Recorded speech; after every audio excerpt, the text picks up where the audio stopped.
What is happening, my good people? Look at that. Here it is. 2:01, and I already got a flub to start off the live stream. What can I tell you? Thank you, first and foremost, to everybody out there. And I guess to give a proper intro, since I had all these different screens that were popping up. So let me pull up the comments real quick. As hopefully the chat room will start to populate. So, yes, I had a little technical difficulties. Hopefully you can hear me loud and clear. I'm ecstatic. I'm excited. I'm pumped up. I'm ready to go as you join me and everybody else throughout the course of these next 5 hours, as this is the anniversary, the 7th anniversary of the JAYREELZ Podcast on a live stream here on my YouTube channel. And it goes without saying how much I've been waiting for this. Yes, sir. Give a quick shout out. This is my guy, BioZio, Showtime indeed, out on the West Coast. As always, brother, thank you so much for your support, for hopping on board. And yeah, let's get right to it. There's obviously a lot to cover here throughout the course of the day. And as I start pulling up a couple of banners, obviously I got to welcome you guys and gals to those out there who, whether live or are going to be watching the replay of this, because even though you may not have joined live or you're watching this after the fact, so I will say that for those who are going to catch this afterwards, and I understand we're on live now, so again, once this is recorded and in the books, I'm sure people are going to be like, wow, 5 hours? Let me see what happens here, how the intro, how everything got started. But for those, please leave a comment.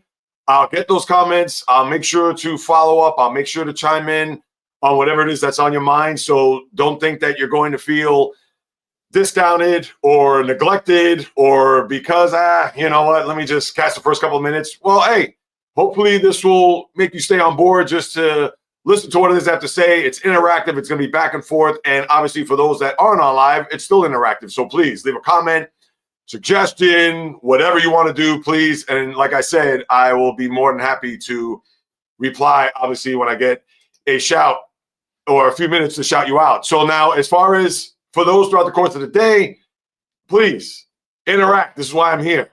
We're going to talk sports. We're going to get into a few things that's happening and what's going on after we turn the calendar to March 1st. Thank goodness. Now we can kind of see a little bit off into the horizon. The sports world will start to percolate a little bit more, especially once we get to the middle of the month. Obviously, with March Madness, Selection Sunday is 2 weeks from tomorrow. And for those who are going to be pumped up to fill out their brackets and see where the March Madness and the NCAA tournament will go, at least we will start to now get the sun rising on the sports world, because right now it is relatively quiet. You have a couple of things that's going on, whether it's in the NBA, NHL, of course, college basketball. We've had some football news here over the course of the last few days with quarterbacks, Matthew Stafford, the Giants looking to see maybe Aaron Rodgers. Really? They want to go down that road? We'll talk about all that later on, but March is here, and we're just a week away from turning the clocks up, which I love longer days, which means warmer days. And then obviously 19 days from today, we'll have spring. So here I am sounding like a meteorologist and looking forward to warmer days ahead. In fact, here in the Northeast, it's in the mid-50s. So for early March, this is, I'm sure for a lot of people, welcoming with open arms, although tomorrow the high is supposed to be 32 degrees and the low about 18. So winter is going to come back with a fury here over the next 24 hours. But let's not worry about that. Let's worry about us being here, being present, being a part of this live stream for 5 hours. And for those who are thinking, wow, JAYREELZ, you're going to really sit in front of your camera and mic over the course of this time frame until 7 p.m. Eastern, you'd be surprised. Lord knows I could babble and have plenty of water here. I got water up there. I was thinking about even cracking open a beer.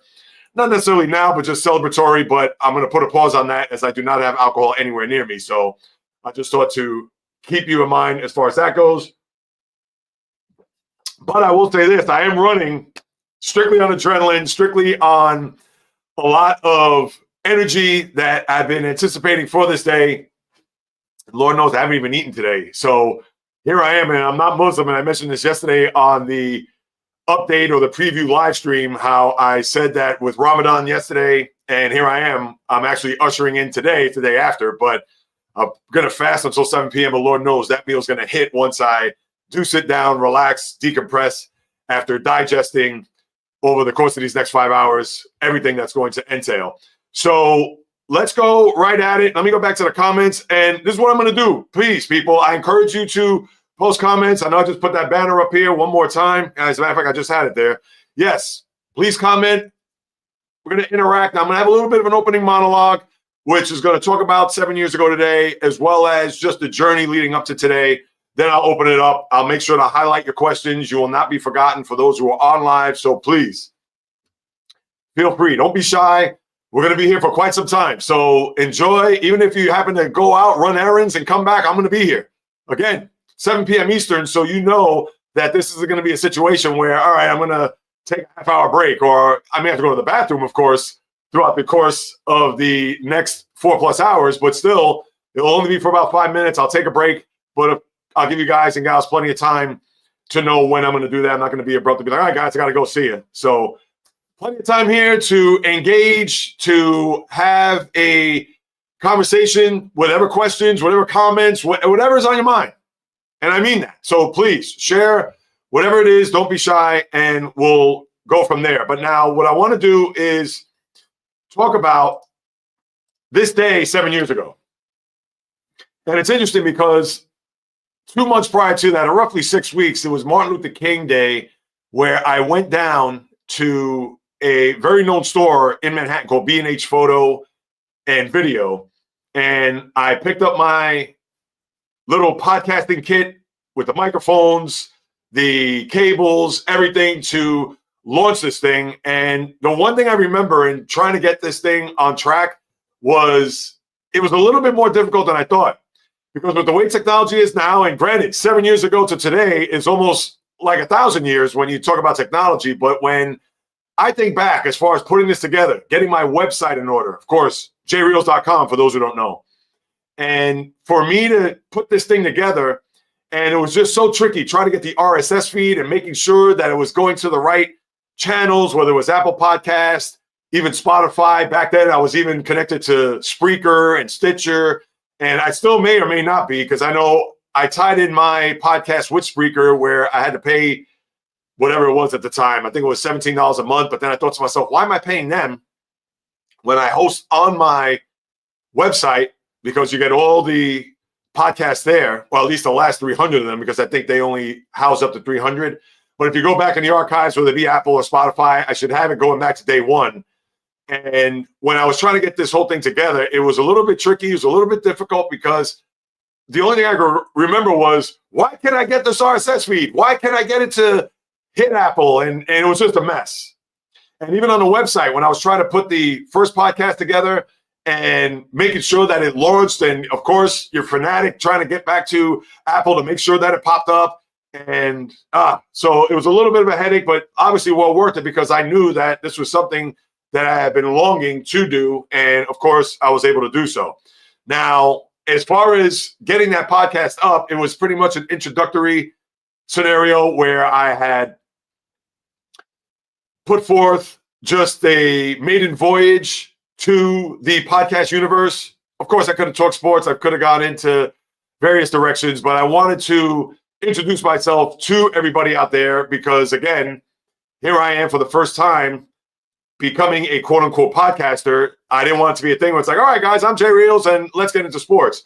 No, I felt that let me give a little background as to my journey leading up until March 1st, 2018, which I did so, and I believe it was about a 28, 29-minute podcast, which I have not listened to since that day. And I'm sure if I listened to it, I'd probably cringe. I'd probably be like, oh, can we just throw that out? Because as you all know, whenever you start a journey like this, whether it's doing podcasts or even having a channel on YouTube where you're putting together videos, of course, those first few ones are just very cringeworthy. And who knows, maybe I'll go back and listen to it. Maybe I'll even repost it if I get a chance tonight, because after this, after I break down my little setup here and grab something to eat, go home, spend time with the missus and the puppy, by that point, I may be just flat out exhausted. But if not, I can still post it tomorrow just for everybody, that first podcast. And I'm sure if you listen to it, who knows, maybe that will make you feel like it's nails on a chalkboard. And I'm already getting dry and parched here. I don't know if it's because of the anticipation and who knows how many bottles of water I'm going to go through today. Shout out to Jane Bertolo, by the way. I don't know if she's on, but she got me this. And of course, that back there, that little plaque, JAYREELZ Podcast, among many other things that she's done. So I got to give her a shout. And Jane Bertolo happens to be my lovely wife's best friend, BFF, going way back. So I want to give her a shout out here from the jump. I don't know if she's on. Even if she's not, I still have to give her a props. Just a wonderful soul, and thank her big time for her contributions here. And these are contributions that were going back years ago. This wasn't anything that she sent prior to this live stream. So again, my heart goes out to her, her family, etc. So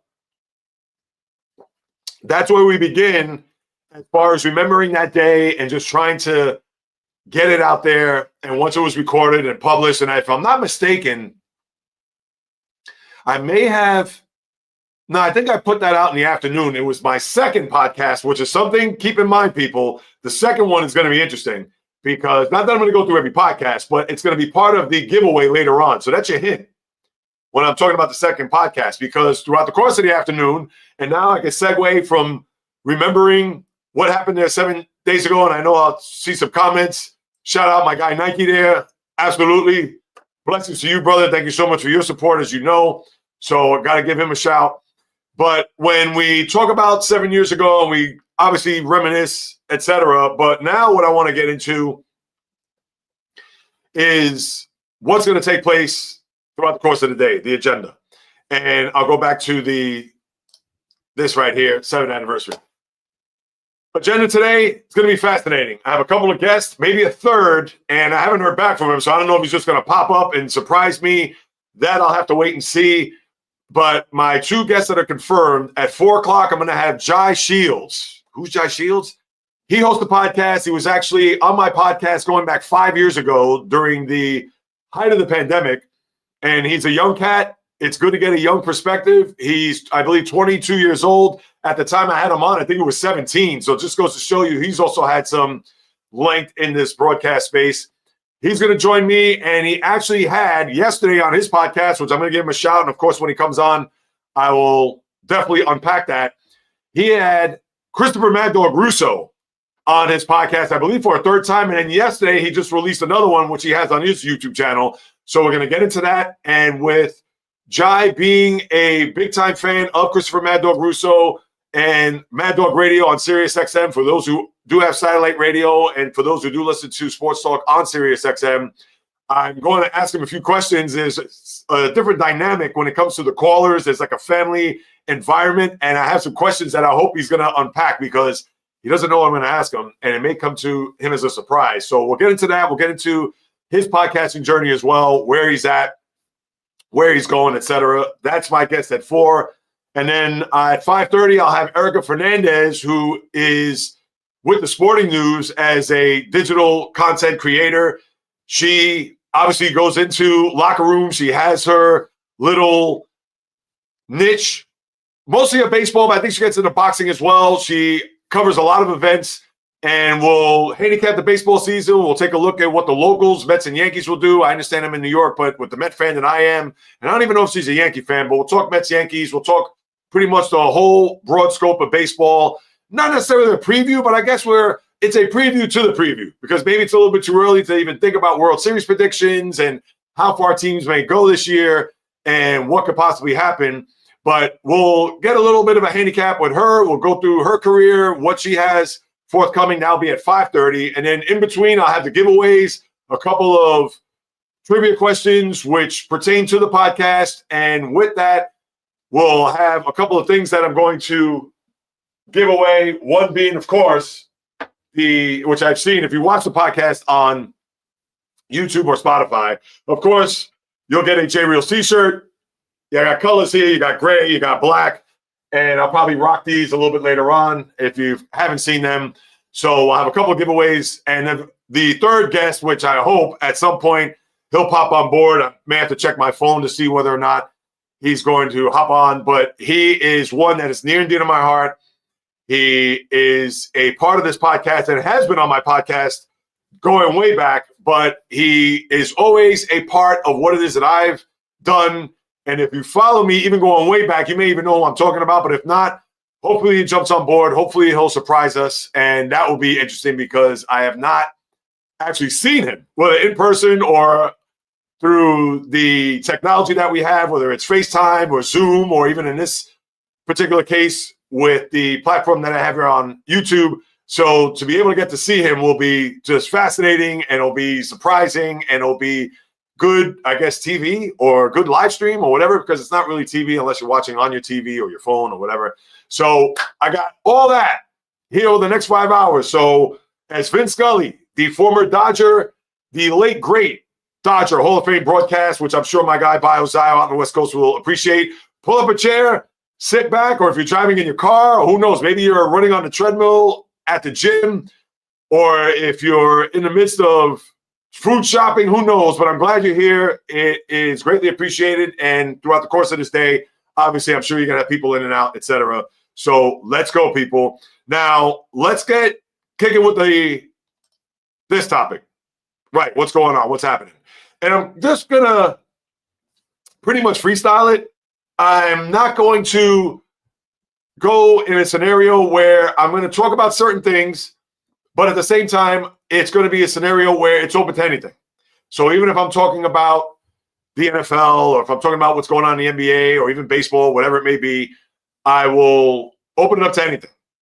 But I figured I'd start us off here with just a couple of things to at least get the ball rolling with what's happening in the wonderful world of sports. And last night, let me go there, because my beloved Boston Celtics, who had a big-time game against the Cleveland Cavaliers, a lot of people could think even in the early part of March, I mean, we're just one day in, could be a preview of an Eastern Conference final. But for the Celtics to jump out to a 25-3 lead, just literally less than 5 minutes into the game, and you knew that it wasn't going to be a blowout. You knew that the Cavs were going to come back. Celtics actually had a 10-point lead at the half, 74-64, and then all of a sudden the Cavs put the clamps on, defended well, only gave up 42 points in the second half, to where the Cavaliers went on to win 123-116, and that was a statement win, considering they were down by 22, literally with, 7-11 left in the first quarter, and you knew they were going to chip away. We get it that the NBA is a game of runs.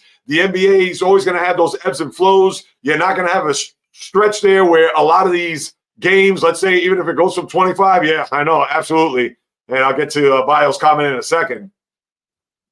But for what's gone on here with the Cavs, and I got to say, hand raised high in the air, I've been absolutely floored by the way they played. And it doesn't surprise me with the outcome of that game last night. Now, I got to give the Cavaliers their credit. And I could talk about the Celtics absolutely 100%. But that game meant more to Cleveland than to Boston, because we've already seen Boston go into Cleveland and win this year as they split the two games in their arena, where, of course, the Cavs play was at the Rocket Mortgage, whatever the name of there. It used to be Quicken Loans. It's all these different names, as you know. But they split their games, and including a game last month to where the Cavaliers have now won, 10 straight, I believe. And the start of that streak happened after a loss by the Celtics in their building. So now here it is, coming full circle to where the Celtics jump out to that big lead. And like I mentioned, I'm sure a lot of the NBA fans and even the diehard sports fans, even maybe the very good sports fans, looked at that game last night to see whether or not Cleveland was going to be for real. Now, of course, you can't really gauge it as you get into the playoffs because, of course, we don't know what's going to happen. You would think both of these teams are going to make it past their first round. In the second round, who knows? If it's Knicks Celtics, and we've seen the Celtics dominate the Knicks, and if it just so happens to be right now, and I believe Indiana has the 4 seed, can Indiana beat Cleveland in a best of 7 second-round series? They probably could, but you would think that Cleveland is going to take care of business, and you'll have a Celtic Cavalier Eastern Conference final. Nobody's going to think about the game last night or even the other 3 games prior to that because it's a clean slate. But I would think a lot of people may want to look to see Cleveland, Boston, with Cleveland in just great shape to have the home court throughout the Eastern Conference. With that win last night, they're now, I believe, 8-0 and 7.5 ahead of Boston for the 1 seed in the conference. So, I mean, listen, it is a foregone conclusion that the Cavaliers got the 1 seed. And that's all there is to it. I'd be absolutely floored, shocked. But now it goes back to my original point. As far as the Cavaliers, how much that game meant to them, and you saw what they did coming back from that big deficit. They were still down by double digits going into half, and then you saw what they did there in the second half. Donovan Mitchell put up 45. Darius Garland was spectacular. Their defense was stellar. I know the hot starts by Jason Tatum and Jaylen Brown obviously weren't able to carry that over into the second half, and that's why I'm going to give them credit. Yes, I could kill the Celtics. Yes, I could get on them. And yes, they had that big lead, and they were at home in front of their fans, and you would have thought that they would have been able to put the game away, but they did not. So that's a bad job by them, and they're going to have to go back to the drawing board, and I'm sure deep in their hearts, they probably feel, all right, we'll see you in late May, probably somewhere around Memorial Day. And if that's going to be the case, great. But we all know there's no guarantees when it comes to that. But for Cleveland, give it up. That was a masterful performance there to be able to come back under their first-year coach, Kenny Atkinson. And we know the players that they have. And it's crazy because they have very good players that fit their system, whether it's Max Strus. We know about Donovan Mitchell and the Evan Mobleys and the Darius Garlands. Right, they're fine.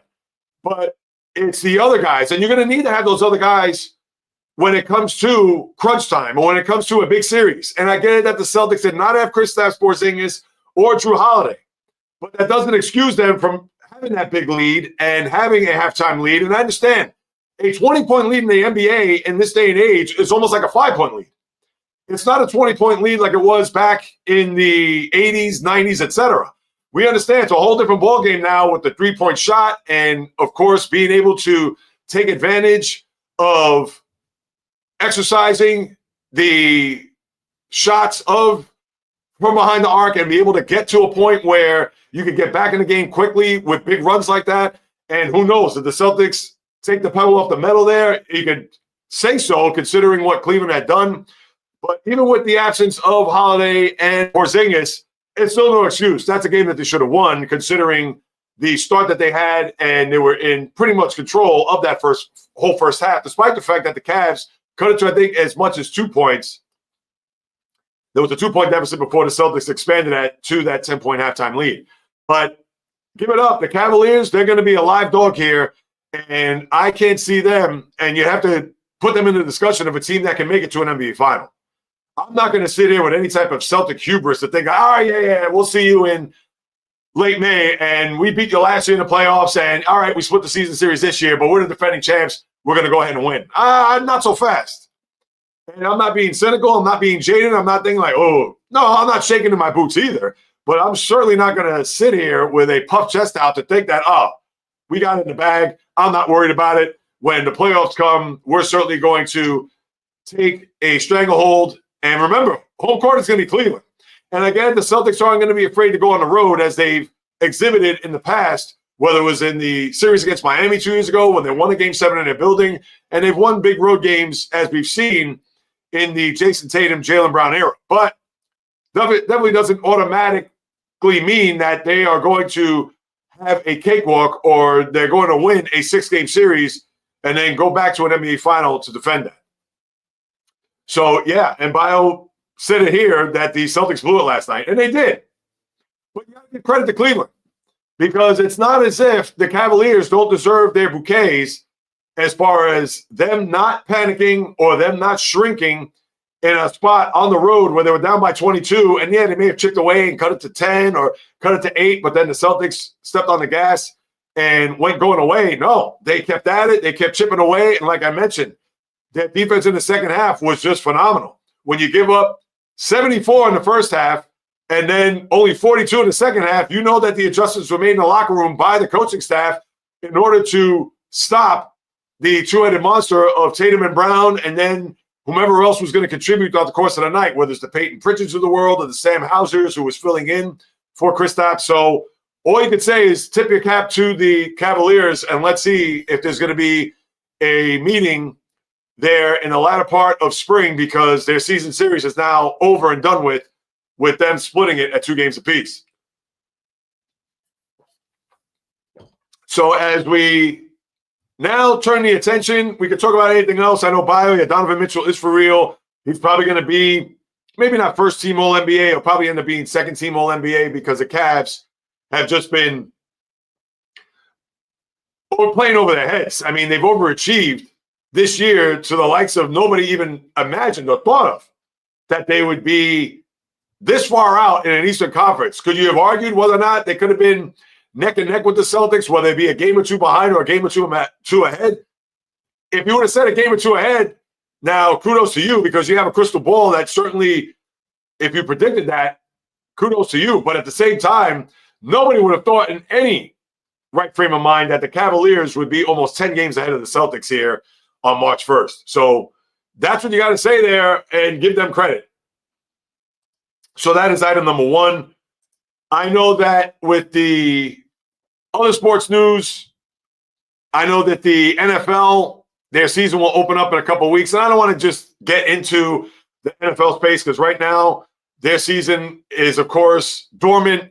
And even though it's a 24-hour news cycle that we know with the NFL, but there's always going to be something going on. And as you heard there, what was it, a couple of days ago, or was it yesterday with Matthew Stafford, him staying in LA as they restructured his contract, which was a smart thing, even though Sean McVay in a podcast came out and said that, reading between the lines, oh, we want him here, but you never know, blah, blah, blah. And then there were even reports about his wife, Matthew Stafford's wife, coming out saying that maybe LA, and I'm paraphrasing here, that maybe it was time to move on. Who knows? Because with Stafford being the elder statesman and so many younger players, I would think that maybe it had something to do with it, that maybe it was time to move on to maybe see if they could win a title, where obviously the Rams have drafted well defensively here over the last year plus, and they've certainly on the fly have done a phenomenal job considering that they won a championship. They won a Super Bowl there 3 seasons ago in the 2021 season. And with Stafford there, he's going to give them a bona fide chance to see maybe they can win a division and get past the divisional round, which they were that close to doing so in Philadelphia, as you know, just about a month and change ago. So, and look at that. I'll get to that in a minute there, as I got an interesting comment from my guy who's out from the West Coast, Biosio, who's already contributed here, and I appreciate that to my man out there. But for the Rams, I thought it was smart for them to stay put. I thought it was a scenario where even if it was a thing, the influence of Stafford's wife, and I don't know how much contributed to that, but the Rams stuck to their guns and they kept their quarterback there. And I don't know what the terms that were released. I don't know if it was a thing where they extended his contract for another couple of years and he's going to get $50 million, which was something that he had requested.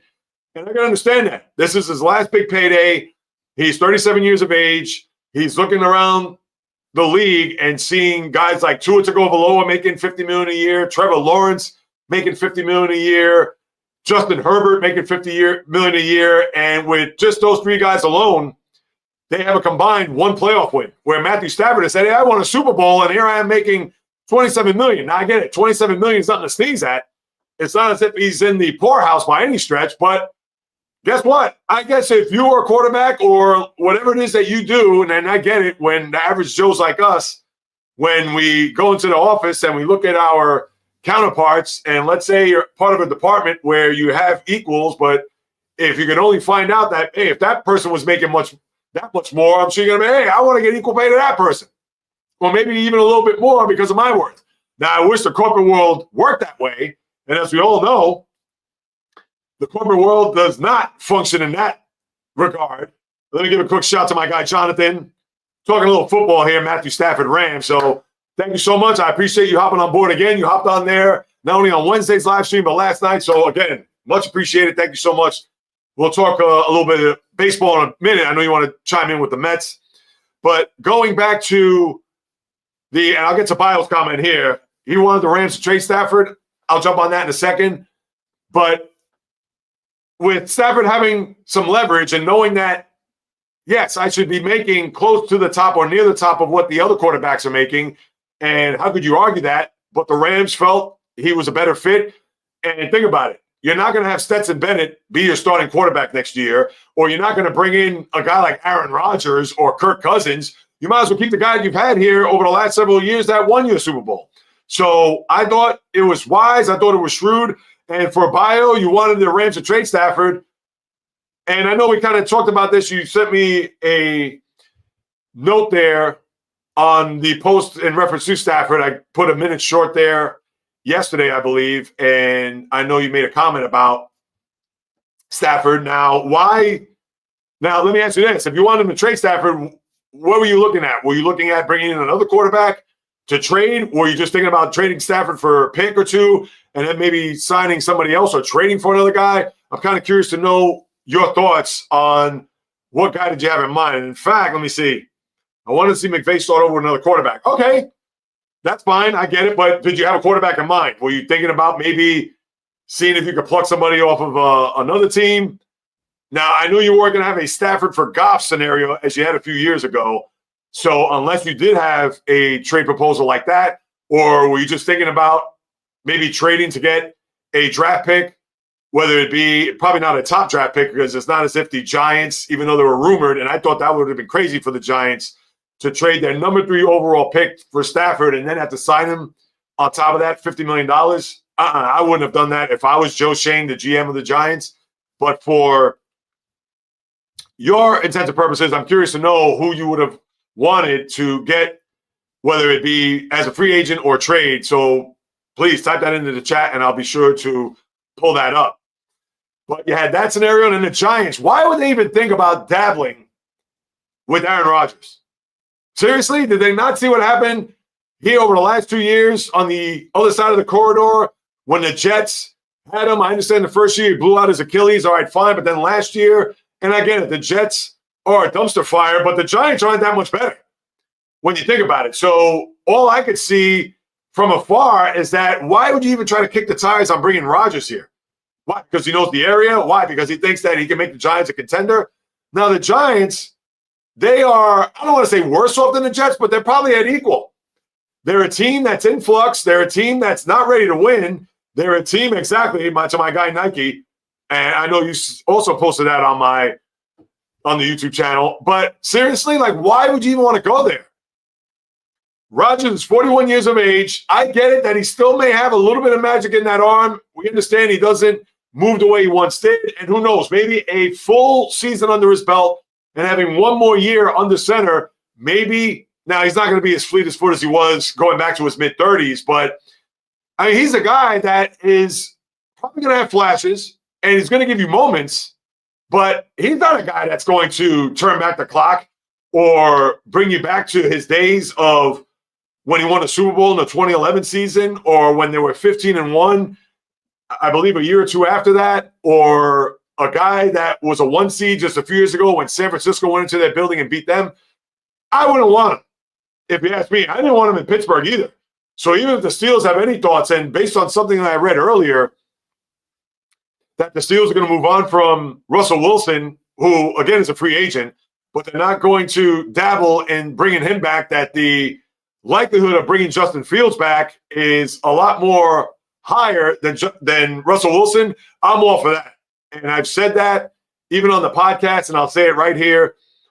I'd rather have Justin Fields come back. He's a guy, as we've seen, mobile, has the legs, has a good arm, not accurate, doesn't really have much of a touch, but he has ability. Now, you can only hope that if he is given the reins, that he's going to be a guy that is going to be able to not only withstand a 17-game regular season, but also get the reps that he deserved. And granted, he did play the first 6 games last year in his Steelers uniform before Russell Wilson took over. But I would put all my chips in the middle of the table on Fields. I'd pay him a contract anywhere between no more than 3 years, but let's say 2 years, maybe with an opt-in after that. And I understand football doesn't really work in that regard. But you do have a scenario where you could have a guy that you could get on the cheap. You could probably pay him anywhere between $70, $80 million. And I get it. Even if you give him, let's say 3 for 80. People are going to say, well, JAYREELZ, you're going to give him almost $27 million? Or let's say 3 for 90.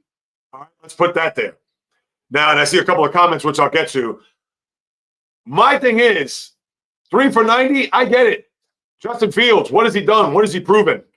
But you got to admit, he is going to be a quarterback that I would think not a lot of people are going to be knocking down his door. And remember, free agency doesn't begin until the middle of March. But you know there's going to be a team that's desperate. You know there's going to be a team that's probably going to give him whatever. I'm just going to throw numbers out. I'll say 3 for 105. That's what Geno Smith got in Seattle. And people can say, well, Geno Smith doesn't deserve $30 million. Well, what quarterback is making $15 million a year? That's not a backup. I mean, think about that. If you're a starting quarterback in the NFL, the baseline is going to be $30 million. Because when you look at the aforementioned Tua, Justin Herbert, Trevor Lawrence, and I get that they're all high draft picks. One of them, number one overall in Lawrence. But they got $50 million. And Justin Fields, who off the top of my head, was he drafted 11th, I think he was, by the Bears. He's a guy that, former number one pick, but even without much of a big resume, he's still going to command that type of money. He's still going to command at least $30 million. So if you're Pittsburgh, you got to do that. Now, I don't know if it's a thing where if another team jumps in and offers, let's say, 4 for 120, or whatever the signing bonus or whatever the guarantee money is.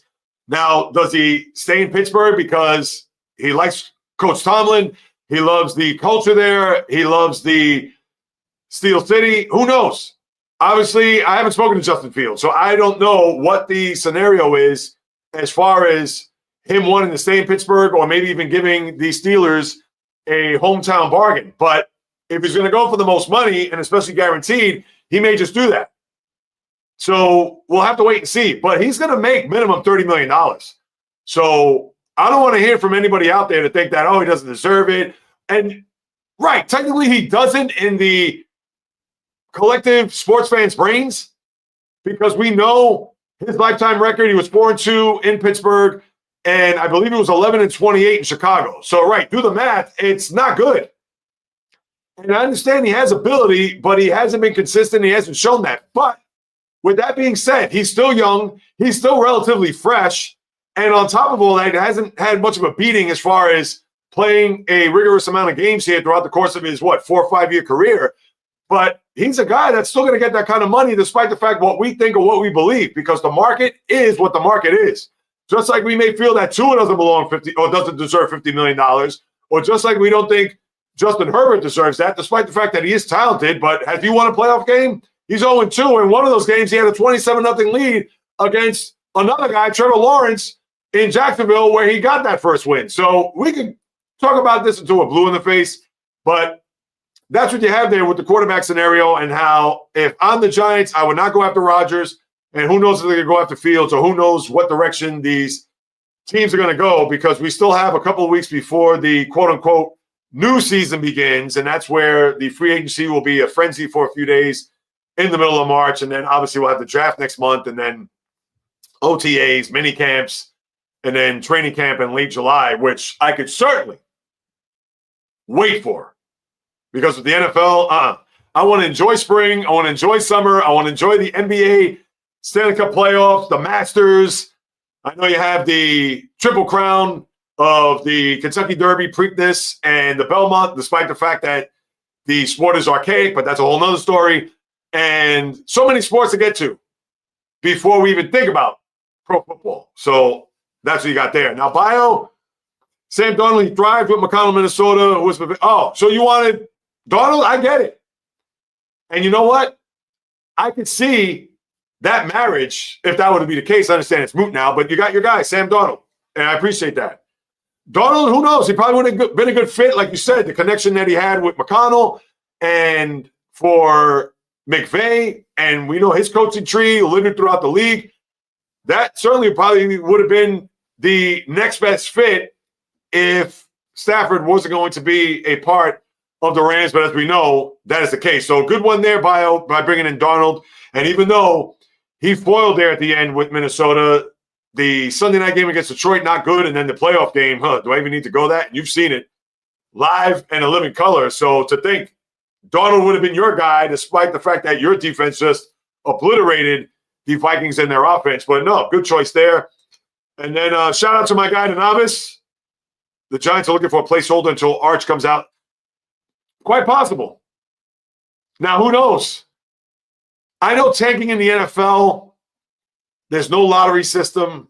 And as awful as the Giants have been, could you imagine that being the case? Now, mind you, that draft in 2004, they did not draft Eli. They drafted Phillip Rivers, and then made the trade with San Diego at the time to get Eli, because Eli said, I'm not playing in San Diego. Why he would say that, I don't know. It's not as if San Diego is Green Bay or Minnesota, where it's frigid once you get to November. But we all know that's old history. But Arch, yes, I could see it. The novice, thank you so much for stopping by. Much appreciated. I see we got 6 people on board. Please feel free to chat, people. Don't be shy. I'm going to be here now. What? 41 minutes. I still got 4+ hours to go here. So whatever it is that's on your mind, whatever it is that you want to chime in about, I'll post a comment and we'll have everybody take a look. But Arch, yeah, we'll see. Now, you would think Quinn Ewers. I don't think, has Ewers left the University of Texas? Because I know a lot of the reports. Now, I don't know if Ewers, has he entered the draft? I should know that. I'm thinking. Oh, there was a lot of talk that Ewers would go into the portal and go somewhere else just to increase his draft stock, whether it be for more so for next year, because he can't do that obviously for this year. And I don't know if he came out. I should know whether or not he's a sophomore or junior. If he's a junior, obviously he could come out. But if he's thinking about maybe going elsewhere, knowing that even though this quarterback draft is not great, we know about Cam Ward, Shedeur Sanders. I know Jackson Dart, Ole Miss, he's a guy that could go in the second round, or maybe somebody's going to take a chance and be a stretch in a late first round. But I don't know if Ewers, if he is going to pivot and go elsewhere, where obviously Arch Manning would be anointed as the Longhorn quarterback. And with Arch, he'll be a sophomore, so he'll have a couple of years before he'll be able to come out. So that's another thing, too. If the Giants are looking for a placeholder, they're going to have to wait 2 years, because Arch was a freshman last year. So despite the fact that, yes, the Giant fan may be geeked up to think, hey, maybe we'll have another Manning come back, they're going to have to wait 2 years for that. So who knows? Maybe the Giants, as bad as they've been over the last decade, the bad play will continue. And then who knows? If they have the number 1 pick, or at least the top 3, I'm sure they'll do their damnedest to try to trade up to bring Manning part of the fold. All right, Bio. So Ewers is going pro. I didn't know that, because I know a lot of these guys had moved around. And, of course, we know some of the quarterbacks that have declared to go to the draft. And if Ewers is going pro, then thank you, Bio. So we know that Arch is automatically going to be the starter next year for the Longhorns. And, yeah, a lot of the reports that I heard at the end of the season that Ewers was probably could go to the NFL, but then at the same time could also maybe transfer if you wanted to stay another year. And that's just based on what I heard. So, yeah, thanks for that. I appreciate it. And let's see. Yeah, the Giants, they need to draft the quarterback with the number 3 pick. But now here's the thing. Where are they going to go? Are the Tennessee Titans with the number 1 pick? We would think that they're going to draft Cam Ward, and he's on a lot of the mock drafts as the top guy coming out. And then the second pick overall goes to Cleveland. Now, Cleveland's interesting because they have a scenario with their quarterback, Deshaun Watson, and all the guaranteed money that's owed to them, and I think he still has 2 more years left. Does Jimmy Haslam, who arguably is the worst owner in all of sports, is he just going to cut bait? Is he going to just bite the bullet where he's going to have a lot of dead cap money over the next 2 years? And who knows beyond, because I don't know what happened. I don't know how they structure that contract, whether or not they're going to pay him past not this upcoming year, but past next year, which would be 2026. That obviously I'm not privy to. But for Cleveland, if they're going to be gutsy to draft a quarterback, maybe to groom him, if Watson is going to have to play out these next 2 years, and maybe after that they'll have their quarterback in tow. So if Ward goes 1 to Tennessee and Sanders goes 2 to Cleveland, now who knows? If that's the case, I could already see Shedeur saying, I want out. And who knows? He may even put that out there prior to, maybe even leading up to the draft or on draft day, that if Cleveland says, yeah, we're going to take Shedeur Sanders, Shedeur may say, I'm not going to Cleveland. So you may have a scenario where Cleveland's going to have to trade him, or they'll select him. And then with whatever team that's going to trade for him, a la, as we just talked about, Phillip Rivers going to San Diego and then Eli going to New York, you could have a setup where that could break down, and that could be a situation where they may flip-flop there. So if the Giants will, let's say, trade up as the Browns get Sanders, and then maybe the Giants will draft Abdul Carter, the pass rusher from Penn State. So you could have that scenario quite possibly. So we'll have to wait and see. But the Giants, they do need to draft a quarterback. And what they're gonna do, they could move up a slot. I don't know if they want to move up to 1 because they're gonna have to give up a little bit more, even though it's just 2 slots ahead of them with Tennessee. Because Tennessee, they're gonna say, all right, we want your number 1 this year, your number 1 next year, or maybe a 1 or 2, and who knows, maybe a 2 next year. Now, if I'm the Giants, I would do that because it's not as if, let's say Shedeur Sanders is there. It's not as if Sanders is a generational player. It's not as if they're looking to draft Peyton Manning or even Andrew Luck when he came out of Stanford. You're not getting that. Now, that's not a knock on Sanders by any means. But, again, this isn't a rich quarterback draft class where you could say, oh, wait a minute, I got to move up to get this guy, and we're going to pull at, we're going to do it at all costs. We're not going to pull any punches. If I'm Joe Shane, I would not do that because you're going to risk your job if that's the case, whether or not be this year or even next year for that matter, because we all know these quarterbacks are going to take a couple, 3 years. But we'll wait and see. The Giants right now, they need a lot, but they would certainly bode well if they drafted a quarterback. So, and for Nike, which quarterback class do you believe is the best? Well, in our lifetime, there are 3 that come to mind. Obviously, the 83 draft with Marino, Kelly, and Elway was drafted number 1 overall. You had the 04 class of the aforementioned Rivers, Manning, and Ben Roethlisberger. You have the draft class of 2018, Josh Allen, Lamar Jackson. Now, I know Baker Mayfield, who was the number 1 pick that year. Now, Mayfield has turned out to be good. He's certainly not. He doesn't belong in the pantheon of even the guys in his own draft class. Because when you think back, Manning, eventually I think he's going to be a Hall of Famer. Roethlisberger should be first ballot. And Phillip Rivers, I know he has the numbers, but he'll probably get into the Hall as well, where we know Marino, Kelly, and Elway were automatics. Even though Kelly 4 straight Super Bowls, but he wasn't as impressive. But obviously the wins and Buffalo, 4 Super Bowl appearances, I get it. But those are the 3 right there. Now, if you have to ask me, and going back to that 2018 draft class, it was, again, Lamar, Josh Allen, who those guys, they're going to end up in the Hall of Fame, you would think. Rosen, who knows where he is.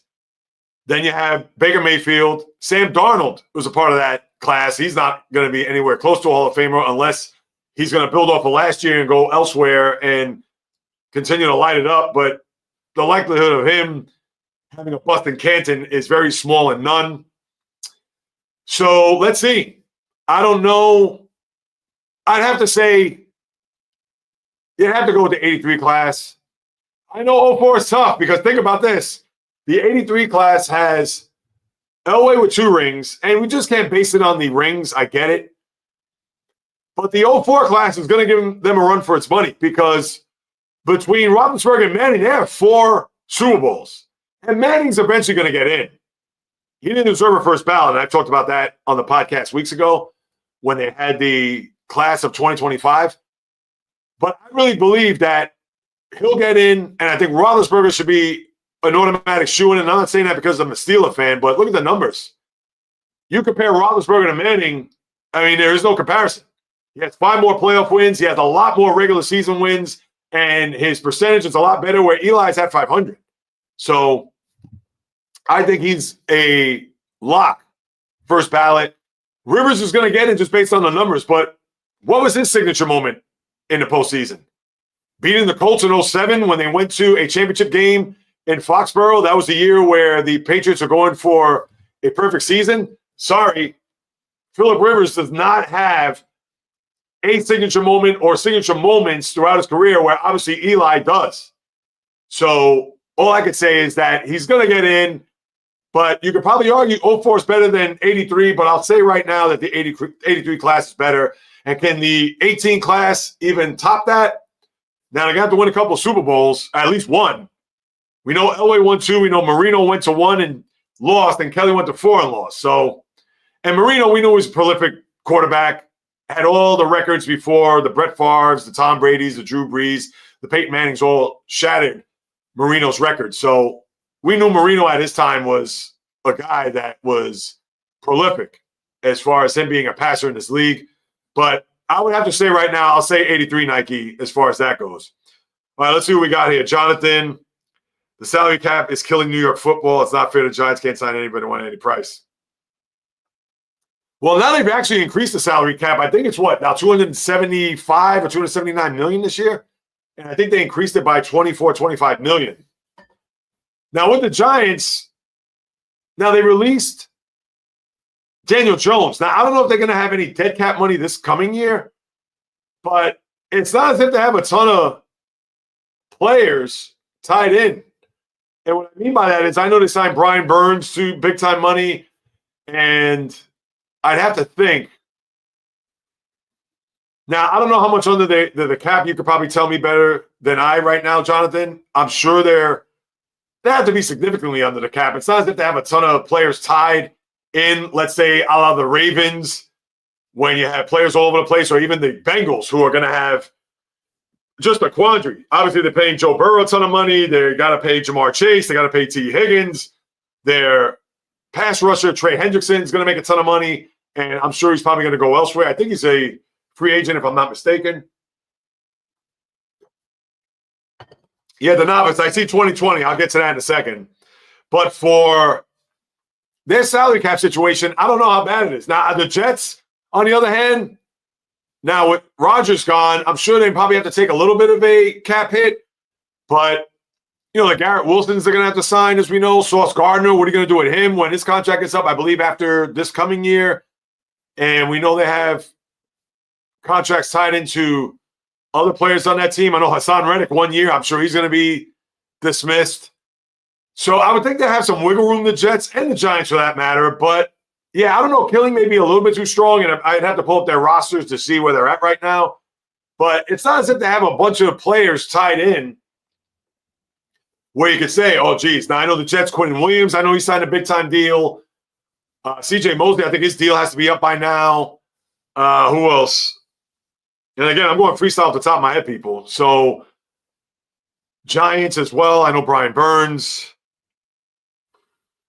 Quarterback situation, I know with Daniel Jones, I understand he's gone, but do they take a dead cap money hit considering they signed him? Remember, they signed him 4 years, I believe, $160 million, and 80 of that guaranteed. So a lot of money there. And, Malik Neighbors, I know that he is obviously on a rookie deal. And I know Bio talked about him being a top 10 wide receiver. Now, I'd have to go through it. You can maybe argue he's probably right there or maybe just a smidge below if I go through all the wide receivers. Yeah, if I go through it, Chase, Jefferson, you still have to put Tyreek Hill there. I guess Devontae Adams, although he may be a little bit long in the tooth, but he's still very productive. Whom else? Yeah, I'm going off the top. DK Metcalf, as he's the guy. I understand he's in Seattle. He kind of gets forgotten, but the ability that he has, he's a guy that you can't automatically dismiss. Do you throw in guys like Marvin Harrison Jr.? I think it's way too soon. Garrett Wilson, he's probably right there, or maybe a little bit below that. Not that he's put up monster numbers. But, yeah, maybe Neighbors is right on the outside, close to the top 10. Again, I have to go through all of them. I gave you about 5 or 6, but I'm sure I'm missing a lot of key guys. If I think of nobody really on the Chiefs, Xavier Worthy's not a top 10 wide receiver. Of course, Juju Smith-Schuster isn't. Nobody on the Bills. I said Tyreek Hill. I'm not going to put Jalen Waddle there, and I'm going to go through all the teams here, I guess. Jets. Yeah, Garrett Wilson, Dolphins. Let me see. Steelers, George Pickens, he's not top 10. I'm not putting Rashad Bateman there. I'm not putting Zay Flowers there. T. Higgins, maybe you could put him in the top 10. Chase, by far, he's top 2 or 3 in the sport. I think Chase and Jefferson are the top 2 guys right now. I mean, I do not pick those 2 guys. And I understand there may be a small fraction. Oh, what about Tyreek Hill? I know he had a down year, but he's still obviously very dangerous. Whom else? And I'll get to your comments, people. I know they're coming through. So I see Bio put up a couple other people too. The novice, I got you. As they go through the teams, Browns, nobody there. Not putting Amari Cooper there, and I know he's in Buffalo now. Cooper's not a top 10 guy. Let's see, Baltimore, Pittsburgh, Cincinnati, we talked, Cleveland. Then you have Jacksonville, nobody there. Nico Collins, he's very underrated. Top 10. Maybe he's in the lower rung of that top 10. Guys, of course, chime in. I'll see. Let's see, anybody top 10 with wide receivers? Jacksonville, Houston, nobody on the Colts. Michael Pittman, no, I'm not picking him there. And then you have, what am I missing there? Houston, Indianapolis, Jacksonville, Tennessee. Nobody in Tennessee. Calvin Ridley, no. DeAndre Hopkins, he's long in the tooth. He's not a top 10 guy. I'm sorry. I just thought about him, Kansas City. Chargers have nobody. Cortland Sutton, Broncos, good. Jerry Jeudy is good. He's on the Browns, of course, but I'm not putting him up there. I'm not putting Sutton up there. Who am I missing there? Denver, LA, Kansas City, Raiders. I'll put Brock Bowers as a tight end top 10 with the rookie year that he put, but that's tight ends. I'm not going to go there. Philly, you got to put A.J. Brown. I just thought about A.J. Brown's a top 10 guy. He's probably top 5. You got to put him there. Devontae Smith, maybe you squeeze him in there as a top 10. A.J. Brown for sure. Philly, Giants, Cowboys. CeeDee Lamb, he's definitely top 10 without question. He's probably top 5. You got to throw him there top 5 for sure. Giants. Terry McLaurin, very underrated. Do I put him in the top 10? Maybe I'll put him in the bottom rung. Maybe I'll put him 6 through 10. I got to go through the rest of the divisions. Amon-Ra St. Brown, he's a top 10 guy for sure. He's probably maybe at 5 or 6 if you want to talk about Chase, Jefferson, Hill, CeeDee Lamb, A.J. Brown. Yeah, I'd put him around 6. Maybe you could put him a little bit higher because I believe didn't he get the first team All-Pro last year? Not in 2024, 2023. Amon-Ra St. Brown belongs there. We know about Jefferson. Minnesota, Detroit, Chicago. Nobody at Chicago. I'm not putting, what's his name there? The DJ Moore. I'm not putting him there. The former Carolina wide receiver. Who am I missing? Green Bay. Nobody there. I'm not putting Romeo Doubs or Christian Watson. No, they're not in the top 10. I got to put Cooper Kupp's in the top 10 to my guy Bio. I'm surprised he didn't put that in there. I haven't looked at the comments just yet. Yeah, he put Lamb there. Here we go. Obviously, DeNavis Chase is there. Jefferson's there. Brown. Devontae Adams, he's in the top 10. I know I mentioned him, but I didn't put him when I go through the top 10. DeNavis, thank you so much. St. Brown, Lamb. If I didn't see those, my apologies. I know I'm just trying to think off the top of my head, so I appreciate your contribution there. I'll go back to your 2020 class and the draft there with your top 3. And Bio, I got you there with your team, which team has a brighter future. Yeah, Kupp belongs there in the top 10. I'm sorry. And you can even probably put Puka Nacua there in the top 10. Maybe they're 7, 8, 9. And then Arizona, I can't put Marvin Harrison just yet. I'm not putting Deebo Samuel, although he's good. And he's, to me, Swiss Army knife. He wide out, but he also plays slot. He also plays running back. He also plays not halfback. He can play that scat back, slot back. He's very versatile, but I don't think he's top 10 because you just look at him as a very versatile back. You don't look at him as just a wide receiver that's going to play a wideout. Yeah, to me, he's all over the place. So I'm not going to put him there. Yeah, I'm not putting Brandon Ayuk there. Arizona, no, not Marvin Harrison Jr. And then, yeah, I think that rounds out everything. Seattle, I like DK Metcalf. He's the top 10 talent. I know you could argue whether or not he belongs in the top 10. I think he does, but I don't think Neighbors is the top 10, not just yet. He's talented. He's going to get in that top 10, and it's crazy to think that. Imagine if you get to a point, let's say 2 years down the road, that your top 3 wide receivers in the sport could all be from LSU. Jamar Chase, Justin Jefferson, and Malik Neighbors. I know I'm not putting Odell Beckham Jr. there. He's not in the top 10, not at all. So, yeah, that rounds out your NFL there. Mike Evans, that's a good one there, the novice. He's a guy that's another underrated. What does he have? 10 straight seasons of 1,000 yards receiving. I'd have to put Evans there. There's guys you'd have to kick out along the way. So maybe Nakua doesn't belong there just yet. You have to put Cooper Kupp based on his track record. I know Nakua had a big-time season his rookie year, and last year was in and out of the lineup because of injury. So, yeah, I would have to say Nakua out. I'd put Evans there. Cooper Kupp for sure. The novice, 100%. And you have to put Mike Evans there. Good one there, bio. They're in the top 10. Now, I don't have a pen in front of me to write these down, but we pretty much know who the top 10 are. And let's see if I can go through this based on the names. Chase, Jefferson, Brown, St. Brown, Lamb. That's 5 there. Evans, Cooper Kupp. So we're at 7. Who did I miss there? You got to throw Adams, if I didn't say him already. Because even at 32 years of age, he's a guy that is still, when healthy and in the right system, he's highly productive. I know I'm missing a couple others. Yeah, but obviously Neighbors doesn't belong in the top 10. I am not going to put the aforementioned, who was it here? Let me scroll up as I take a look at these wideouts that we started to unpack. Yeah, St. Brown I put in there. Should have wrote these down. Do I have a pen? Right, I should have been prepared to write these down with a pen and pad. Let me see. You're right, just for grins and giggles. I'm going to type this in the room with you guys. Chase, Jefferson, that's 2. Oh, let me put A.J. Brown. I don't want to confuse you. A.J. Brown, St. Brown.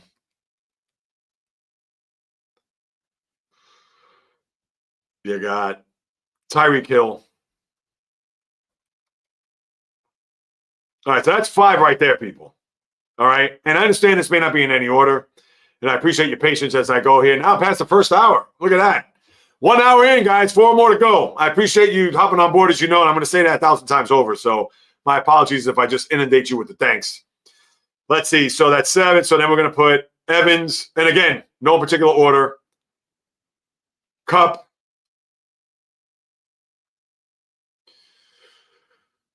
Do we put DK in there? I'll put him there for now.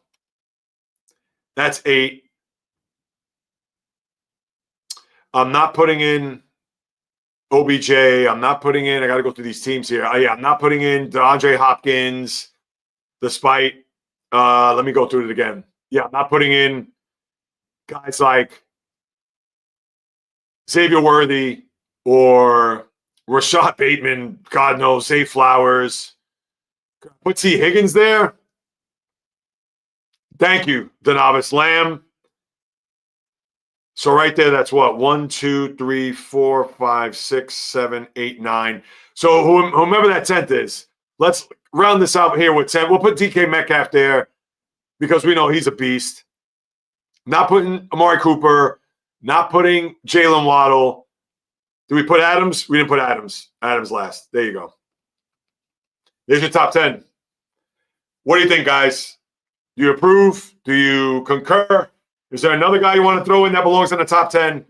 There it is. There's your list right there in the chat as I typed it all in. 1 through 10. So that's what we have there for the wideouts. Now, let me get to a couple of questions here. I know, Jonathan, we got you on that. Nike. The novice. Browns are going to take Carter. You think they're going to take Abdul Carter? Well, that goes back to the fascinating scenario. Now, with the Browns taking number 2, and now with all the rumors, if you saw there in the last couple of days when Myles Garrett said that he's not going to sign an extension, despite the fact that the Browns front office said that they're not going to trade Myles Garrett, I would think they're going to have no choice but to trade him. And if they do that, then they would take Abdul Carter. At least you would think, because they want to have a guy that's going to wreck the game on the defensive side of the ball, especially that has pass rushing ability. And even though I know there's been reports about his injury where they haven't really sweated it, that they were thinking that he was actually going to show up here this past week, and I don't know if he did. I'm not following the combine, people. To me, the combine, I won't go as far as saying it's a waste of time, but just wake me up the day of the draft and we'll take a lay of the land of these picks and how they moved up the draft board, etc. So, yeah, I'm not going to go there when it comes to the combine. But I would think that if they're going to keep Garrett and somehow, some way, he's not going to move on. And mind you, I don't think Garrett is owed any guaranteed money. Let me see if I have that right, because I was reading recently whether it was Garrett or another player that they don't have any guaranteed money left. And if that's the case, the Browns hold all the cards unless Myles Garrett is going to pull an NBA player empowerment move where he's just not going to report. And I get it with the CBA and the Players Association, how you're going to get fined every day you do not show up to training camp. And I believe it's, what, 30 grand? And obviously by the day, that's going to add up quickly, even if you do have a ton of money, if you're Myles Garrett. So I don't know. To me, it's going to be fascinating how that's going to unfold, whether or not the game of chicken, whether the Browns say, all right, we're going to blink and trade you, or they're going to stand pat and Garrett's going to have no choice but to report and come back. So we'll have to wait and see. But the novice, you think the Browns going to take Carter? All right. I would see that. And that's legit. That's fair. Because maybe they'll look at it. If Garrett's still on the team, they can say, well, hey, now we can bookend both Carter and Garrett.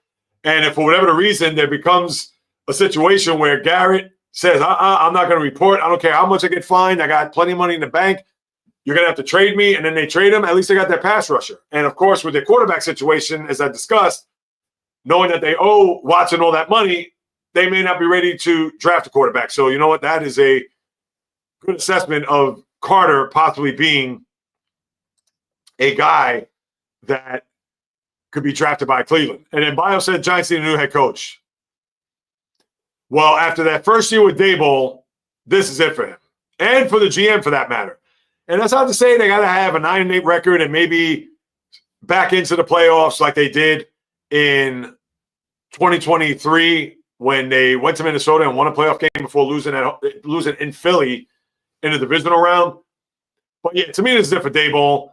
That bloom is off the rose where I believe he won Coach of the Year in 2023. And for him to now, with the ownership and the, what's the word I'm looking for? The words of encouragement. I know that's not it. It's, you know what I'm talking about, where the vote of confidence. Thank you.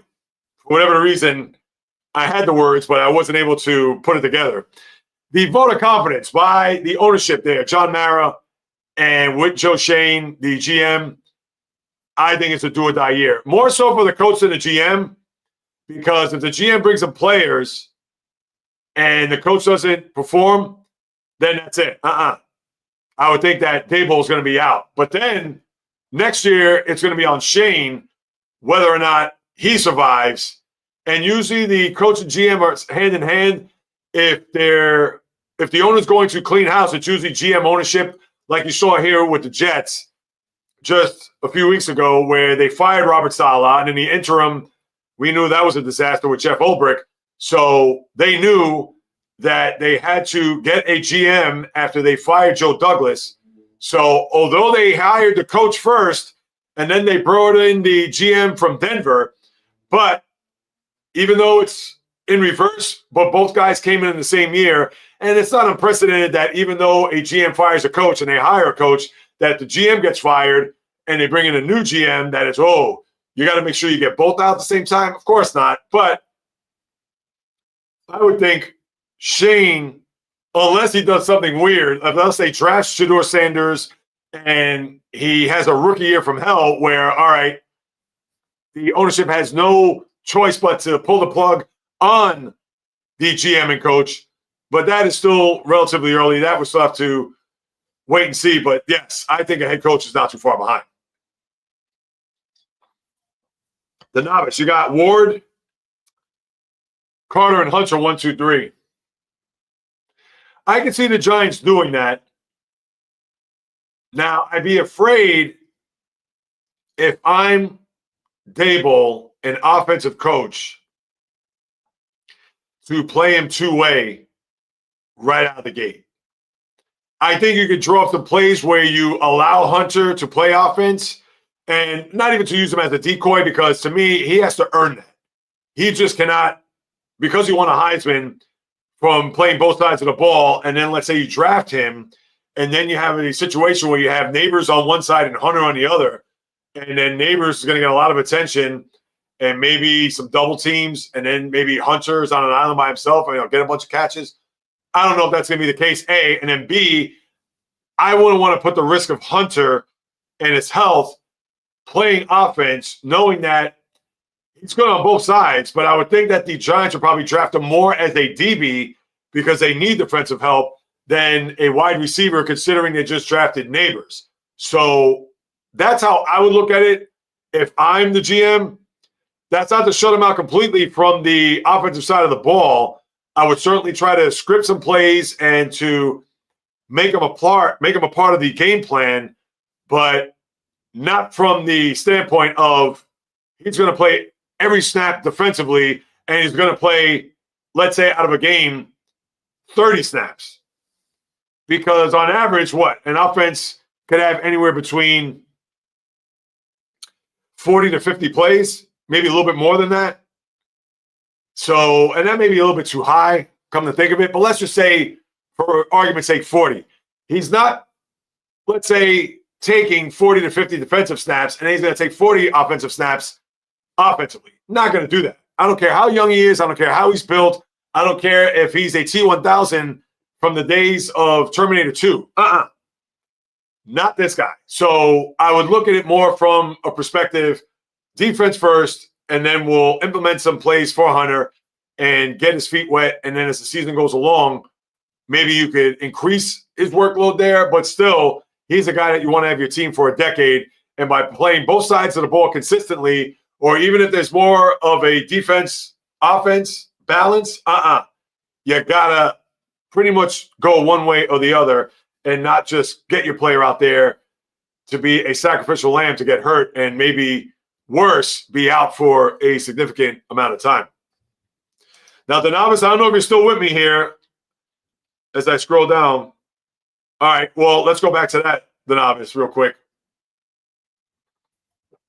Miles was a huge cap hit before June 1st. Well, I'm sure it's not going to be as good after June 1st, would it? If you could pull that up for me, I'd appreciate it. I don't know if, or what about before March? Before the quote-unquote new season begins? Because I would think that for Garrett, the longer you wait till June, even if he's going to take a huge hit, I would think it's probably even going to be just as worse once you get past June 1st. And then at that point, you're stuck with him. And who knows how the rest of that summer is going to be, where Garrett is going to be disgruntled, he's going to want out, and he's going to say, do whatever it takes. And then they're going to be left literally with the bag in their hand saying that, but we got all this money we have to eat, and we can't let you go because we've gone past the June 1st deadline. I don't know. That is, thank God I'm not a GM or a capologist, because that's one that I would just be, that would just not bode well. That's all there is to it. So that's what you have there. Let me see. The novice 2020 class, they've been 3-1 so far. They've been to 3-1 so far. So that 2020 class is Jalen Hurts,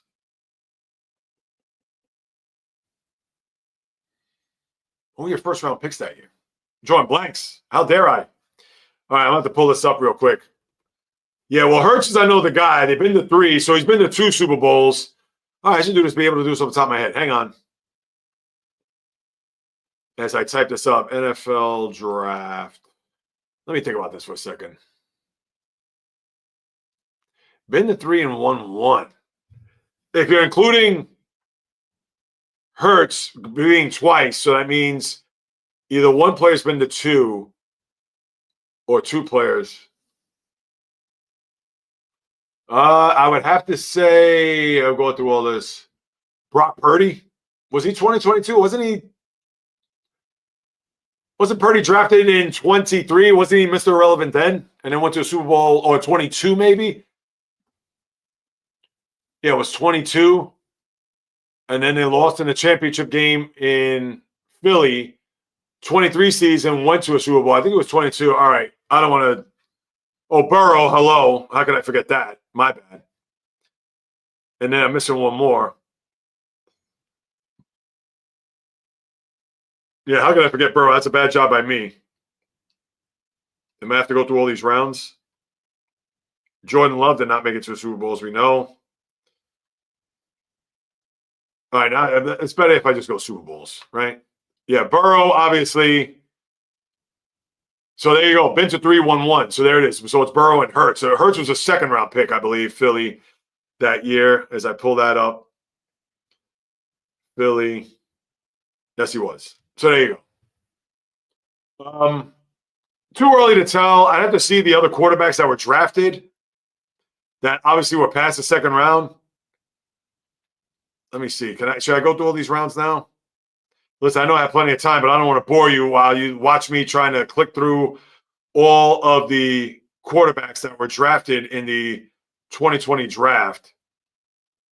So, yeah, so that's what you have. It's too early to tell. I know that Hurts, who is second in the MVP voting in 2022, and then obviously playing in 2 Super Bowls, and Burrow, we got to see him get back. I think it's a little bit too early to tell, and I have to see the other quarterbacks that were drafted. Who else was drafted in that first round besides Burrow? Tua and Herbert. Yeah, now they have to have some big-time success. They have to win and get 2 Super Bowls before I can even talk. Right now, that is a far cry from the 83, 04, and the 18 draft. And look, even the 18 draft, they haven't won Super Bowls yet, and they haven't even been to Super Bowls in Jackson and Allen. But Jackson's already won 2 MVPs, and Allen's won 1. So that definitely accounts for something. And Burrow hasn't even won an MVP just yet, despite the fact they had a big season this past year. All right, so that's what you have there with the scenario regarding them. Yeah, Nike, Jordan Love. And yes, thank you, Donavis. Hurts 2, Burrow 1. Good call on your part, as I overlooked Burrow there for whatever the reason. Bad job by me. All right, Albio says, which team has a Jets or Giants? Good question. I would have to say at this very moment, the Jets, and for this reason only. I think the Jet defense is good. Now, this is as it is right now. Who knows? With the rumors with Sauce Gardner, they could trade him, and they still do have Quinnen Williams. They still have a good defense, not great. And they have pieces offensively, the Breece Halls of the world. And remember, Devontae Adams is still a Jet. Garrett Wilson. I'd have to say the Jets because now they have a coach in Aaron Glenn who, again, unproven. We don't know what he's going to be like here, especially if he's going to at least stay for 3 years because we're giving that 3-year window. But I would think that. Now, you need a quarterback, as we know. But I would say the Jets for the immediate, just this next year. Because with Shane and with Brian Daboll, you don't know whether or not these guys are going to be around after this year. So let's say if they come back in 2026, and I know this is a weird one, but let's just say Nick Saban all of a sudden wants to get an NFL job, which I don't think he will. And I have no ifs, ands, buts, or leads when it comes to that. But let's just say you have a coach of a big ilk that wants to get back in the league and wants to be, let's say, the head coach of the football Giants. If someone like Saban comes in, you got to think that that team's going to have maybe a little bit more better future. And not that he was a great NFL coach. Remember, 9-7, he jumped ship when he was part of the Dolphins. And then he go to LSU at that time, and he won a title there before going to Alabama. So I think right now the Jets have a brighter future, despite no quarterback, but then the Giants don't have one either. So, and the Jets picked 7th.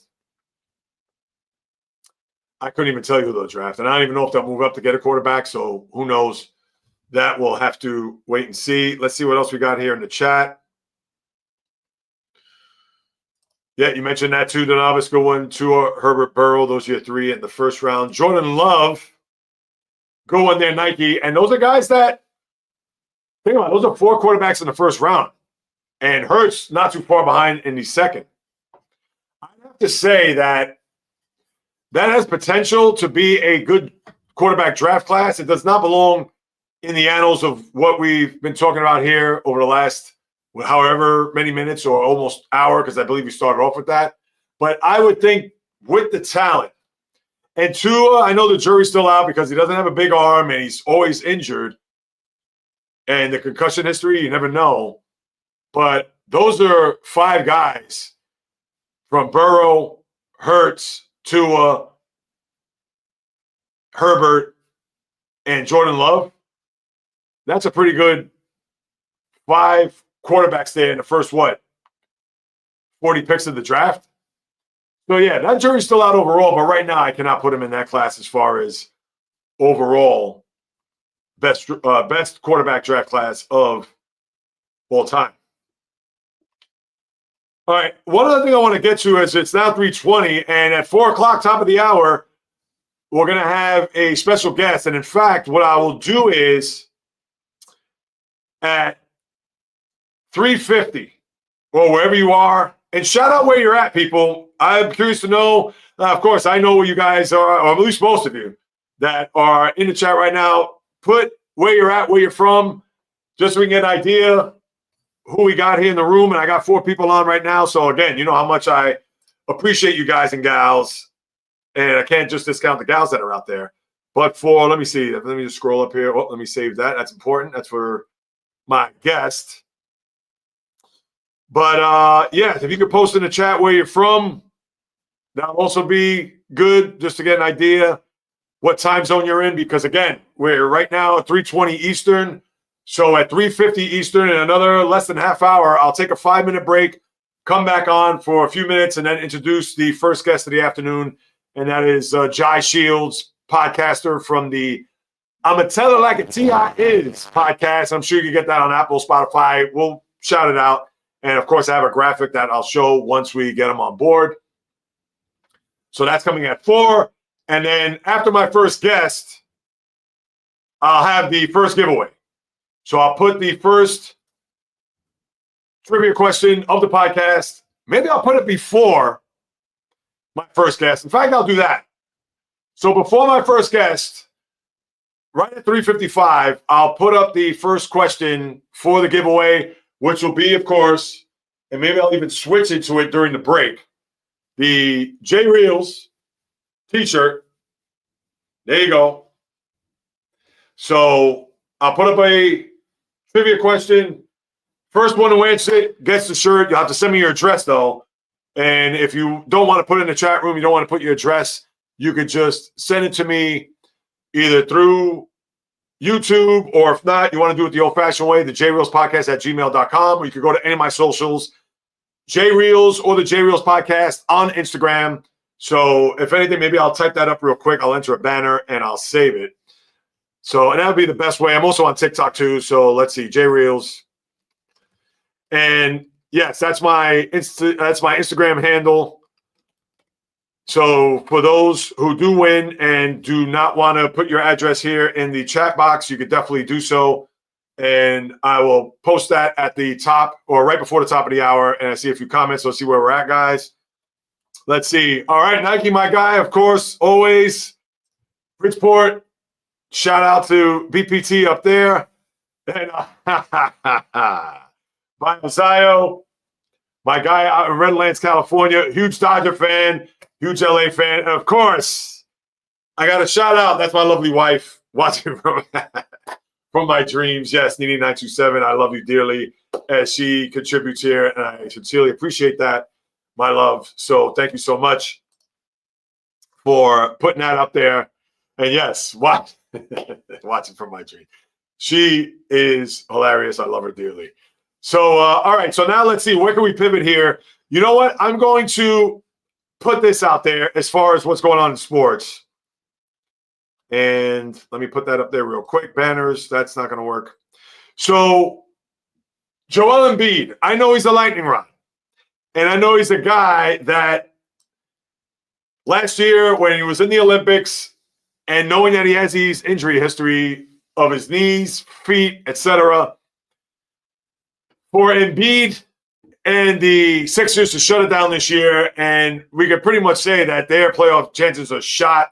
Now, mind you, the Bulls are awful, and they currently reside in the 10th seed in the Eastern Conference, so they were playing that 9-10 bracket, and Brooklyn, I know, is hanging around, but you couldn't pick any of their players out of a lineup. I get it, Cam Johnson and guys who have been a part of the team, the Nico Claxtons of the world, or the Nick Claxtons, excuse me, but for Embiid to now exit stage left, the nightmare year that he's had, the injury history, 30 years of age, to me, he's now the running back where once you hit 30, other than Derrick Henry, of course, he's going to be a guy that you don't know what you're going to get from here on out. Because with his body breaking down in front of our eyes and betraying him in the process, and how ironic, trust the process, I don't think Embiid, and I'm saying this right now, and it isn't going out on a limb, but for Embiid to close up shop, and I don't care if he goes into a lab, cryotherapy, if he bulks up even more, loses more weight. He came into camp this year losing 25 pounds, I believe, and what did that get him? A handful of games, a nightmare season, and now here it is, late February into early March, and you're not going to see him for the rest of the year. So, like I said, unless there is a scientist somewhere, who knows, maybe overseas with some sort of rich plasma platelet, the injections that people get overseas. And for him, the former MVP 2 years ago, and we know, talented big man, but I think you've seen the best of Joel Embiid. That's not to say when he comes back next year, he's not going to have his moments or flashes or whatever, but his body is telling you right now that it is not going to last an 82-game season. It's not going to last 4 rounds of a playoff, which the Sixers will need him to get to the NBA mountaintop to win a championship.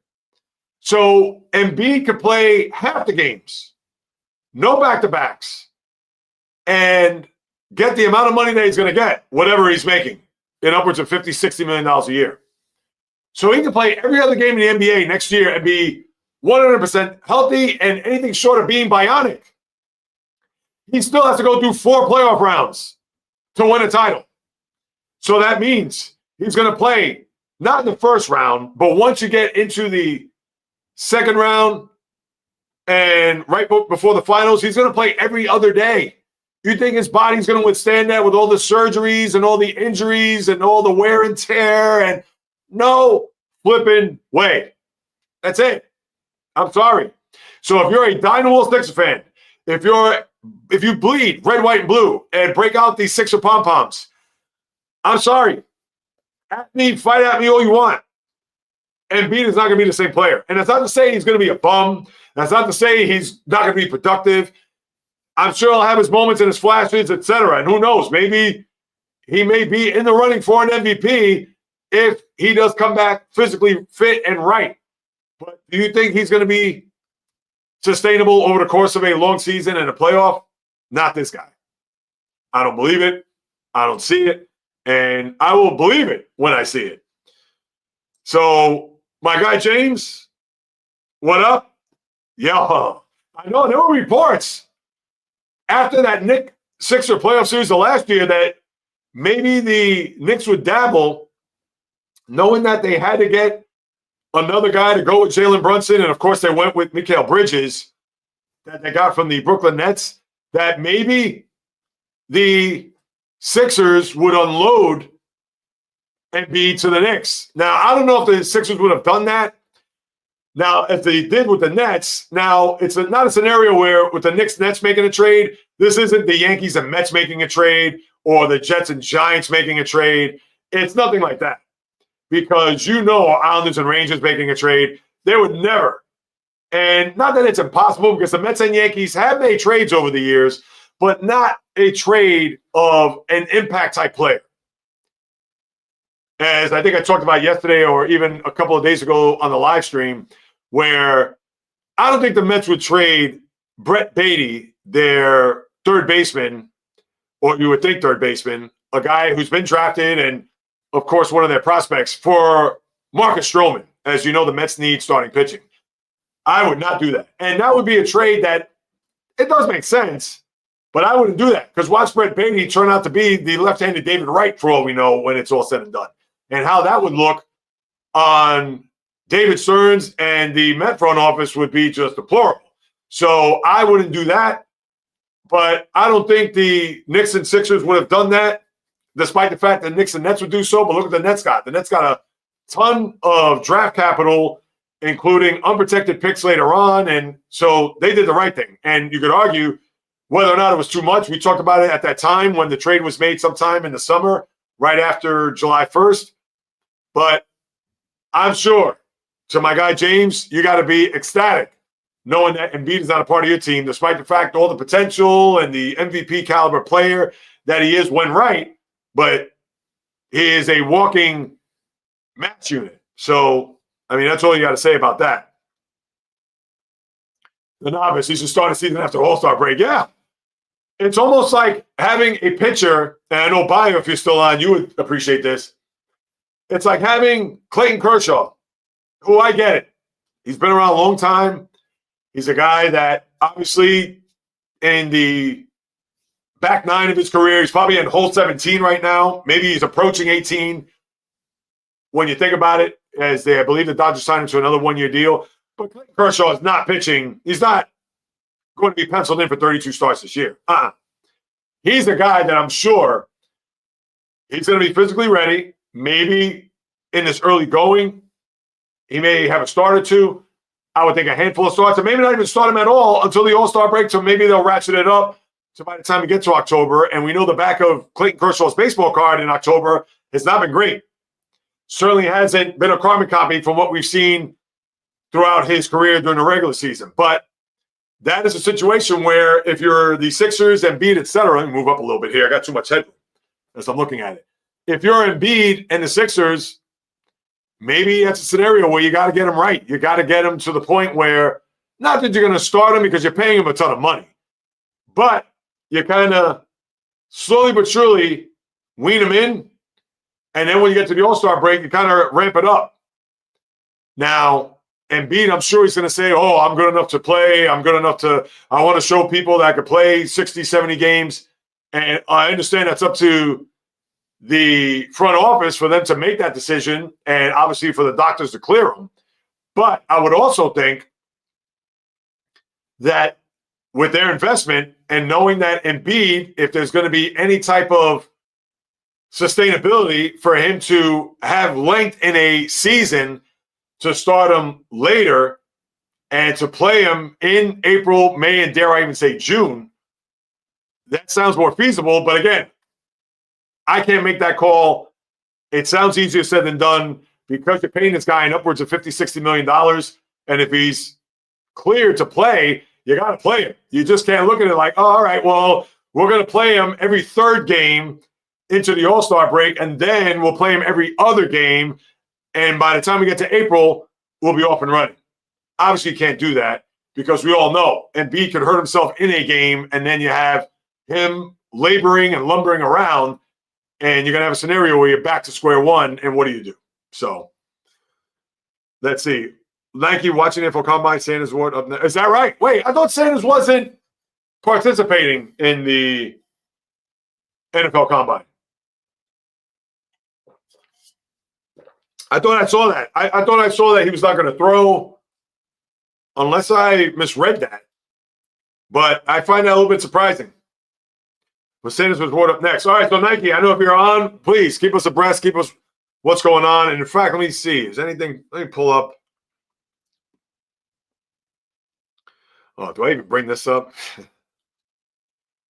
This could be a firestorm because I know this could go in 100 different directions, but you know what? What the hell? I'm going to be here for 5 hours. Or really another 3 hours after this. College basketball and LSC, Seton Hall, St. John's.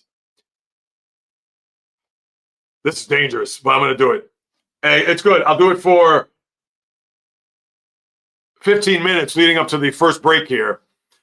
Now, I don't know if you saw how our current president, I'm not even going to call him by name. And I understand people are right. Just because I said that, people are going to say, oh, well, here goes JAYREELZ. He's going to go on the soapbox. Oh, he's probably a demon rat or Democrat, whatever. I am not. And I've stated that before on the podcast, whatever. And just to clear it up right now, okay, I do not veer left. I do not veer right. I am right down the middle. Similar to my sports takes. Because everybody knows I'm a huge Met fan. I'm a Steeler fan. Celtics, Islanders, Georgetown Hoyas. So guess what? And if you have not listened to the podcast at all, whether you're day one or my first day, you know I destroy my teams. Destroy them. In fact, my very first live stream, you want to go back and look, it's on my YouTube channel. After the Steelers got embarrassed by the Ravens, especially after that first half where they gave up 300 yards and the Steelers only had 60 yards. So I don't want to hear it. I'm not going to just all of a sudden, because they're my team, oh, well, you know, they had a bad night. Listen, I could have killed the Celtics before. I understand with Cleveland, but I got to give Cleveland credit. To me, that game was more on Cleveland than it was Boston. I understand you could look and say, all right, their defense shut them down in the second half, as I talked about in the very top. But I can't kill the Celtics. Yeah, it was a home game, etc. But all right, let's wait and see. But it's not as if I've never killed the Celtics. Do I need to go through the, ad infinitum, how much I've killed the Celtics over the years? Losing a Game 7 at home to Miami when they were down 0-3 and they came all the way back. Losing to Golden State when they had a 2-1 series lead and a 94-90 lead with about 5 minutes to go. I guess it's a 4-point lead. But they blew that game. Please, I can go through it all. But with that being said, okay, now Donald Trump says he's going to pardon Pete Rose to get into the Baseball Hall of Fame. Can you just stay away? Can you just go away? How about that? I mean, that would be just fantastic. But for now, he wants to just all of a sudden just jump in here. And I would love to see if there's going to be any comments over this. Maybe, maybe not. But for him to all of a sudden, he's going to pardon Pete Rose. Obviously, Pete Rose is no longer with us, number one. Let's start there. But number two, don't you know that the commissioner and the powers that be in Major League Baseball have to overrule that? Because Pete Rose signed on the dotted line many years ago that he is not going to be enshrined in Cooperstown based on his, later on, his admission to gambling in the sport when he managed the Cincinnati Reds in the 80s. So it doesn't matter. He can talk all he wants. Oh, I can pardon him. Oh, well, I'm going to put him in the Hall of Fame. I'm going to do this in Cooperstown. No, you cannot. So you could have all the bluster. You could say anything you want as far as, oh, well, he's a Hall of Famer in my eyes. And he said all these things he tweeted as far as him playing the most games and he's worthy of being there more than other people, which he does have some truth to that, I will admit, because Harold Baines does not belong in the Hall of Fame. I mean, can we start there? So, and I don't want to pick on Harold Baines, but you got to call it like I see it. Right down the middle, people. Right down the middle. But for him to come out and say he's going to pardon Pete Rose, I mean, seriously, this is what we're going to talk about? Yeah, here we go. Thank you. Now I got some people commenting here. Well, my mouth's not working. To my guy, Bio. Where did my cursor go? My cursor's gone? Did the battery run out? Who knows? All right, let's pop this up here real quick. Yeah, exactly. Yeah, a good point there. Wait, I'm sure you see in the chat room, but I want to highlight it. What happened to my mouse here? My mouse disappear? I know I got my power on. I mean, obviously, it's not as if I've all of a sudden abandoned here. But anyway, yeah, I'll get to those in a second. But yeah, I mean, just asinine for him to just try to throw his 2 cents. But as we all know, he wants to throw his weight around and he wants to solve everything. And I mean, please, I mean, who is he kidding here? So, yeah, I don't know what's happening with my mouse. Did I freeze? Is everything is overdone here? Let's just hold on a second. All right, so that works. All right, so yeah, Trump and sports don't mix. I don't know what is the point there. I mean, that is just out of bounds for him to say, and then overreaching his power. Trump can tell you what teams Pete played for. Absolutely, 100%. I know I said Nike's comment up there, but yeah, it's just asinine. It's just this is him typical trying to throw his weight around and just try to make himself more important than when he thinks he is, etc. So that's just a terrible job by him. Now, I got to work out this issue here, and I know I'm going to go on a break in a second, but if I can't work this mouse, and the thing is, it does work only because the battery came up, so you got to forgive me. I think because I have all this stuff plugged into this hub, and mind you, the mouse is a wireless mouse, so it's not as if I have it connected into that hub. But here it is. I have my first technical difficulty an hour and 40 minutes in because the mouse has disappeared. Well, the cursor has disappeared. The mouse is here. So once I will go on break, maybe that's my cue here. I want to get to those comments, though, even though I know I shouted them out. Now, I have a couple of things plugged in here. Let me disconnect that. So let me work on this issue here for a moment, but I'll still continue here. But that was something I just saw on the ESPN headline about him talking about Pete Rose. I mean, seriously, is this what we're going to have to talk about? But I guess, with him being low-hanging fruit, I mean, I just had to throw that in there. Yeah, I got to see what's happening with this mouse, people. So if you could just bear with me for a moment. Let me just make sure that camera that has to stay in there. That's important. I think that's what's gone on here. I could disconnect this.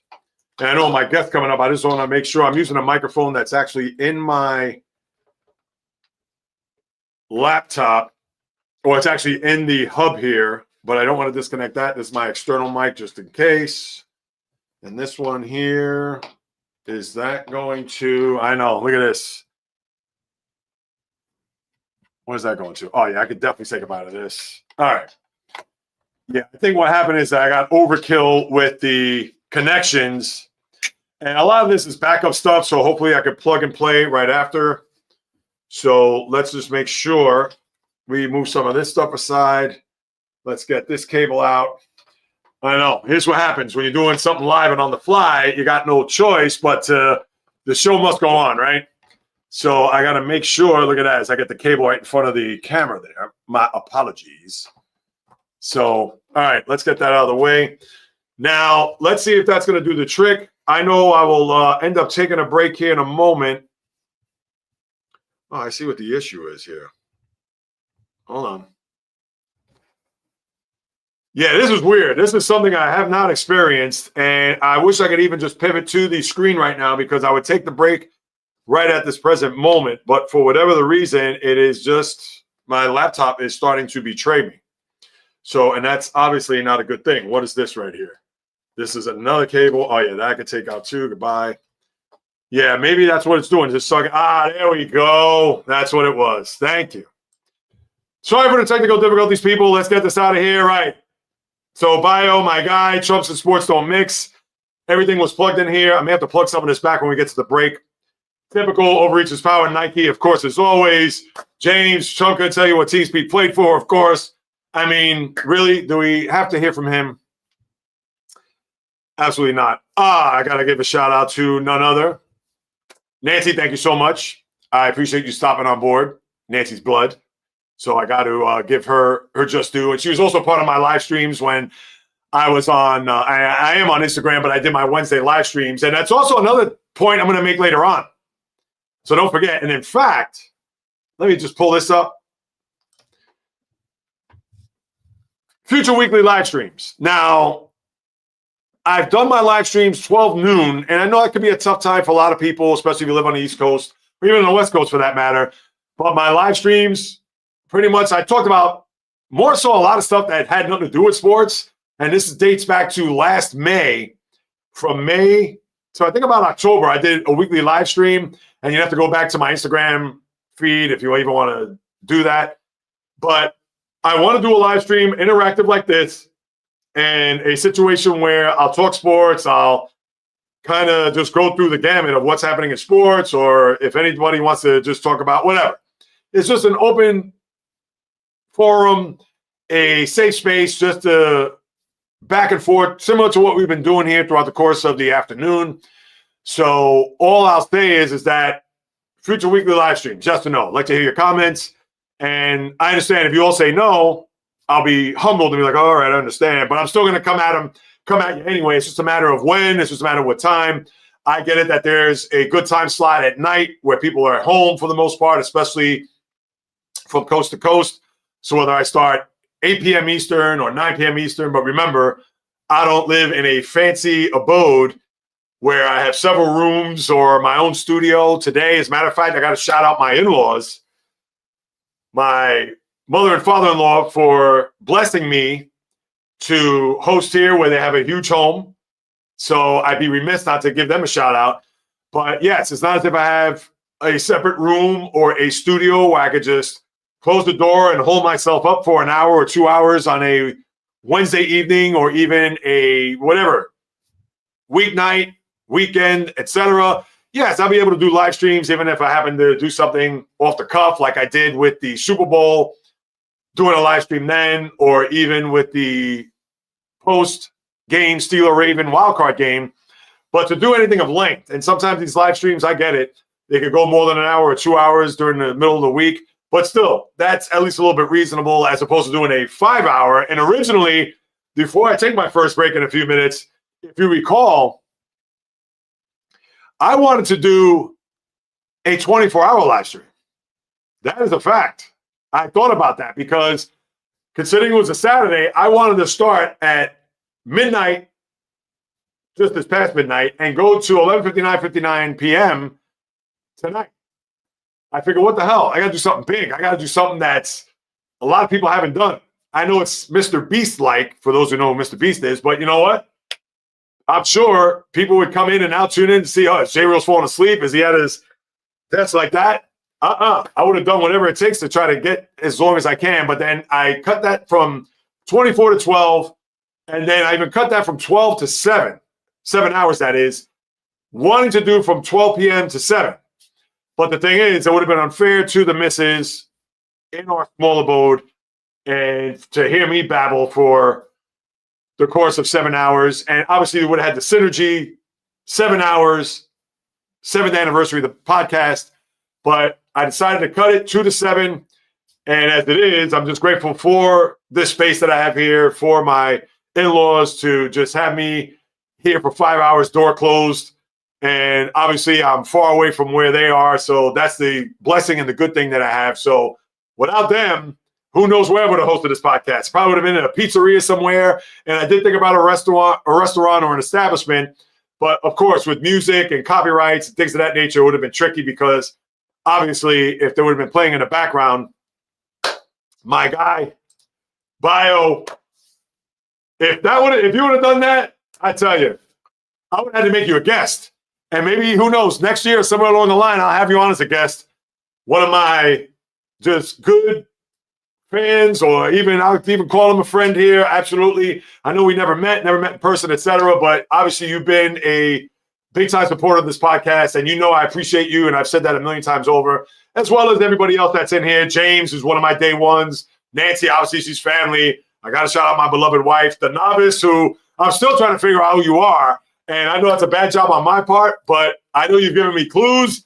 I haven't been able to come up with who you are just yet, but still, James, we go way back 20-some-odd years, another day one, without question. And if I missed anybody, my apologies. There's been Jonathan, who obviously was in early on. I don't know if he's still around. Maybe he comes back, but I got a shout out to him. And for him chiming in, not only just yesterday, but also on Wednesday's live feed. So, yeah, all of you guys, goes without saying how much I appreciate you and how much I am just grateful for you to carve out precious time out of your day. And for Bio to say you'd be there for the 24 hours, who knows? One day I want to do that because you got to do something epic. All right, here you go, James. Imagine that, Legends. It's called the Evo Lounge on Unionport. I think it's Unionport. Castle Hill, off of Castle Hill train station, Castle Avenue in the Bronx, and Westchester Avenue. James, he and I, we go way back from the days of AOL. Think about that, chat rooms. So I got to put him on blast there with that. And breadcrumbs. Oh, no, yeah, you gave me breadcrumbs. Yes, when you talked about shots and ginger and all that, and I'm thinking to myself, wait a minute, I got to go back now 13, 14 years, and I'm trying to compute. And that's why the other day when you were in the chat room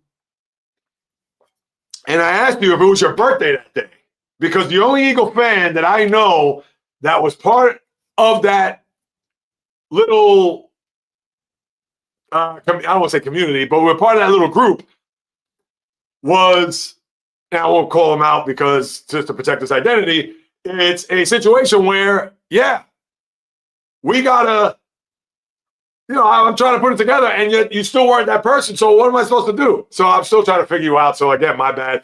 And if that's the one breadcrumb, that's fine. I actually thought of you being another person, but I don't think you're an Eagle fan who's part of that group. So, and I know you said Yankees, Lakers. So now that I think about it, all right, here's my other hit. I mean, it's got to be, if it's not who I think it is. I already had strike one, so this is strike two before I take the break at 33:50. All right, to the novice. Did you move out of New York City? And are you in a mid-Atlantic state? How about that? That's my guess. Without saying where you live or where you're from, whatever. If you want to shout out where you're from, then I think I'll know who you are. And yes, Nancy. And yes, Legends. Haven't heard that in a year. Nike. Yeah, James, he's also part of that group from back in the day. So it's crazy. I have a little nostalgia here when we go back to that time of the late 90s, early 2000s. So let's see. And then, here's enough breadcrumbs. I know you're sprinkling those breadcrumbs. Well, I gave you the hint. Well, with that being said, let me take a break here as I'll get ready to post that question. I'll come back 5 minutes. So just stand pat. Don't go anywhere. I have a guest at the top of the hour, 4 o'clock. And of course, once I come back, we'll go through the first giveaway question. First answer to that, obviously, we'll get a JAYREELZ t-shirt. And that is that. So stand by. Let me bring up the first banner. I'll be right back. And I know that's what I started off with, which is crazy because here I am trying to just finesse what's going on here behind the scenes. So with that being said, I'll shut up. Be right back in 5 minutes, take a break, and then we'll get right back to it in a few.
All right, back at it here as we get ready for the top of the hour. And it's interesting because the way I have this set up, I haven't plugged back any of the particulars when it comes to setting this up, as I was having that issue with my mouse freezing before. So when the guest comes on, I hope there's no feedback echoing. If not, I may have to put a pause. I do have one thing that's in here, and that's the microphone, but then I got to do a couple other things. So let's keep our fingers crossed, but we'll work through it. You know how I do, and hopefully you guys and gals will hang tight.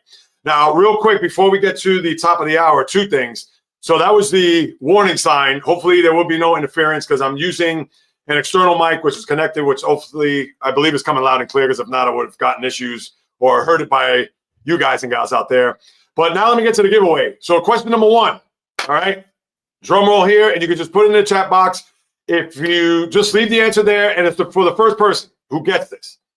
Now, one more time, even if you don't have the answer by the time I get to the first guest, don't worry. I'll go back in the chat room. I'll read it. Whomever gets the first one is going to get it. So here it is. The giveaway number one. Here's the first trivia question for the T-shirt. We all know today was my first ever podcast, March 1st. And then a few days later, I came up with a second one. What was the topic of my second podcast? Now, if you're a day one, you may or may listen. I don't expect you to remember something I did almost 7 years ago as far as the podcast goes. But if you could talk about the topic, the team, you don't have to get the exact title of the headline of that podcast. But if you could just give me the idea of what was discussed and to whom it was referred to, please. You will get the T-shirt, first person who answers that, and my giveaway number one. We'll do the second giveaway. Maybe we'll do the second one before the second guest comes on at 5:30, or maybe I'll do it after. Maybe I'll save it toward the end just to kind of keep us suspenseful and to keep everybody back on. So there it is, people. There's your trivia question. What was the topic of my second podcast? So you're going to have to do a little work to find out.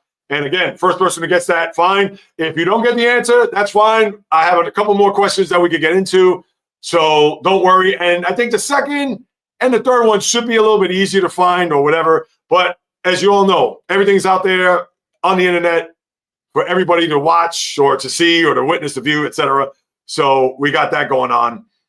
So right now. And I know we've got another minute to go before my first guest comes on, and he should be joining us momentarily. So stand by. We'll stand by for that. But before then,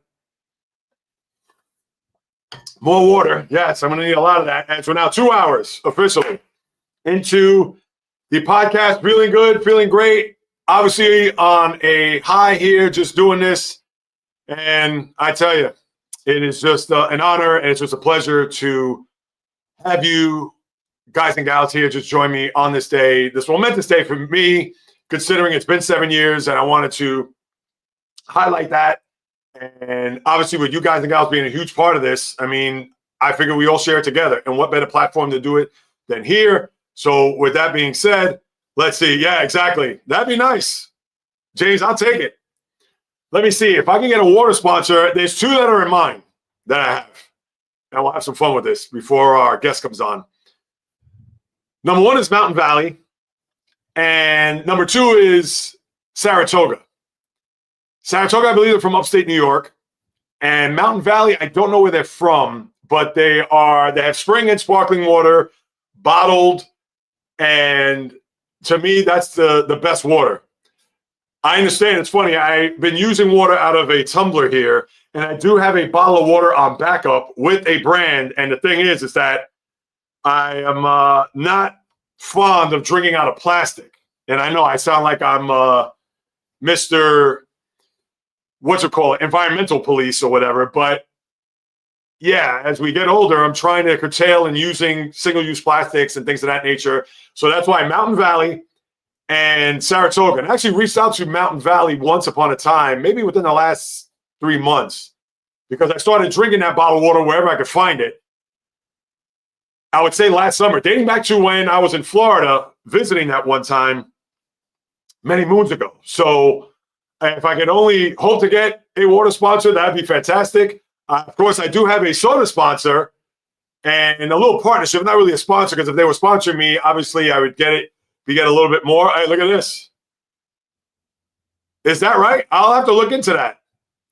Jason Momoa's water. Listen, if there, or maybe it's in the aluminum, which I know they try. It's a little bit better than plastic, but I know aluminum you have to watch out for too. But you know what? Maybe that's another avenue. And how cool would that be? Excuse me, to be a part of a celebrity who has a water, and here I am, a little podcast host. I understand I'm not someone that is of Stephen A. Smith or whatever, but that's all right. I'm working my way up to that because I know I belong with those guys. And I'm not trying to pump my chest out to be like, yeah, look at me or whatever, but you guys and gals know. James, you know me for years. Bio, I mean, please, Nike, you guys and gals know. Even Nancy, if she's still on, we go way back. In fact, I have a picture of shooting baskets when I was about, I think, 6 years old. So please, in the blood and the DNA sport. So I don't want to hear it. But anyway, with that being said, I know we're still waiting here for our guy. And let's see what I could do in the meantime. Yeah, let me post this up real quick. Let me see. I don't know. I don't see him pop up as yet. Let me just make sure. Because I know I would get that pop-up to say, hold on. Let me just check the layout. All right. So, yeah, still waiting to hear. Let me even. Let's see what we got here. Oh, look at that. Funny you say that. Mad Dog. That's a good one. And it's ironic because my guest, who's going to be on momentarily, he just interviewed Mad Dog Russo. We're going to unpack that. We're going to talk about that too. Look at this. Bio. My guy. Yes, indeed. And look at this. Mountain Valley makes a 5-gallon glass bottle. The novice, I got to do that. And I don't know, did you answer my question where you're maybe from, moving out of New York and you're in a mid-Atlantic state? Just putting that out there. And even if I don't get to it right away, I'll get back to it. But yes, Mountain Valley, bring it on. I'll put it on every podcast. I'll put everything. And especially with the live streams, this is where I can start generating some funds.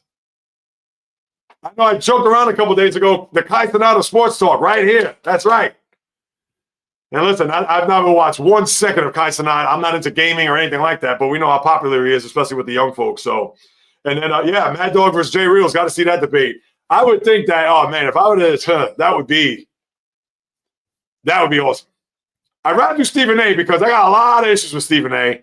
And Lord knows I've tagged him on a lot of stuff on Instagram and on social media. So, yeah, that's one guy I want to go back and forth. And even Russo, too. I mean, listen, you think I'd thumb my nose at Russo if by any stretch he wanted to join? So that's a good one. I appreciate that too, Bio. All right, now let me go here. All right, what's happening in sports? I'll leave it there. Now, in the meantime, I'm going to just see whether or not I'm checking my phone just to see if he's touched base, because the last thing I want to do is not. Yeah, as a matter of fact, ready for the link? Okay, I'm ready. Oh, wait, hold on. Just making sure he's connected, as I don't see him. I may have to send him another invite. Hold on. Oh, is that right, Jonathan? You saw him near Central Park? Wow. I saw him at Central Park about a year or so ago. Robert Kraft. He was crossing the street, and I was going the other direction. He was walking with somebody. So I'm further south than Mid-Atlantic. Was a Raven fan. All right. I'm going to have to. Was a Raven fan. Was a Raven fan? All right. I'm going to have to think about that. Let's see. Yeah, I got my guest. I don't know where I haven't seen him pop up here. I have 8. Let me see. All right, guys. I know I'm trying to go through this and hold on. No, that's not him there either. Yeah, because I see 1, 2. All right. No, I do not see him here. Let me see. Check the viewers. I saw those pop up. Hold on. I know. This is what happens doing this on the fly. Let me just do one thing here, guys. If you just bear with me a second, because I know that when he pops up, it should just show here. And for whatever reason, he says ready for late. iCloud.com. All right. There he is. Now he just popped up. I was wondering whether or not. All right, let me give him a proper introduction. Let me just see before I even introduce him to my guy. Jai, just give me a wave if you hear me. My man. All right. Now that we're set, because I was waiting for him to pop up there on the stage and I didn't see him. So let me give him a proper introduction here. This brother's a young brother. And over the years, it's funny because we've mostly chatted through social media. We've never spoke on the phone.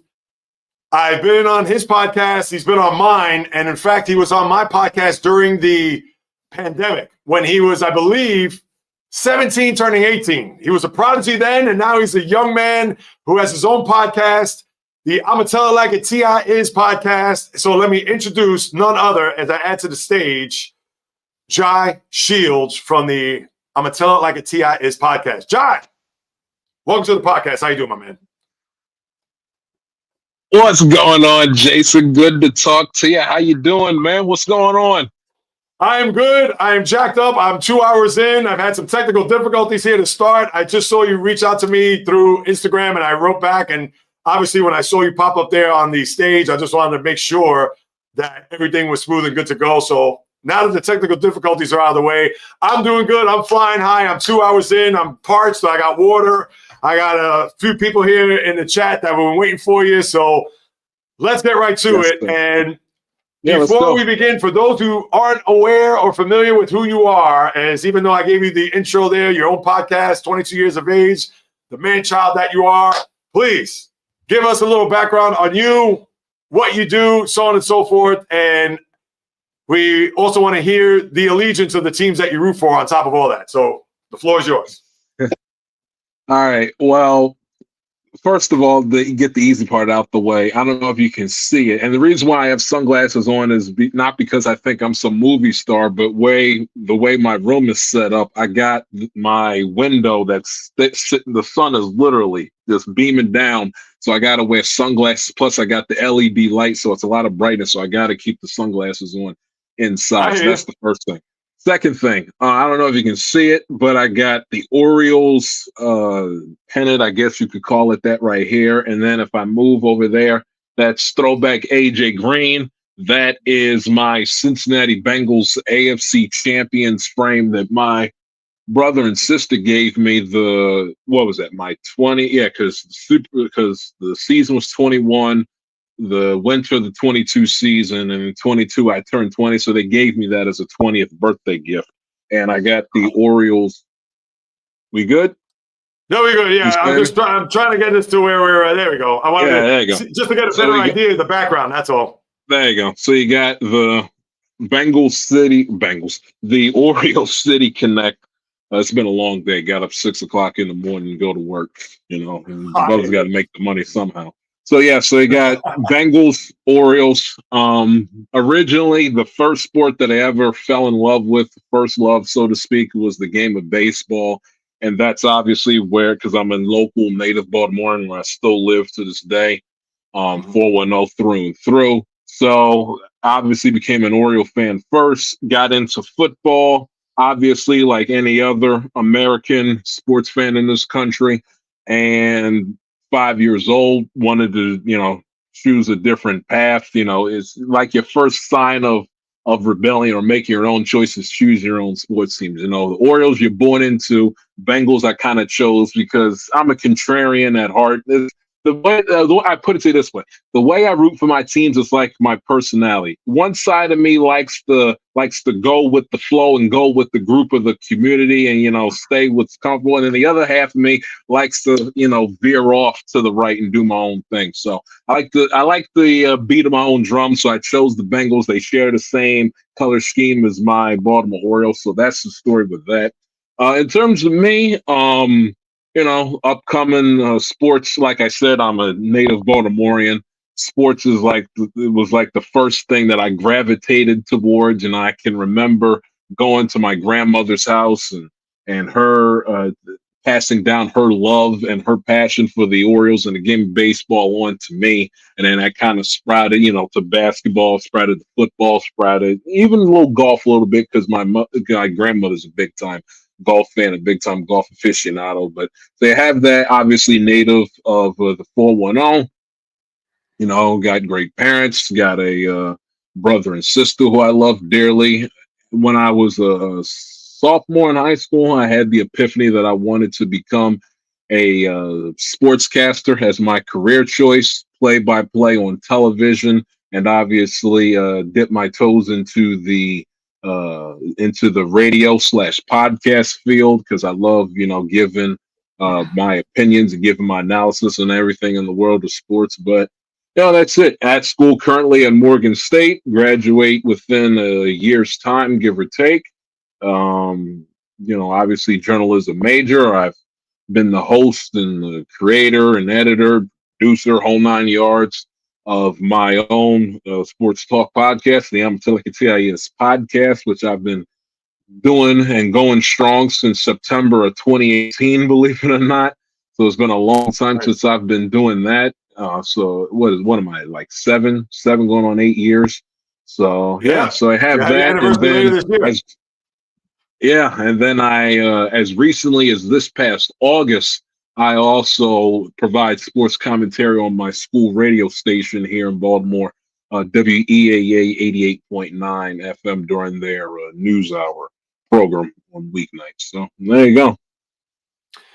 No, that's fantastic. And that's the one thing with you trying to go through all these different avenues, whether it's obviously the podcast space, which I get it. Everybody has a podcast in this day and age, but it's a matter of the consistency and trying to stand out, which obviously we're both trying to do here. But I'm sure there are even bigger things that you want to do besides the podcast space, if I'm not mistaken. So is play-by-play something that you're looking to aspire to? Is it color commentary, even though I know the color commentary is more for the athlete in this day and age when we watch the broadcast of these games? So is the goal for JAYREELZ to kind of be the jack of all trades, master of all, or you're like just in the middle of doing all this to set yourself up for being a play-by-play guy somewhere down the road? I would like to be the jack of all trades if the good Lord allows it, and I don't, run myself health-wise into the ground, because you don't want to overwork yourself. And then it's because one of my non-sports related heroes and people that I admire in quote unquote show business, if you will, is Bernie Mac. And one of the things that led to his demise is that he was one of the hardest working men in Hollywood because he made it big so late into his adulthood that he felt like he had to make up for lost time. So he just kept working and working. And his friends and his colleagues, yo, Mac, slow down, take a break. And he worked so much to the point that his health started to fail. He didn't take care of himself. And then in August of 2008, when he was 50, he tragically passed away. So I actually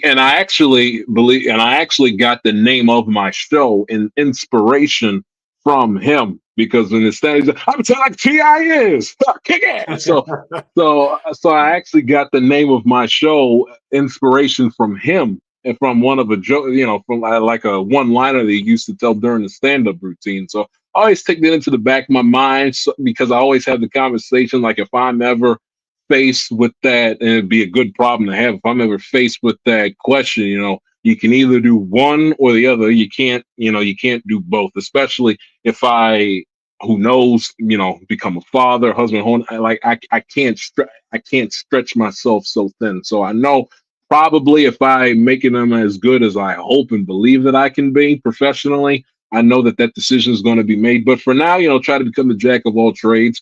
I love being on the radio and doing the podcast thing. I love previewing games. I love recapping and analyzing on games and giving my opinion on news events within the world of sports. Anything from Joel Embiid to Justin Tucker to the Yankees giving Aaron Boone a 2-year extension. I love giving my opinion and letting my voice be heard for people to listen to. And then I also love the adrenaline rush that play-by-play gives, because it's not like radio and hosting a radio show / podcast and vice versa.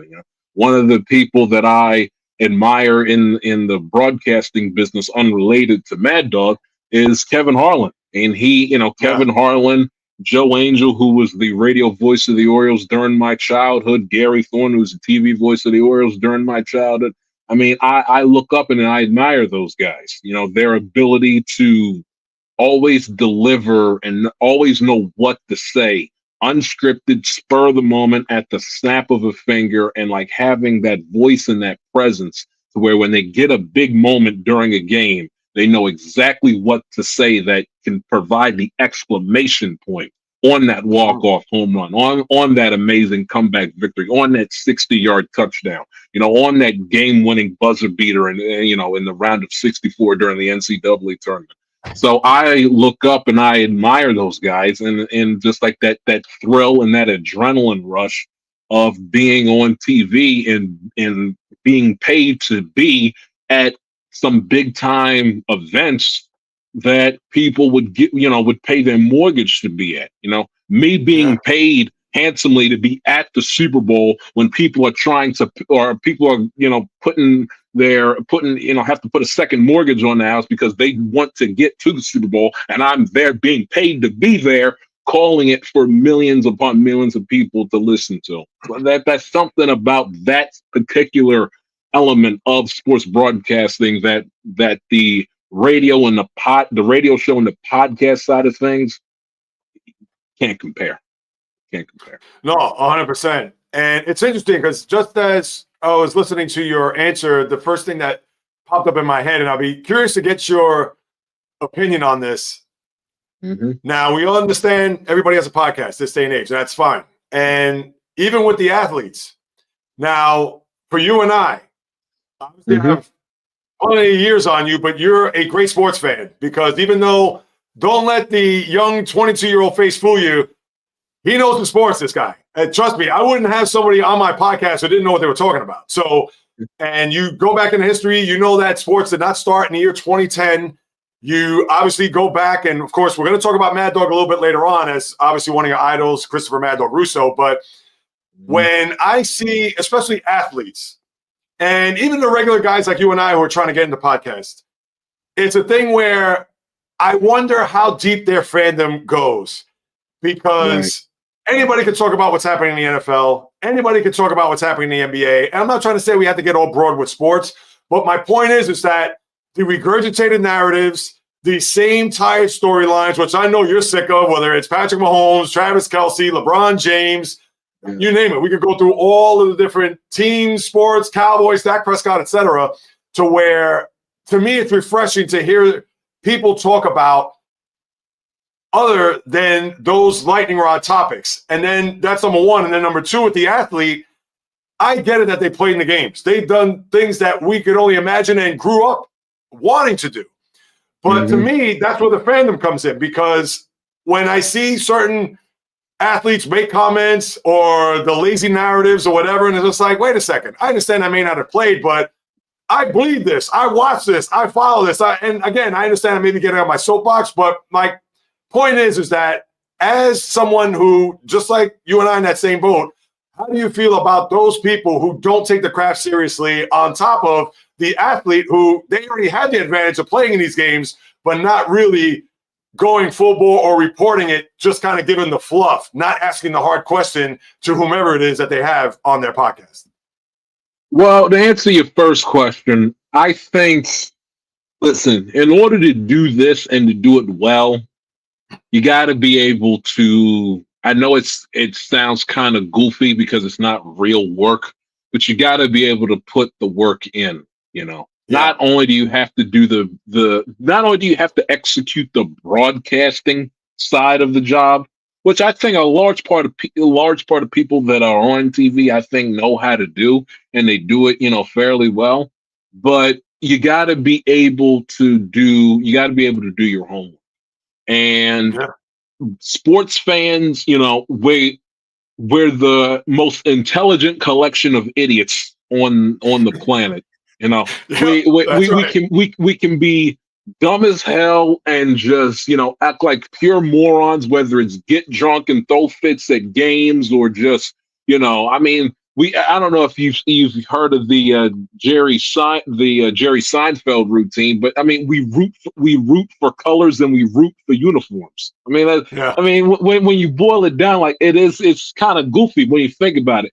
But we're also intelligent because whenever, and it's not just with sports. You can take it for someone who's a huge movie buff. You can take it for someone who's a huge television buff. Someone who's Absolutely, a huge music.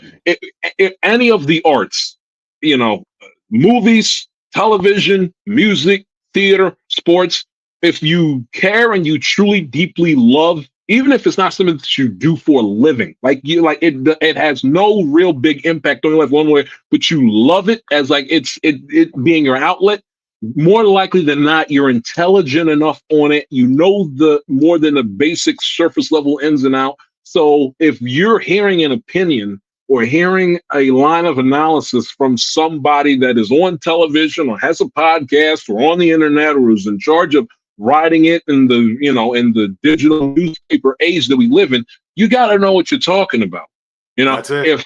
If I went and I decided to comment, let's say, perfect example, I'm whatever, and I'm on network television broadcasting this, that, and the third, and then randomly ABC decides, you know what, Jai, we're going to put you as part of our Oscars coverage, like a Oscars post game show, so to speak. Right. And I go out there and I start talking about the movies. The serious movie buff that done seen every single big time movie that was nominated, they might not be an Academy Award winning actor, cinematographer, graphics person, whatever, or makeup, but they're going to, or never acted in anything a day in their life, even going back to middle school, high school. But if they know their movies and they care about it, they're going to sit there and be like, what the hell is this guy talking about? This guy just babbling.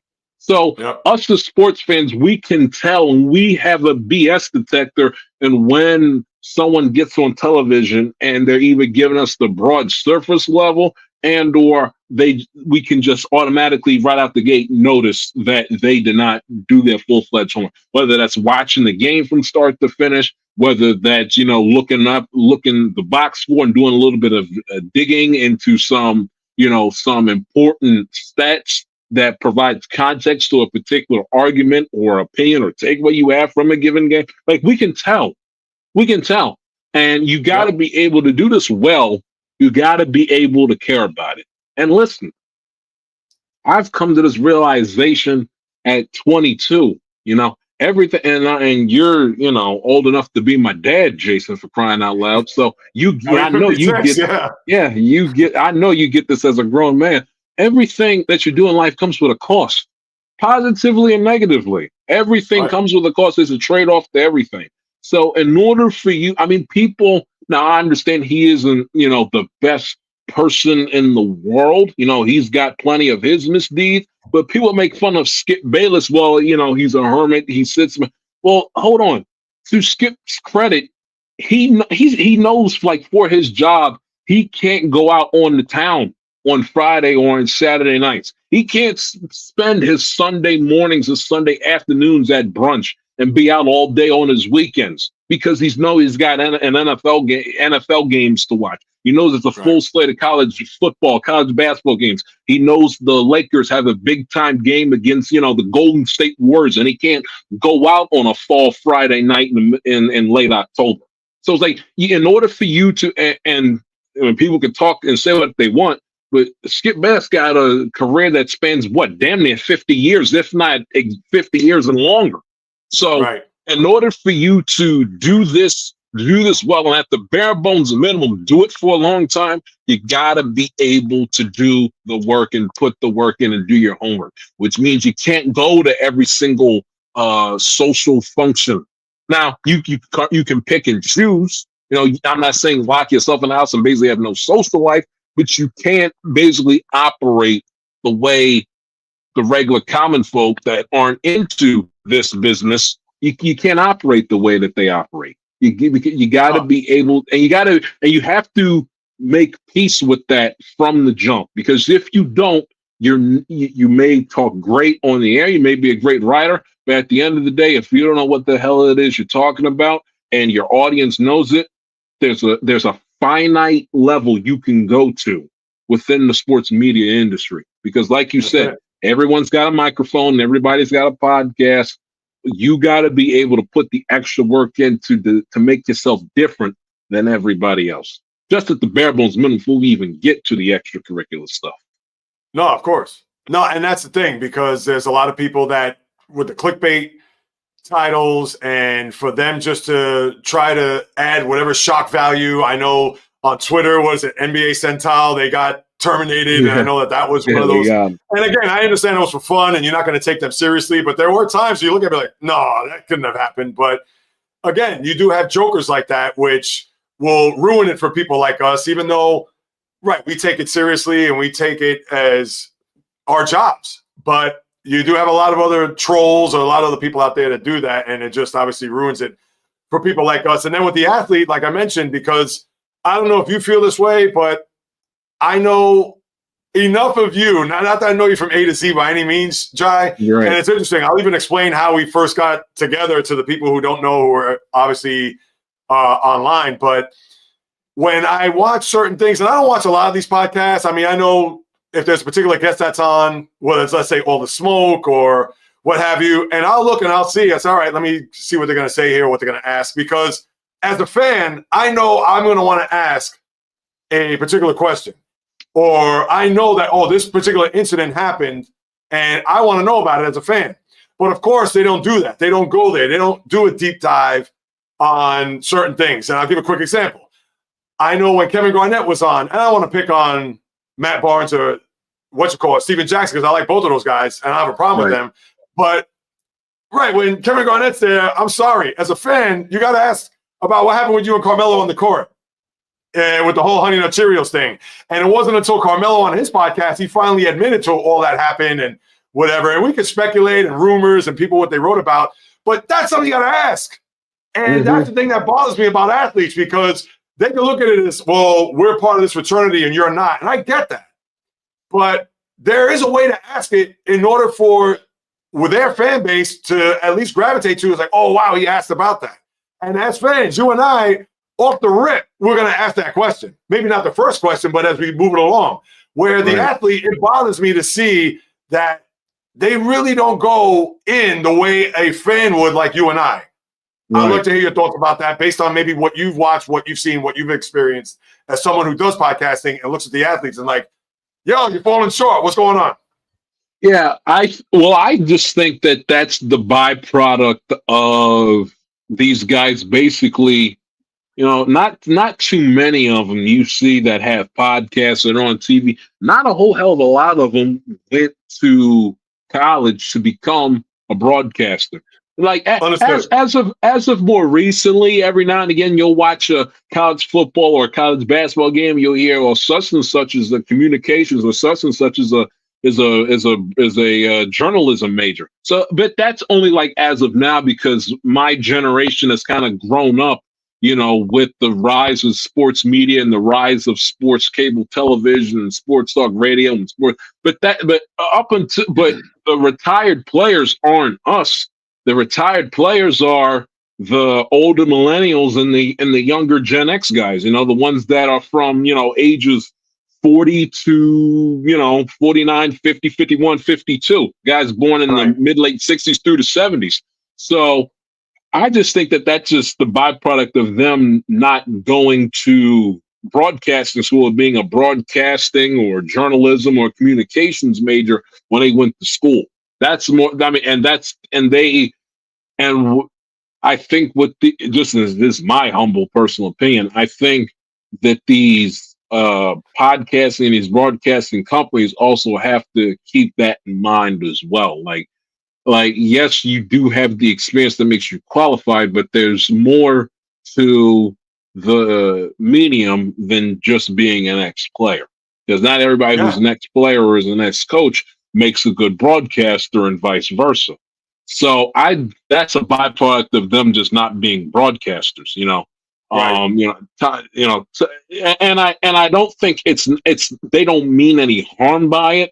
I just think that that's just the consequence that comes with, and the chance you take when you take an athlete off the field and stick a microphone in front of them. They're not going to have that intel and that cognitive ability to, always want to look for more and want to peel back the onion to get to the core and the root of what it is that they're looking for, what it is they want out of a guest, what it is that they are looking for in a given situation on the field or off the field. Right. No, and that's true. And I know I'm a hard marker, and this is from someone that does not have a communications major. It's not as if I went to a 4-year university and I've been doing this. I mean, I've been doing this in various ways, shapes, and forms for 24 years, but at the same time, it's not as if I have a degree on my wall to show that, well, hey, this is the start of my journey in this particular space. But I don't know. I guess me, because I'm a hard marker, knowing that what I put into this, just like what you put into it, it's a thing where when you see other people, especially people, granted, like you just mentioned, they have not gone to college or they do not have that broadcasting ability or even journalistic ability to ask a certain question or a hard question or whatever. But it just boggles my mind that, and I can give you even more examples, but of course I won't bore you or people watching on this, but it's just one of those things that I know for what it is that I do, which I would think the same for what you do. I know if you would have had that certain guest on, just like I would, and just like they had, it's like, oh man, you got to ask this. Oh, how come you didn't bring this up or whatever? And it's just like, it just boils me up to the point where it's like, man, and like you said, the opportunity to do that, to speak to them. Yeah, and like you said, you got to be able to think like a fan. I think, man, it's appropriate because we just came out of this football season. I think that's one of Tom Brady's biggest hurdles as a game broadcaster. He obviously has got G14 classification to talk football and in particularly talk NFL football. But 100%. he has to realize that you can't call a game like it's 6 o'clock in the morning and you're watching the all 22 tape, with Belichick and Josh McDaniels up in Foxborough. You can't watch the game and commentate on it like a player. You got to be able to commentate it like a fan and then use your game playing Hall of Fame and high football IQ experience to explain it and to simplify it to the viewer watching at home. And I think he has room to improve on that. It's only 1 year, so you don't want to hold that against him. But I think that's the one thing about Brady that he has to realize. And I'm not a Tony Romo fan by any stretch of the imagination. Yeah, I have a love-hate thing with Collinsworth. Sometimes I love listening to him, and then the other half, he annoys the hell out of me. But the thing that those two guys do, and they do well, is they watch the game from the perspective of a fan. Chris Collinsworth's a fan in the Sunday Night Football booth.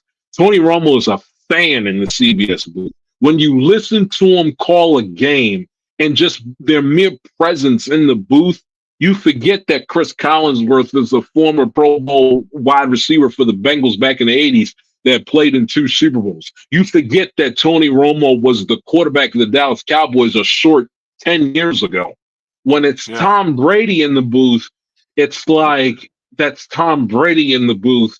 And he's so locked in with how he watches the game of football. Like he kind of has lost he's lost that element to him, because before the 7 Super Bowls and all pros and everything, Tom Brady was just the kid from San Mateo, California that loved the game.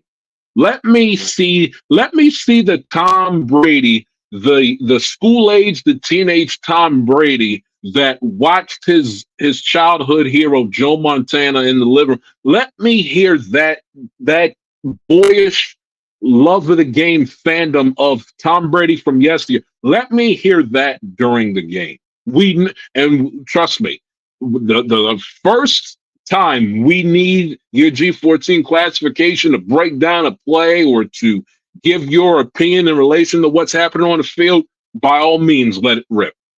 But he's too mechanical when he analyzes the game. He's got to be able to sit up there like the thousands of fans sitting in the stadium and the millions watching on TV. You got to be able to approach the broadcast with a fan perspective first, and then the GOAT Hall of Fame quarterback perspective second.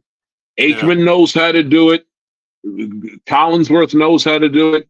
Romo knows how to do it. You got to be able to watch and analyze the game first like a fan.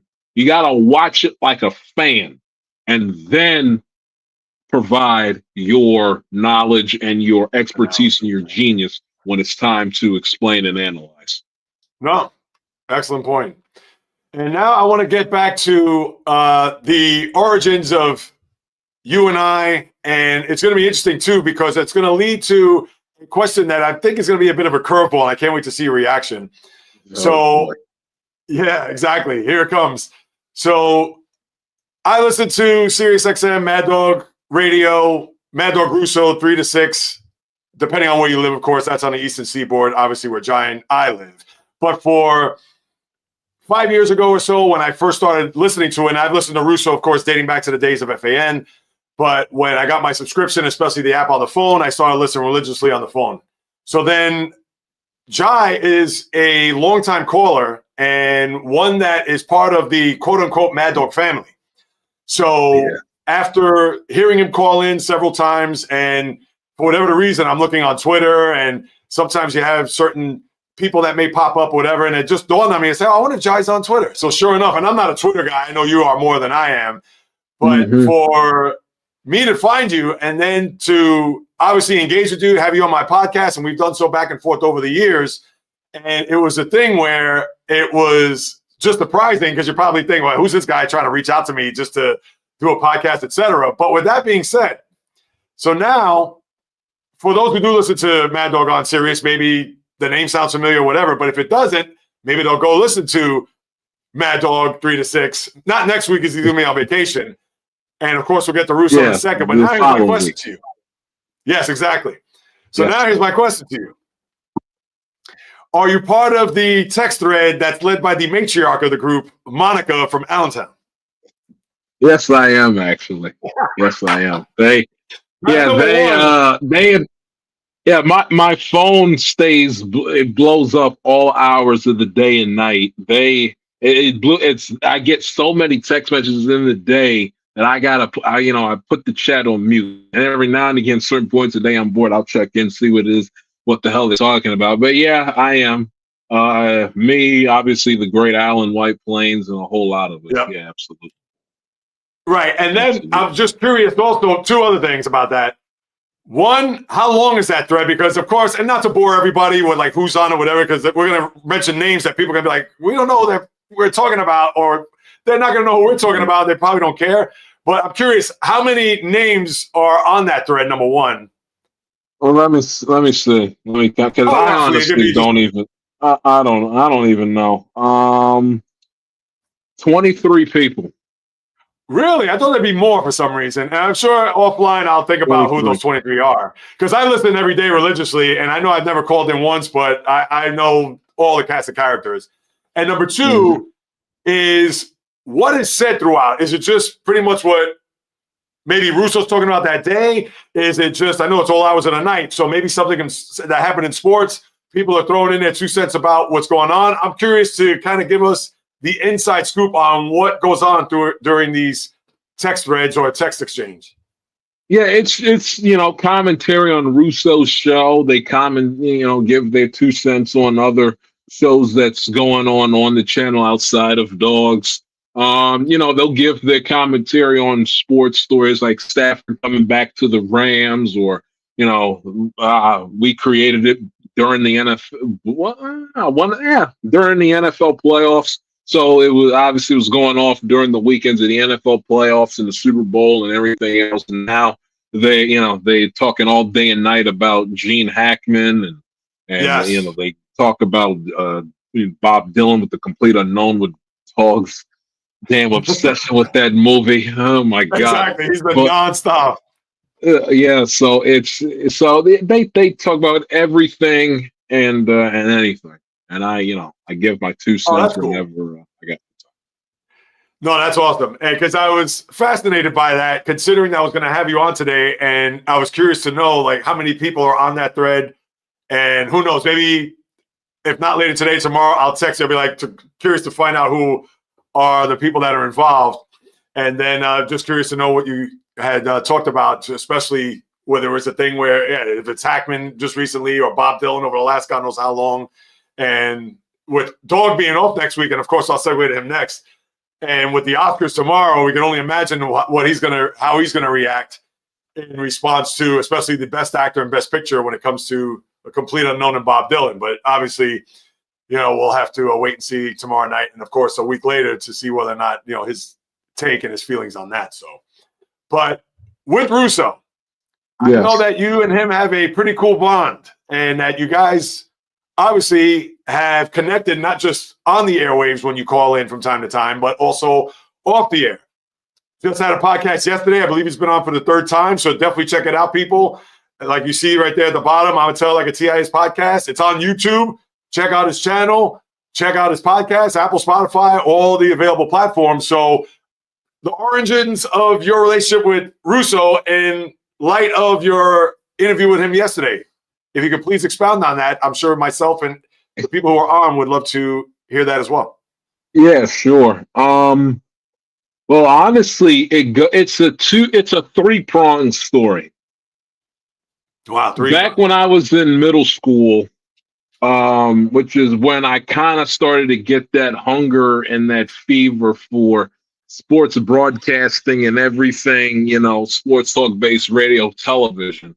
Obviously, we talk about Mad Dog, talk about Kevin Harlan. I would be lying to myself if I were to sit up here and tell y'all that Stephen A. Smith also hasn't been a huge influence on me, because he has. So, Right. And I'm talking, and this is like 2010s prime First Take, Stephen A., Skip Bayless. There was nothing better on television. And then I was like, this Stephen A. guy, like he's like this the best thing I've seen on television. So then, I was like, oh, well, he hosts a radio show. And then at the same time, my parents got a new car, and Sirius was in the car. So he had a show on Mad Dog's channel from 1 to 3 in the afternoon. So I would listen to that, and Stephen A. back in the day on the radio was like they next to Dog, it was nobody. And then at the same time, Mike Francesa, when he was still on FAN, his show was simulcast on FS1. Yes. For like the first 4 or 5 hours of his show or whatever. So whenever I would have free time, I would watch Mike on FS1, and then also pick and choose, listening to Stephen A. from 1 to 3. And then at around that same time, in about 2014, and when I was a preteen through teenager, there was nothing better than MLB Network. It makes me sad to see how far the network has fallen over the years, because back in the day, it was one of the best cable sports channels money could buy on television. And during the baseball season, I watched MLB Network religiously. And back then, not so much now, because it's falling off. I get busy, this, that, and the third. But so I'm watching it one day, and all of a sudden, this Italian guy in a sport coat who sounds like somebody I've never heard of before or since. I got good money. How are you today? I hated that television program on the MLB Network that's going to last over show. I'm like, who is this guy? And then he started like screaming and yelling about baseball stuff, and I'm like, this guy is entertaining. This guy's funny. He's compelling. So I became a devout viewer of High Heat.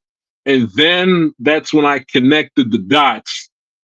Christopher Russo, radio career, Mike and the Mad Dog, Mike to the Mad Dog, Mike Francesa, Stephen A. on Mad Dog Sports Radio, Mad Dog Sports Radio, named after Mad Dog, radio career of Sirius XM. So I was able to connect like the triangle dots between the three of them. And this is about, 10, 11 years ago, give or take.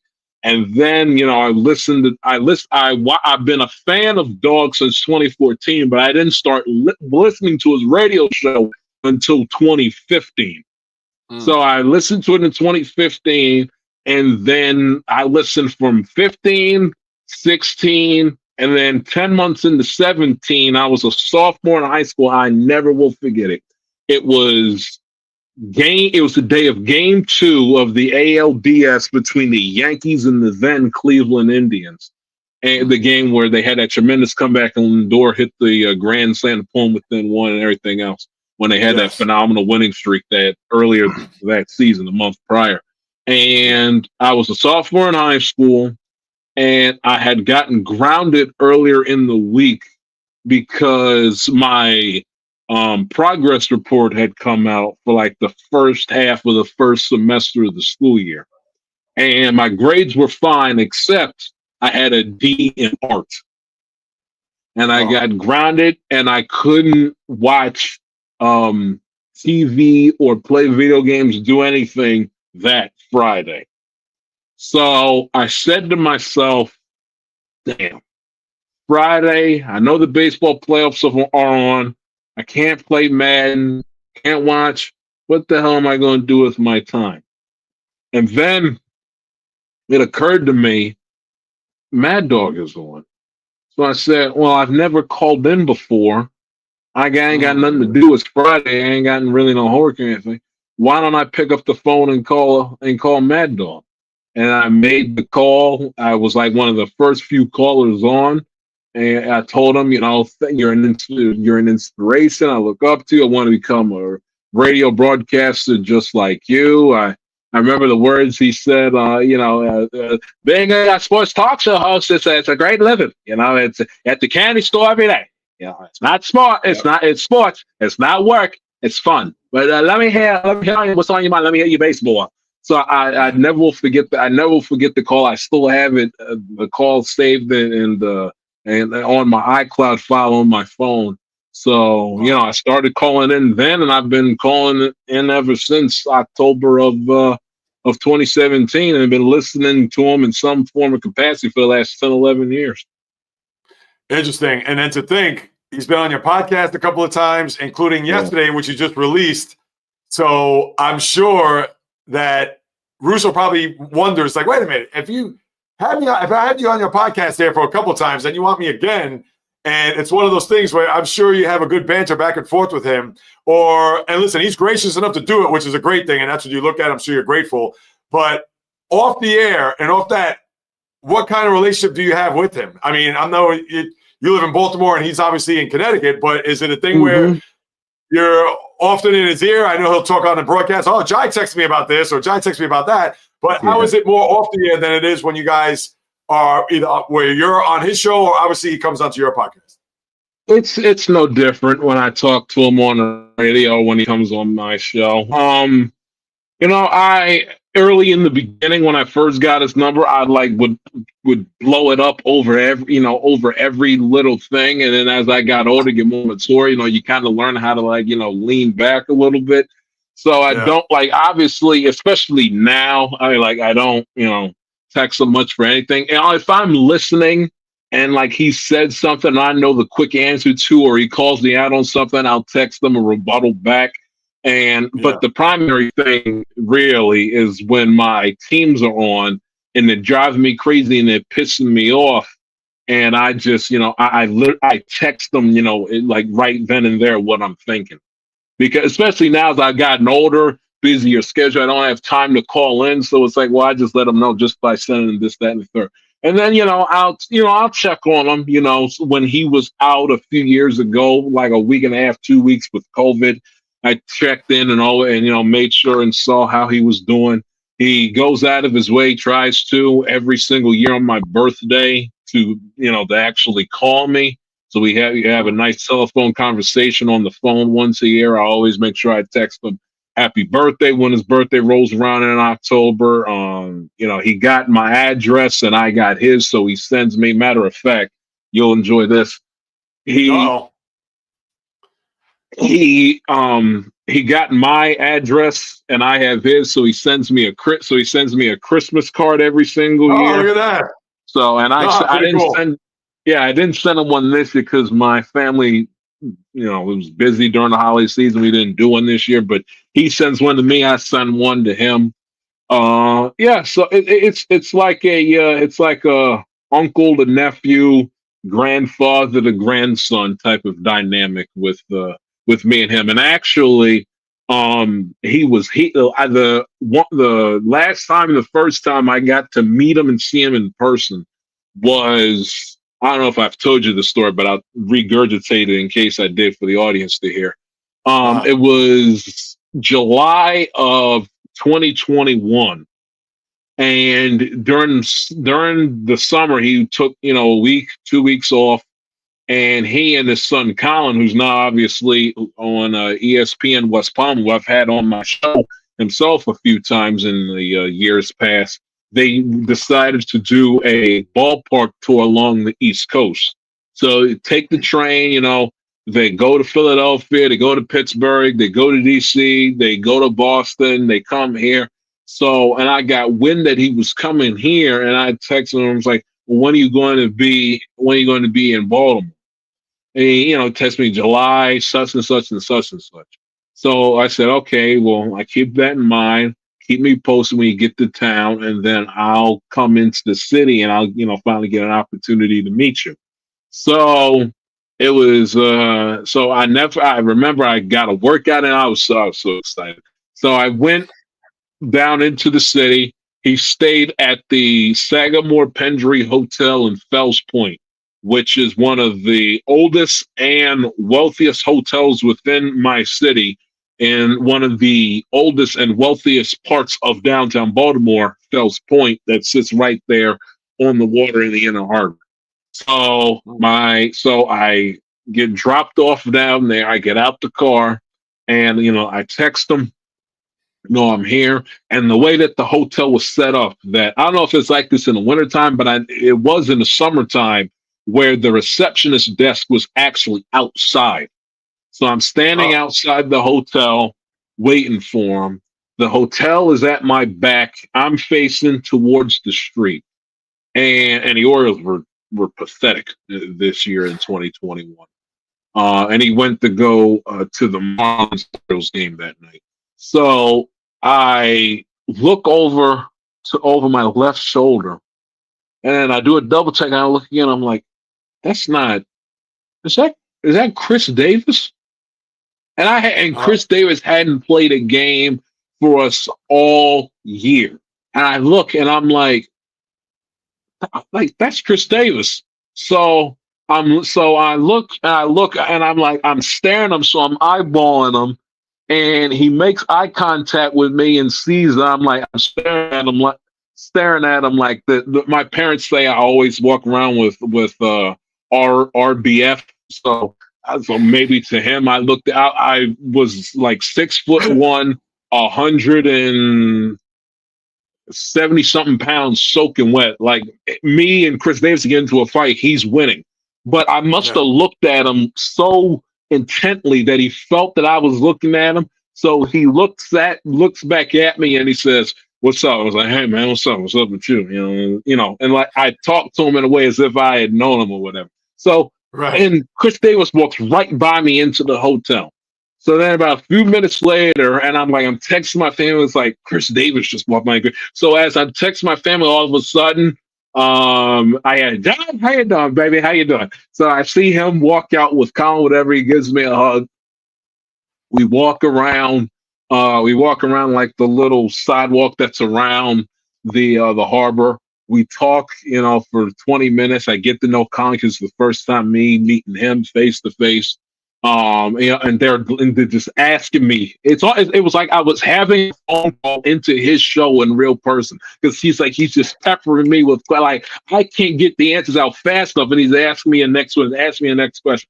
So we go into the hotel, we sit down in the lobby, and Jason, it was something I had never experienced before or since. I mean, I'm sitting and I got, people in suits, having meetings or whatever, fucking butlers and bow ties is walking by, and it was like, and he comes by and he asks Dog what he wants to drink, and Dog gives him his order. Colin gives him, he's like, Johnny, what do you want to drink?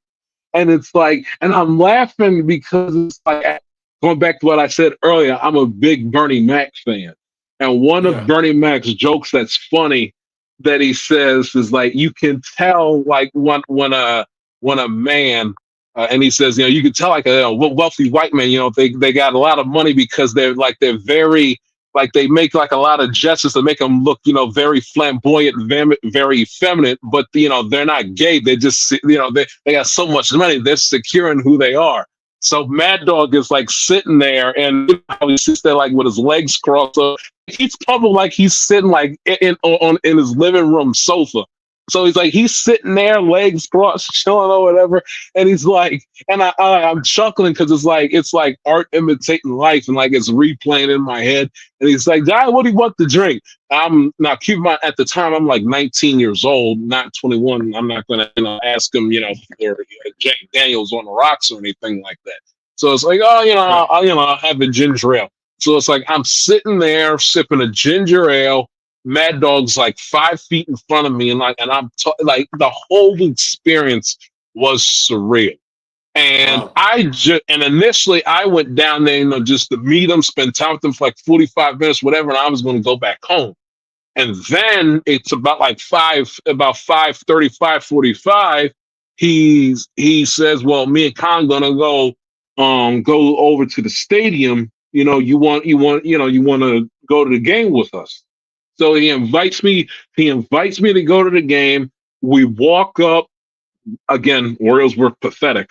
Go up to the box office, get the tickets. We're sitting like right behind the Marlins third base dugout. And it was a ball. And I'm sitting there, and and Dog, he goes to pay for the tickets. And the box office person says, okay, let me see your credit card so you can go pay. And we know that Dog is not the most technologically savvy individual on the planet.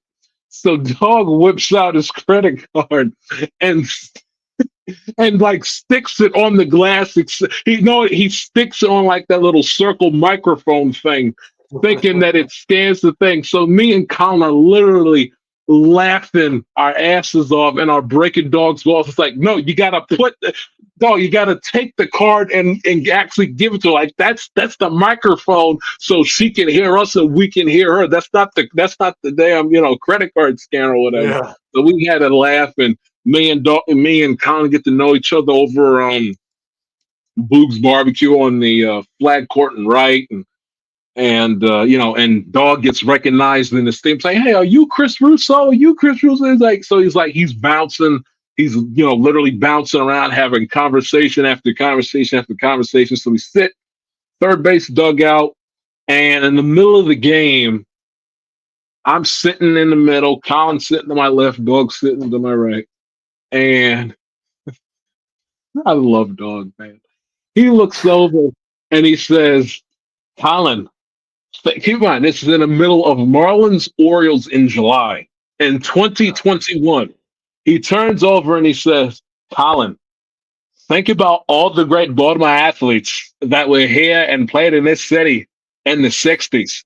Brooks Robinson, Frank Robinson, Unitas, Gino Marchetti, and Jason, as God be my witness, Colin and Dog literally broke into a full-fledged debate over who was a better defensive lineman, Gino Marchetti or Aaron Donald." Oh, jeez. You can't make it up. Like, and as me, like as a listener, like you hear the stories and it's like, and you, in the back, like you laugh in the back of in your mind, you say, does that really happen, or are they embellishing that for the air? And sure enough, No. I get a front row ticket to what it's like in the Russo household. And it was great. It really That was must great. have been, that's something that obviously you'll remember for the rest of your life. No, that's awesome. Absolutely. Yeah. Now, Jai, listen, a couple others, because I know that, listen, you've blessed me with all this time, and I know you had to work today. I'm sure you want to decompress and just get on with your afternoon into the evening. So considering that your teams, two things. I'll start with the baseball first, since we're now less than a month away from the baseball season. And and I'm saying this, so I can only imagine how you feel. Highly disappointed in your Baltimore Orioles. I thought that they were going to make some moves here this past offseason, considering we all know 2 years ago, winning a division, we saw what happened in the postseason. Last year, fumbled, bumbled, and stumbled the last couple of months offensively, and they scratched one run in 2 games against Kansas City. And then you were the thing, knowing that the Yankees went to a World Series and they were going to certainly bring whatever reinforcements back, considering Juan Soto went over the Triborough Bridge to Queens, that with the Yankees and what they did, and even the Red Sox with a late flurry here with the additions that not only to their bullpen, Aroldis Chapman, but their rotation on top of Alex Bregman, and you guys are just like, haven't done anything. I mean, I can't even imagine a team with all that young talent, and you have to bring in some veteran presence, and obviously to show up that rotation. It's mind-boggling to think with the new ownership that they absolutely have done squat this offseason to improve the team. That's me saying it with my own passionate baseball voice, knowing that my team hasn't won a World Series in 39 years. How do you feel about that?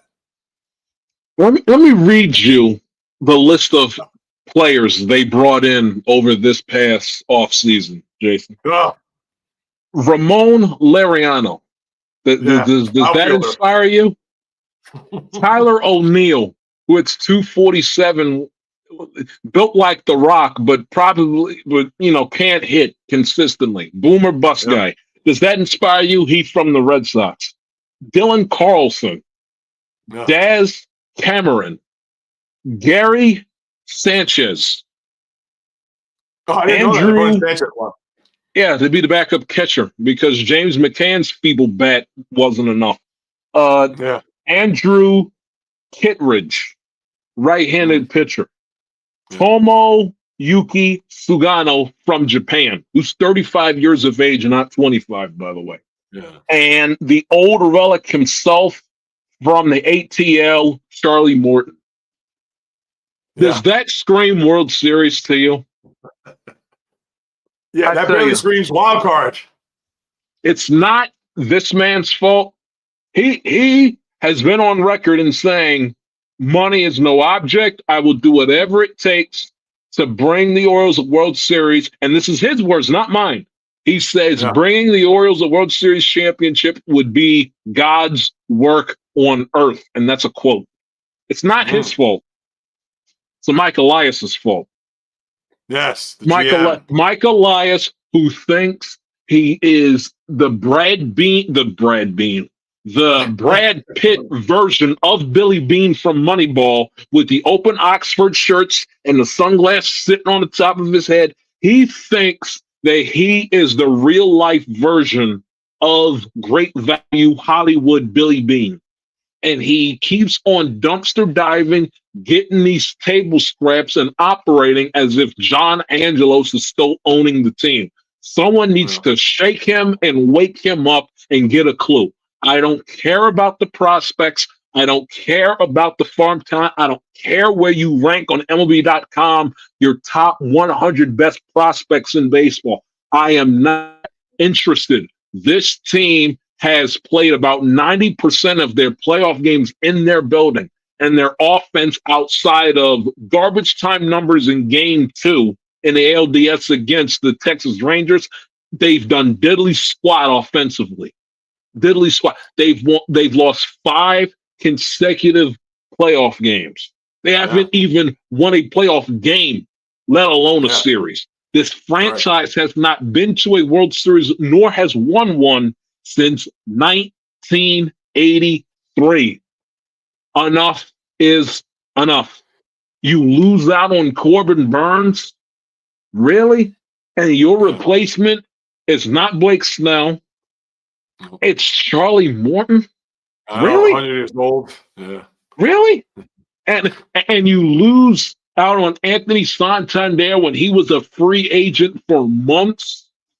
You let him walk. Do you bring in Teoscar Hernandez, who I wanted? Yeah, I got no problem letting Tony Taters walk as long as Teoscar Hernandez is there taking his place. Do we get Teoscar Hernandez? No. Who do we get? We get a worse version of Anthony Santander, who's probably going to spend about weeks at a time on the IL because he's built like a damn middle linebacker. Yeah. And the Orioles social media team is posting all these photos with him and his muscles bulging through his shirt. I'm like, do y'all forget what sport this is? Like, the New York Yankees literally built a team full of football players. And every last one of them, from Judge to Stanton to Rizzo when he was on the team, all they did was get hurt. All they did was get hurt. And it's just, I don't get it. Yeah. I don't get it. I have, Jason, and there have been many of them, but in the years that my Orioles have been a competitive, watchable product, that's last season, that's 23, that is 22, that is 2016, that's 2015, 14, 13, 12, Underbook show off there. This is the first time I can recall me being so uninspired and unenthused for a season of Orioles baseball in which there are expectations that are greater than them. Let's not lose 100 games to finish in last place. I literally see 85, 77, third place, and maybe if we're lucky, a third wild card spot. And that's the thing, because the AL is so bad. Now, you may still have 3 teams come out of the American League Central. Who would have thought that before last year? But that's the thing, because they're so bad, or because the league is so bad, that you still have a shot, and who knows if they're going to get reinforcements by the deadline, especially when it comes to the rotation. So who knows? But right, I'm sure it has to be demoralizing to know that 2 years ago you reached the AL East division pennant, and then after that, since then, it's now gone backwards to wild card, and who knows, you may have even a lesser record. But baseball, it's a strange game. We'll have to wait and see how the whole summer and even spring unfolds once we get this season underway. So, and then the last thing I want to bring up is, and I thought about you the other day because I brought this up on my podcast. I can only imagine what the front office of the Cincinnati Bengals are thinking as of right this second, where knowing last year, where they had a chance to sign Jamar Chase, all-world wide receiver, as we know. And it was a scenario, we know how it played out, not to rehash that, throughout training camp, sitting out, et cetera. T. Higgins as well is another one. You got to throw him in the mix.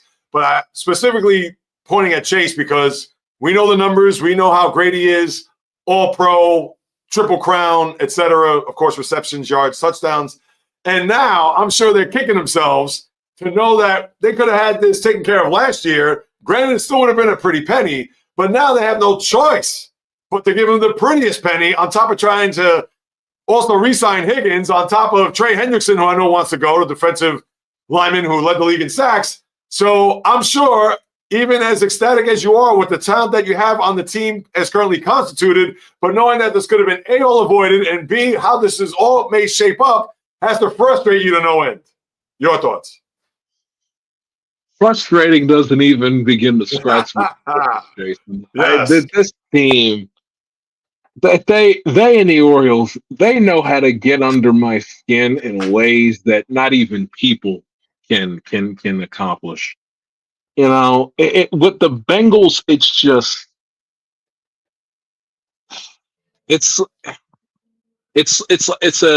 I put it to you like this. There's a YouTuber that I've had on my show, Yankee fan. I'll even give him a plug. Name of his YouTube channel is NYY Underground, New York Yankees Underground. Pete Simonetti, from a Yankee fan from the Bronx. And whenever the Yankees make him feel like I feel right now with my Bengals, fit to be tied, he says, when the Yankees have a decision to make, like cutting or DFAing DJ LeMay or whatever, he says, now the choice is up to the Yankees. Smart or Yankees. Smart, and the Yankees in this case being a verb, or excuse me, an adjective, meaning stupid and devoid of a damn clue. So I will borrow that verbiage and say smart or Bengals.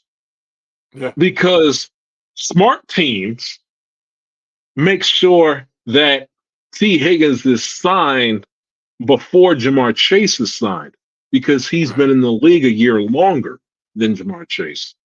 Smart teams, when they go to Jamar Chase, not Jamar going to them, but you going to Jamar, you sign him when his value is at the quote-unquote lowest.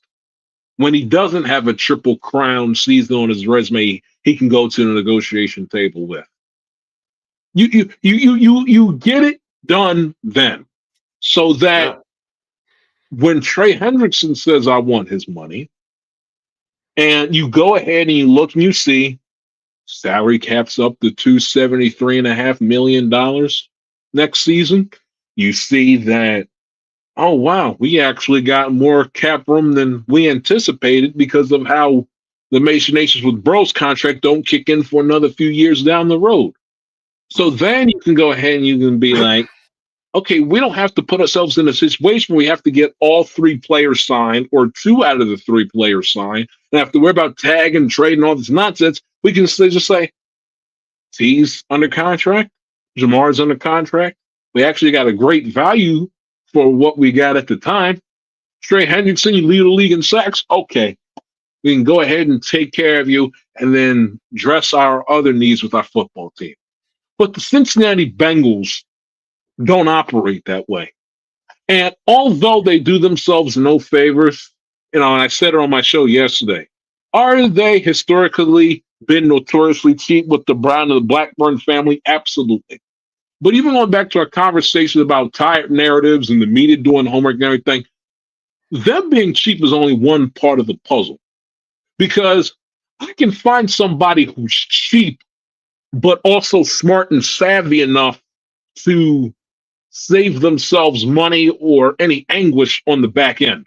I can find a cheap individual that has the mindset of somebody that has a multi-million-dollar bank account, because they think and they plan ahead and they say, okay, I don't want to spend such and such on this later. Let me do it now so it'll save money for me on the back end.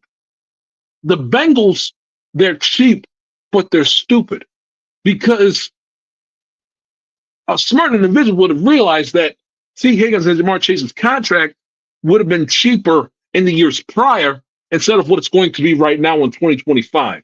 And the national media does not really call the Bengals out for being dumb. Them keeping, oh, they didn't fire Marvin Lewis. That's them being cheap. No, not necessarily. That's them being stupid. The Bengals don't get hammered enough for being stupid. And the national media kind of confuses them being stupid with them being cheap. Sometimes it goes hand in hand, but in this situation, like with Jamar and T. Higgins, it's them being stupid and not being proactive, and them in turn being reactive. So they need to get all three of them signed. They got the cap space to do so. If the Philadelphia Eagles can get their two receivers signed and have money to sign their in-house talent and outside free agents, if they can find a way to get it done, this isn't baseball, it's not free market, you can get it done. They have the funds to do so. It's just, do they have the intelligence level and the willpower to do so? So I got no sympathy for the Bengals GM ownership front. They did it to themselves. They did it to themselves. Trey Hendrickson led the league in sacks, and Jamar Chase won the Triple Crown. I mean, you play stupid games, you win stupid prizes. All I know is that all three of them better get signed. Oh, what are you going to do with having your money all tied up? I don't care. Draft better. Get it done. Draft better. Draft better. And the positions that's not cost you an arm and a leg to pay for, you do what the Eagles did, and you draft better. And you have the competent coaching staff that's willing to coach up the young talent properly so the young rookie second year, third year talent can play above their bi-weekly paychecks. Yeah. I mean, the Eagles literally had given you the blueprint. And if anything, you have a little bit of more of advantage than they do because, and this is no shade, no disrespect to Jalen Hurts, but skill-wise, Joe Burrow's a better quarterback. Now, resume-wise, it's Jalen Hurts, but in terms of skill set, prototype, everything, or excuse me, attributes, I should say, you got the better quarterback. You got the better quarterback. You do not have to necessarily have a Saquon Barkley running back for you to win a Super Bowl. They do. No shame, no disrespect, but they do. You don't have that problem. You have a top 5, top 3 best quarterback in the sport and the best quarterback that has ever played for your franchise. He is the franchise. That's why I couldn't understand, well, are they going to pay him? You said it like the Bengals have a choice. They piss off Joe Burrow, and God forbid, knock on wood, he decides to leave when his contract is up, or God forbid, requests a trade. The Bengals might as well close up shop, and they would be forever irrelevant within the NFL landscape. Joe Burrow, Jamar Chase, they are bigger than the Cincinnati Bengals. This isn't the Cowboys. This isn't the Green Bay Packers. This isn't the San Francisco 49ers or the Pittsburgh Steelers or any trademark NFL franchise that transcends the current star that's on the team. Like, we're not that. You're relevant because of those guys in uniform. And you either jump and you either say how high when they say jump, or close up shop and just let me know where you stand so I can take this, I can take the fat head down, I can take the I can take the Bengals thing down, I can take the Bengals I know where I stand, I can close up shop, I can sell all this crap, and I don't have to worry about getting hurt again. Lock in and get serious. And the Bengals have not been serious ever since Zach Taylor decided to take Joe Mixon off the field on those 2 short yardage downs in Super Bowl 56 around midfield. They've been an unserious football team since. And don't even get me started on that goofy head coach of mine, even if you bring everybody back and everybody's all satisfied and nice, fat, rich, and paid and taken care of, I still would have skepticisms because I don't think this head coach can get it done. I don't. And I just, the numbers say, the head coach quarterback combos, if they haven't won a Super Bowl by this X amount of time in their tandem, they're never going to win one. And plus, how many more times is this guy going to treat the month of September like it's an exhibition? How many times? How many more average records against the division is he going to have? How many times is Lamar Jackson literally going to single-handedly embarrass his defense for the world to see? So even Bengals contract issues aside, the liability that has been there even before we got into this nonsense. And that's the thing that when people say, when I'm too hard on Zach Taylor, I get this from Dog, I get this from other people. Well, you got to blame the front office, got to blame the organization. Yeah, I can blame them, but I can also recall when Jesse Bates was still here, when DJ Reader was still here, when Larry Ogunjobi was still here. Now he's on your Pittsburgh Steelers. Before T. Higgins was up for contract, before Jamar Chase was up for contract, when we had given Trey Hendrickson his original contract, when we brought him over from the New Orleans Saints in 2021, we still had these issues with this head coach. Slow September starts, having to go pedal to the metal the last 8 weeks of the season. So it's like, I understand that doesn't excuse the Bengals front office and ownership of any guilt, but let's not sit up here and act like that the Bengals slow September starts are because the Bengals front office can't get out of their own way. Because before we had any of these conversations about who to pay, who to tag, who to trade, this, that, and the third, the Bengals were still getting out the gate slow to start the year and put up clunkers against the Cleveland Browns. I mean, come on. Let's call a spade a spade.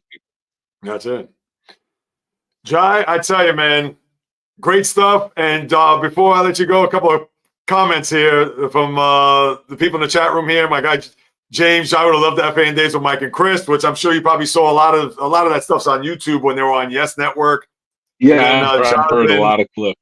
Yeah, it will be in 2025 prediction top 5 offense in MLB. I don't know if that's something that you would subscribe to. I'm sure you'll take it, but we all know they have a top 5 offense in baseball, but we know that staff has to deliver. And then the novice here, AJ Chat and Aljamar Chase, list to mismanage Bengal wide receivers. Well, so, AJ Green was fine. He hit the wall.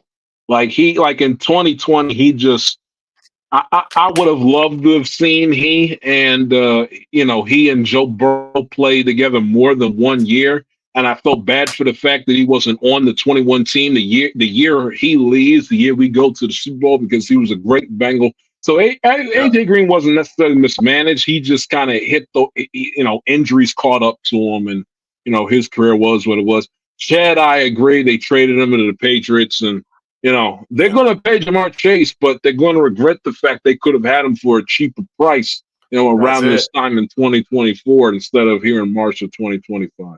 And I've heard plenty of the Mike and the Mad Dog YouTube clips. I mean, from the one-time rant to the post-game show they did after the Jeffrey Mayer game in '96. I mean, I've heard damn near just about all the good stuff. Jai, I appreciate you giving me so much time, man.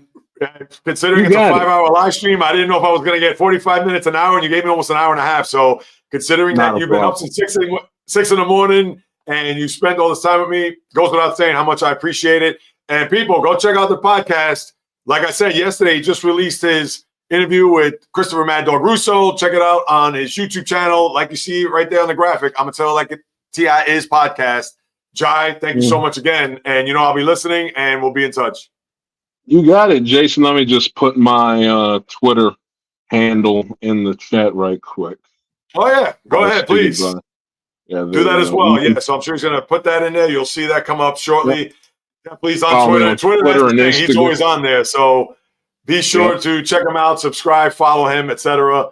Obviously, great dude, and he's definitely going to do big things here in his life. He's already done so, but hopefully one day we'll see him doing a play-by-play with the passion that he's shown here on the big screen or on the small screen when it comes to TV. So thanks again, John. I appreciate it, man. Anytime, Jason. Thanks for having me on. All the best to you. Happy anniversary to the program. Anytime, man. Love talking to you. Love being on. And you take care, brother. Thank you, man. You too. Once again, much appreciated. Yes, sir. Salute to you.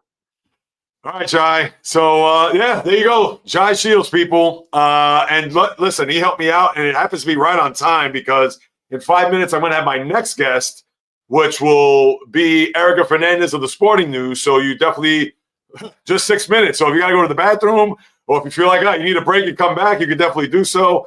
Let me just switch this up a little bit more. Now we're an hour and a half away. That's how fast time flies. And again, 7th anniversary podcast, as you all know, live stream here on the YouTube channel. And yes, I'll have Erica come up. And nobody has made any comments. Let me see here. In regards to the, yes, thank you, Nike. I appreciate it. And for the trivia question, nobody, I guess, had answered that. If nobody got the answer to that, that's fine. So what I'm going to do is, if I don't get an answer after I have Erica on, I don't think I'm going to have Erica on as long as I did with Jai. And like I said, he certainly helped me out there. But when I conclude the second interview with Erica, my next guest, I will go back, check the chat, and make sure that if anybody did come up with that answer, of course, I'll post it up here, shout it out, etc. And if not, I'll go to the second question and see if somebody could give me an answer before I bid adieu, which will be 7 p.m. So I got another hour and a half. But obviously, with an interview still yet to come, we are now starting to get on the other side of this podcast, and it's amazing. I would think here it is, 5 hours, and now 3.5 in. Before you know it, it'll be 5 minutes like that, and I'll be signing off. So, and again, I appreciate everybody who's jumped on board today. It goes without saying how much I truly appreciate it. And tell your friends, people, family, friends, foes, frenemies, the sports fans in your life. And even somebody who just enjoys either lifestyle content, which I know I got to put more up on, especially on the YouTube channel at JAYREELZ, which is sincerely appreciated. And all right, now Nike says the answer to your first marathon. No, that's actually the first video that I ever put on my YouTube channel. So Nike, kudos to you. And you know what? I'll give you props to that. No, my question was, who was, the topic of my second podcast, if anybody could bring that up. But you know what? I'll keep that in mind. That was a good one. I maybe should have put what was the first video I posted on my YouTube channel, because that was it. So you know what? And I appreciate it. And don't worry, even if you still find out what that second podcast was, what I talked about, just because you gave me an answer now doesn't mean that you are done. You can't get another shot at it. So I appreciate that. But yes, I did post the first ever YouTube video. It was just a 26-minute video on me running the New York City Marathon in 2016, which I got to edit it. I did edit it, but it was just pretty much everything I recorded, and I just spliced it all together. But I want to add some music and make it a little bit more polished. That was a raw, pretty much a rough cut of me running the marathon. And mind you, it's not as if I have 4 hours worth of footage. Like, I didn't run the whole marathon for you to watch. I cut it up 1 mile mark over the bridge into Manhattan to the Bronx, Central Park, etc. So if you want to go back in the archives to check that out, oh yeah, that is all the way back from day one, the next voice of sports. Yeah, that's Jai. Jai was really good. And like I said, if for those who do listen to Mad Dog Radio, he chimes in on there every so often, and that's how I found him. And to think, here it is almost 5 years later, I believe, now we're 2025, to contribute the way he did, that was a plus. Now, let me introduce my next guest who just jumped on board here. And I think she's going to be able to, I don't know if we'll have video of her, but let me give her an introduction nonetheless. She works for the Sporting News, contributes there, and does a fantastic job. You can check her out also on Twitter, which I'm sure she'll put up her handle, or she'll share that along the way as she does various events, whether it's baseball, boxing, doesn't matter. She is out there on the scene, and got to give her much props for what she does. And that would be Erica Fernandez, who I will bring in on the stage. I know if you have video, Erica, that'd be great. But if not, I understand if you're just calling on the phone. Welcome to the 7th anniversary live stream podcast. Good afternoon. How are you today? Good afternoon. I'm trying to get the mic to work, and I'm clicking this button, and I'm like, oh, it has to be a phone situation. But thank you so much for that introduction, and congratulations on 7 years podcasting. I admire the commitment, the consistency. I know that people always say on social media, oh, another person with a podcast. I don't think they realize that this isn't as easy as it looks, and you are doing it. I'm so proud of you. Oh, thank you so much. That means a lot to me, Erica. Very kind of you to say that. Of course. And for those who aren't familiar with you or unaware, considering the Sporting News, we know that's been a publication around forever. Please share with the people that are here online, and I'm sure they'll probably throw in some chats here throughout the course of our conversation, what you do, your journey, getting to the point where you are right now at the Sporting News here in 2025. For sure. Well, currently it's funny. I don't think we talked about it, but I actually got laid off from the Sporting News. And that's I should have confirmed that with you. I feel terrible. Oh my goodness. That's a bad job on my part. I'm so sorry. No. Don't even worry about it. Life is life, but it's funny because like people always ask about the career, and it's always good to talk about it. You know, I don't think we talk enough about like how dramatic layoffs and firings and, losing your job flat out could be. But I was laid off January of last year, and I just started working again 4 months ago. I'm working now for the Daily Mirror, which I know a lot of people are familiar with, that they see that, they are definitely, they hate to say it, but they are in the tabloids. If you see like the Meghan Markle, the royal family for sure, but they've been branching out from the UK into the United States, and they have a sports team now, a dedicated sports team, which is amazing. Like they really are doing their stuff. We have a pretty big following for women's basketball, which is amazing to say out loud because not a lot of companies are able to get into that niche, right? And then also we have a good NFL following. I think we're still trying to break into MLB, but hopefully this year there's better luck. But because they've only launched in the States, I think like not even 2 years ago. I think they'll have 2 years sometime in the fall. Or like late summer. So they're pretty new here. And wow, this microphone cam really doesn't want to work. I'm pressing it Oh, obnoxiously over here. oh no, but hey, listen, I can hear you fine. Technology, it is what it is. Yes, I of was thinking, course. I'm like, should I just grab my laptop and exit real quick and just have that going? Do you want me to do that? It's up to you. If you want to jump on board, yeah, that'd be fantastic. I would appreciate that. But if not, it's totally up to you.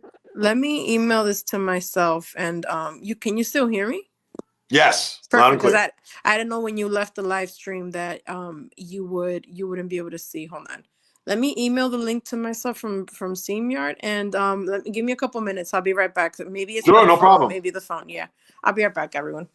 All right. No, sounds good. Thank you so much, Erica. And Of listen, course. that is just a bad job on my part. I can't believe No, that, Erica. nah. Listen, it's live. Don't worry about it. All right, let me log off now. I'll be right back. Give me like 5 minutes.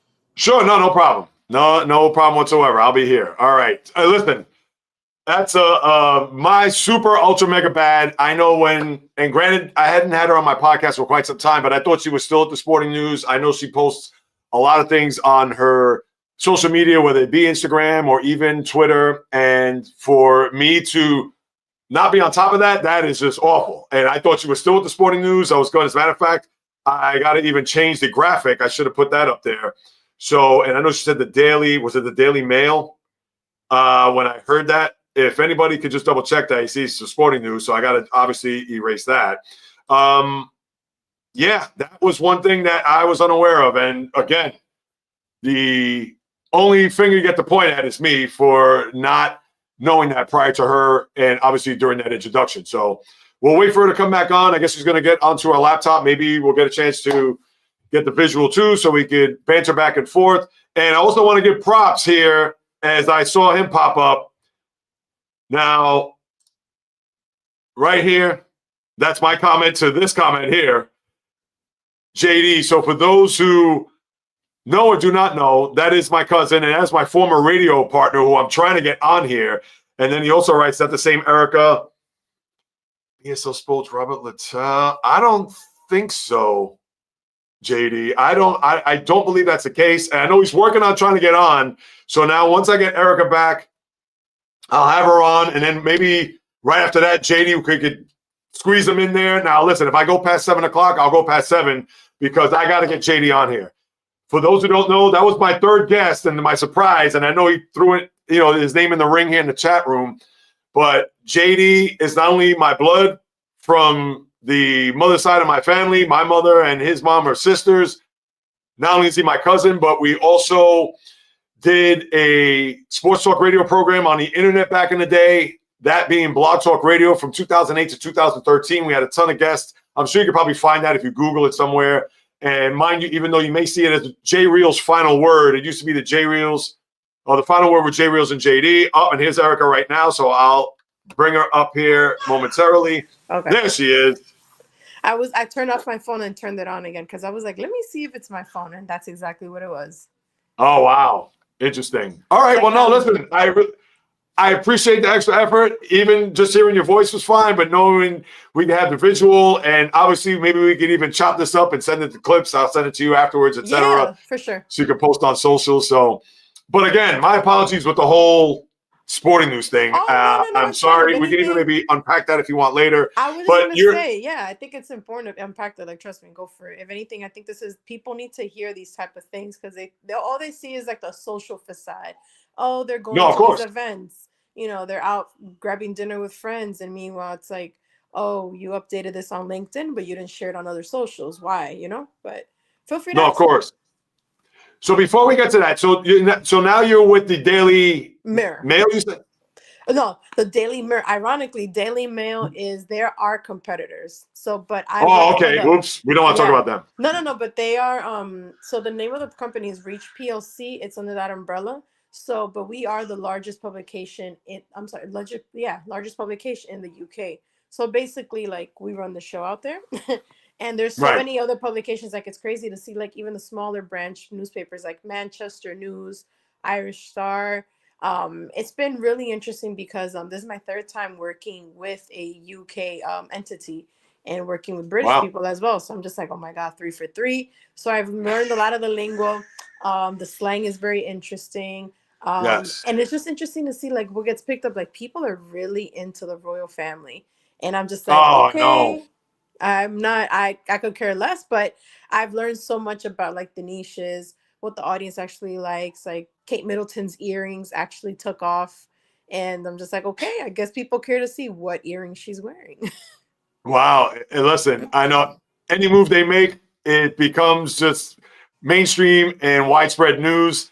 And I know the Today Show, they'll talk about what's happening with the Yes. royal family, et Mhm. cetera. I'm like, wait a minute, they're over there. Why are we consumed or why is this news, barring I would love to anything know. serious or tragic? But yeah, I'm with you on that. So Exactly, yeah. So, but on the sports side of stuff, like I'm working with Liverpool.com as well. So we're trying to grow that branch, and I'm sorry, trying to grow that brand. And but it's interesting to see, like from the UK side, like majority of the team they are British and a couple of Americans on there. Actually, now I think about it, and like they've learned up, like okay, so we have all this access. Let's put it to use. Let's test it out. Let's see what our audience likes. Like they responded well. For example, it's like Luka Doncic, the trade news, which is so unbelievable to say out loud. oh, But I know. I still can't believe it happened. I really thought he was gonna retire there because I don't know. He gave me like face of the team vibes, but change of heart.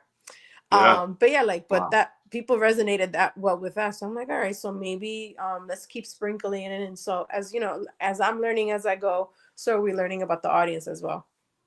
Oh, nice. And just to confirm one more time, Daily Mirror, is that correct? Mirror, mirror. Mirror. All right, because now I'm going to give you the props here for the graphics. So now I can put that up there, as you can see at the bottom of the screen. All right, so now your journey. So now, I'm sorry, not the Daily Mirror. The Mirror. Sorry. We got confused with when you said daily. When you said Daily Mail. Sorry. I oh, messed okay. up. So wait, I want to make sure I get this. I'm also new, so clearly I messed up. Oh no, that's quite all right. So, all right, so the Daily. So give me that spelling right, because I know this is what happens when you're doing live. I want to make sure I get this correct. The Mirror. So just drop the word late daily. Oh, so just the Mirror. All right. Let's make sure we get that proper. And they've been around for now, decades too. yeah. Oh, okay. The Mirror. Now, how long have you been with the Mirror at this point, 4 considering, months. and we'll go back to the whole scenario with the sporting news, et cetera. But how long have you been there? What has it been like so far? If you could give us just a little insight on that. Yeah, for sure. I've been there for 4 months. Literally turned 4 months yesterday, February 28th. Oh, okay. It's been a whirlwind just because like getting adjusted back to hybrid. I don't know if viewers out there, all of you who are exclusively work from home, when you are faced with the task of a hybrid setting, which is obviously very new to me, and like post COVID, it's very much like the push of a lot of companies. Like it is great to collaborate in person. That we're not denying that. It is easier to just get up and walk to your coworker's desk, like, hey, what do you think of this, for example. But when you're doing it like virtually, it is challenging because people don't respond back to your text message timely. You're like, you sent a Slack message at 11, they get back to you at 1, and you're like, what are you doing? Like, what took you 2 hours to respond back to me versus in person? You get a more of a timely, response. So the hybrid setting has been interesting because now I'm commuting from Queens into the city. So I feel like I'm learning all over again. Like at first, I got incredibly sick because I was home. And then my daughter also started school. So I feel like it was just a mixture of germs. It was tough to adjust to life out of the home. But the hybrid life, I'm like, okay, so I'm appreciative more of my days at home where I'm able to at least still spend time with the kids and not just feel like, because the commute life's not easy. I think you live. I think you told me you live uptown, right? Yeah, I live in the Bronx. Yeah. So that is, us commuting from outer boroughs into the city. It's always a nightmare. Either there's a drunk person, there's an emergency, one of the doors No. isn't closing right. Let Yeah. me guess. A medical emergency. I don't know why they got to stop the trains for, but whatever. And it's neither here nor Yeah. there. Oh, and the Exactly. crime. Agreed. And the crime. Yes. But Yeah. yeah, just learning to get adjusted to that as well. Time management has been interesting because I'm helping out with 4 publications, so they own a lot, and it's been like kind of the time management is super important. Prioritizing, so it's like what story takes precedence. So, for example, obviously Super Bowl. Let's say the Chiefs would have won. Anything reactionary, what it has to do with Taylor Swift and Travis Kelsey, that would have done Oh, numbers for us. But of course. versus like, but unfortunately, it didn't do as well because people had, everyone was basically all in for the Chiefs and the three-peat nonsense. I can't stand three-peats. I'm not for it. I need to see new faces, but I also can't stand the Eagles, even though my Right, shirt's yes. a little bit on the green side, so I'm messing up right now. Right. Yeah. But I feel like slowly but surely there's a lot of analytical skills that I've learned, and I'm really appreciative of the opportunity. I feel like it's just another chance for me to continue to grow and ultimately just continue to stay in the field. As stubborn as that sounds, because not a lot of people have made it here and stayed this long. Like, I know a lot of people have just switched careers, and it's discouraging to say that out loud. No, of course. And with you, especially having to transition now to where you're at there at the Mirror for 4 months. And are you doing the same thing there that you did at the Sporting News? Because I remember, Yes. if I'm not mistaken, right, so you were a digital content director, I believe. Is that right? No, the digital content creator with them. So with Sporting News, it's the same job title. So, but the great thing is that there's a lot of creative freedom, just as there was in Sporting News. It was amazing. Like with Sporting News, I learned so much. I was able to learn Photoshop on the job. Not many places are willing to let you do that. Not many places are willing to give you a chance. And if they find out that you don't have Photoshop experience, they'll knock money off your salary, which exactly happened to me with an ESPN opportunity. They found out that I didn't, well, obviously not to say like I lied, but they saw my resume. Oh, you don't have Photoshop experience. I said, no, I don't have it. So they're like, okay, cool. We're going to have to knock down $5,000 off the salary. And I was like, what does that even mean? Because of one thing. And also, I'm quick to learn. We have to adapt. These are the skills that we need. I get it. But I didn't think that they would knock that amount from a salary, but whatever. Right. There's a reason I'm not there. So. No, absolutely. Wow. That's bizarre. I mean, you would think that, hey, okay, well, they would still negotiate or whatever in good faith to say, well, listen, we need for you to learn this. And just like you said, obviously with the Mirror and being able to learn that now, and but I guess, companies are going to do that. So obviously it's their law. So. No, there's a reason why I ended up with Sporting News, and Sporting News is great despite getting laid off. I'm really appreciative of the team. My managers there were amazing. I had a lot of creative freedom. Like I was able to grow one of the boxing accounts it went from, I think there was like 120 followers on Instagram to 26.2K followers. Wow. And that was done in 9 months. And that was me just running the show. And then my manager, whenever he got a chance, he would always throw me like tidbits like, oh, hey, I think this would do well. This would do well. This would do well. So, I was able to do all that. And these are skills that I'll forever have. Like these things, like I know that, again, layoffs suck, getting fired sucks, not having a job in this economy or whatever sucks. But your skills and your experience, no one could take that away from you. No, absolutely not. And that's good. And obviously remaining persistent and obviously getting laid off. Yes. That being just a psychological and spiritual, I can't even imagine. God. And I was pregnant at the time too. So I'll never forget, Jay, like my favorite moment. And I was like, I can't believe I'm going to an in-person interview. I can't remember the last time I did one before COVID. And I showed up 9 months pregnant, but I was literally hiding it because I'm like, I don't want to get discriminated. Because, they're like, you didn't tell us about this on the videos because, you could hide it. But when I went in person, I have no shame sharing it now because I'm not employed there anyways. But I remember I wore a black dress and I had like one of those shawls, like it looks like a bata, and I don't know how to say it in English real quick. Damn it. My English face. And that's the problem with being bilingual. Sometimes you forget words in one language. No, understood. But you know the problem all too well. But it was kind of like one of those like light scarf things, and it was long. So I was able to kind of like cover myself, and I put my book bag right in front of me. But this is how much I'm like, I know this job is for me. And if they don't, I don't get it because I'm pregnant, then whatever, it is what it is. But I had the transparency. It was tough to be transparent with a couple companies just because of like, these are the things that just happen to women, But it was interesting. Like I told friends of mine about it. I was like, I'm going in here. They're like, you're 9 months pregnant, right? I'm like, yes, I'm aware. Don't remind me. You don't have to remind me. No, absolutely. Oh my goodness. So now that you're here at the Mirror, and I can only imagine what different, considering that they're UK based, is it a thing where I know you mentioned about having creative freedom? Yes. Do they just concentrate on certain sports? Is it a thing where you could talk about any sport? Obviously baseball's forthcoming. honestly. Yeah, no, I'm curious. They want to tap into those markets, and it's great to see that like they're eager to learn more. We're able to, I think right now, I know we have a following for women's basketball, which is beautiful. Oh no, that's WNBA great. is there for us.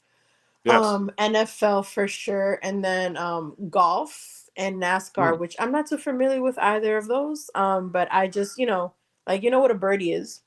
That's Oh it. yeah.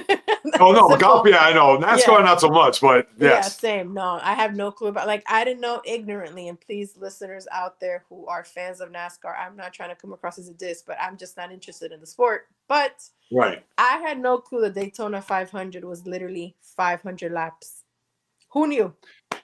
I didn't know Yeah, that. no, that's exactly right. Because you're thinking, oh, they just probably call it 500. No, that's it, and I that didn't is know the that. Super Bowl of racing. This whole time I had no clue. And I'm like, it lasts how many hours and people are watching this? Yeah, Nah, I know. It's nah, nah, yeah, it's rough. no, no. But yeah. Well, that's good that they're going to tap into, depending on, I guess, either In what's hot or baseball. what's happening. Yeah. Because I understand when you look at the pecking order of sports in this day and age, obviously Yes. NFL rules the roost. Mm-hmm. Maybe college football right beneath that. Then at least in this country, because I know overseas they may not look at it that way. But then NBA, we know it's global. Then maybe you could argue baseball. Yeah. Who knows? Maybe even MMA has probably moved up to maybe even third, Yeah, like because that's boxing become as very well. popular Mm-hmm. among Like a certain demographic. I And know for then, us, like yeah, heavyweight boxing does the stuff, but like other, I feel like it's just more about growing. And so I'm wondering, like, is there any interest tonight in the Tank and Roach fight? I'm not sure. Certain MMAs, maybe like the big extreme name guys, like probably Conor McGregor, which who knows when he's gonna fight because of his right. because of lawsuits. But we shall see, and I'll keep you posted on how it goes, because I feel like there's so much room. Like the management is eager to get into these markets, and it's just great. Like you have overall support from management. They support the creativity. Like literally a few weeks ago, I went to the American Red Heart Association. What is it? Wear Red for Women or Go Red for Women event. And I was able to literally capture content and interview a few celebrities. And I was like, oh, I'll put this up on social. No one is saying, oh, actually, I don't really think that'll do well. And it's just me being able to just take charge of that. And the numbers did really, really well for us. Really? Yeah. Wow, no, look at that. Who would have thought, considering that here you are, I'm sure they had like a red carpet or whatever as you interview these celebrities as they go on down the line. Was it a setup like that? Exactly. Yeah. It was literally running Columbus Circle. And it was so cool to go. And it was celebrities that hadn't met, but if like Sanaa Lathan was there. Oh, yeah. Sanaa Lathan was there. She was off the top of my head. And then a few others from from Grey's Anatomy shows. I've never seen Grey's Anatomy, but I'm sure if people out there, it's been on for over 20 years, I think now. So people are familiar with it. Right. No, of course. And you mentioned Sanaa Lathan. I know my wife was on here earlier, and I can only imagine if she's on, she'll probably post a comment in the chat room. But yeah, I tell you, you said Sanaa Lathan. That's why I went, oh, so. No, I love Sanaa Lathan. She was so sweet. I didn't realize she was so tall in person. I'm 5'4", so I was like, oh, wow. She didn't give me 12 look at that. vibes. And Interesting. also, loving basketball, I'm not like, yes. why am I not surprised, Erica? Right. No, of course. No, absolutely. All right. So now that's great. I'm glad to hear that, you got yourself back on the ball, and obviously with this opportunity here, of course, wish you nothing but the best. Now, the thing is, I know I'm not on Twitter the way I probably should. And even though I know you post a lot on Instagram as well. Yeah. What's that? I don't think anybody really is anymore because of Elon, but that's right. And I call it Twitter still. I don't call it the letter version because obviously he changed that. Yeah, and I know. Yeah, it's. But anyway, right. That's a whole other live stream / podcast to even get into that. But now that we have baseball, because I know baseball is something that you've, of course, covered, especially when you were at the Sporting News. And even though we're still into spring training, we still have, 26 days before the season begins. Any early thoughts about what to, and this is broad, I mean, it doesn't have to be just New York centric, Mets, Yankees, etc. But any early thoughts about what you would expect this upcoming season? This upcoming season, as a Mets fan, I'm really hoping that Juan Soto's, he's having such a good spring training. I hope Yes. this is my superstition coming out of me. I hope no one Uh-oh. out there is giving him a bad juju and that he continues his transition smoothly into the regular season. Because he's killing it out Yes. there. I barely watch spring training just because of time. Like the games are awkward. It's like random times. I don't have the time for it. I just watch the highlights. But I'm just Right. like, ooh, I'm liking what I'm seeing, but that's the problem with this team. They don't Yeah. follow through. No, of course. They don't follow through, and then it's like, oh, it's No. so frustrating. I don't see the Yankees going back to the World Series at all. Really? No, I think they got their Why? I lucky. have to ask you. I think they were lucky. I mean, and also the Dodgers were the better team, and it pissed me off when Nelson, oh my God, what's his last name? The pitcher for the Yankees, Nelson, the one who lost Game 1, who gave the home, who gave up the home run to Nestor Freddie Freeman. Cortez. Thank you, Nestor Cortez. Yeah. He had the nerve to say, I don't know if you saw it the other day. He Oh, I had the saw nerve that. to say that they should have won the first game. No, you shouldn't have Yeah. fed it. He basically put it on a silver platter, and Freddie Freeman ate that up. Come on. Like, we are familiar with Freddie Freeman. They did not do their research. We had Freddie Freeman how many years? For like 10 years? Oh, forget about it. Scarred. No, Yeah. we know who he is. Like, he's not a shit player. Sorry, I had just cursed. No, you're cursed. It's fine. Okay. That's fine. He's not a shit player. Like, he really dismissed them, and Freddie was like, "Oh, okay, bam, I'm gonna show you what I could do," and he did it several times. So, which is beautiful. I can't stand the Dodgers, but I was like, wow, like that game. But no, they weren't gonna win that at all. I didn't see them winning the series.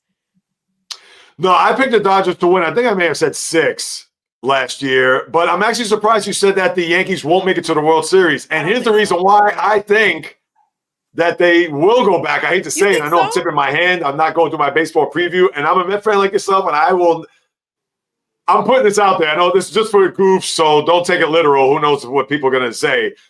The aliens could come down to planet Earth, and if there was a baseball game to save our existence, aliens versus Yankees, I'd have to think long and hard who I'm going to root for. That just goes to show you how much I cannot stand the Yankees. Yeah, but with that being can't stand said, the Yankees at all. It's the Yankees. I think that the Yankees.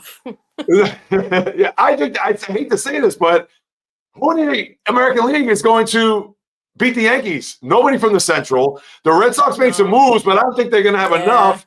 I was just thinking about like, who can actually do it? Yeah. Right. The Astros, they're not the Astros anymore. The Mariners have pitching, but they have no hitting. And there isn't anybody else. The Blue Jays, they're a mess. The Rays, they're taking steps back. So to me, there isn't anybody in the American League. They don't have a field. What's that? The Rays, they don't have a field. Oh, yeah, I know. Their home field is going to be Steinbrenner the field, which is crazy for this coming year because of the hurricane. So I hate to say it. I never want to pick the Yankees, never. But if I had to choose right now, who's going to represent the American League in the World Series, I'd have to say the Yankees. I really hope that you're wrong. But no, I am too. Don't get me wrong. But I mean, I know. And then even one of the guys in the chat room here, Jonathan, came out and said, yeah, Yanks had an easy road to the World Series with no Orioles, Astros. And right, and they always beat up on the Guardians. They beat up on the Royals. And I mean, really like the Guardians, man. Oh, the Guardians have. No, I was rooting for them. Yeah, no, they played hard, but I mean, obviously, the crazy thing is that their bullpen, which is supposed to be their strength, that's where the Yankee offense ate them up. Soto hitting the home run in the 10th inning in Game 5, and then, I mean, it was just, but thankfully, the Dodgers took care of business in the World Series, and they didn't have to worry about having parades up Manhattan and craziness on 161st and River. So thank God. I was hoping for both teams to lose, but that's not how this works. No, of course it's not. Now, as far as the Mets, let's talk about them. Yeah. I'm curious to know your expectations for this team this year before I share my expectations of this team this year. I feel like, my God, this in the NL East, like they're always getting batted around, and it's crazy because the Braves I feel like they're definitely our Achilles heel year in and year out, and I'm hoping that I see a little bit more from Pete Alonso. I don't really know. I'm wondering if this entire situation, because of the whole contract stuff, I wonder if it might have like demoted him mentally because it took so long, and then also it was rumored that he was going to go to the Angels. I'm happy he didn't go to the Angels because I feel like you go there, you just want your career to end. Like that's right. Like Mike Trout, he's always, I can't stand him because he talks about loyalty, but nah, you need to leave because at this point you're not winning anywhere. You're just to the face of the franchise for no reason. No, They have you're right about nothing that. to show for it. Nothing. Yeah. I think they are going to go to the playoffs. I could see them winning the division, but I'm not sure that Braves are going to make this easy on us. What about the Phillies? I have nothing nice to say about the Phillies, but I know, neither do I. But and listen, they did win the division last year, and even though we beat them in the division series, but still, that's why I don't think they'll win the division. I think that we figure them out.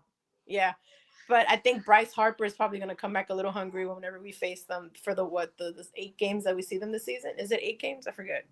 No, 13. 13. Yeah. So I'm wondering. I don't know. I feel like I'm always optimistic, but then I'm scared of sharing my optimism. I could see the Mets winning 90 games for sure. Last year I said 83 and they beat my expectations. I was pleasantly surprised. Did, yes. Yeah, I was pleasantly surprised. Very proud of them. Yeah, but I think I see them winning the division. I'm gonna go ahead and say that. I can see the Mets winning the division.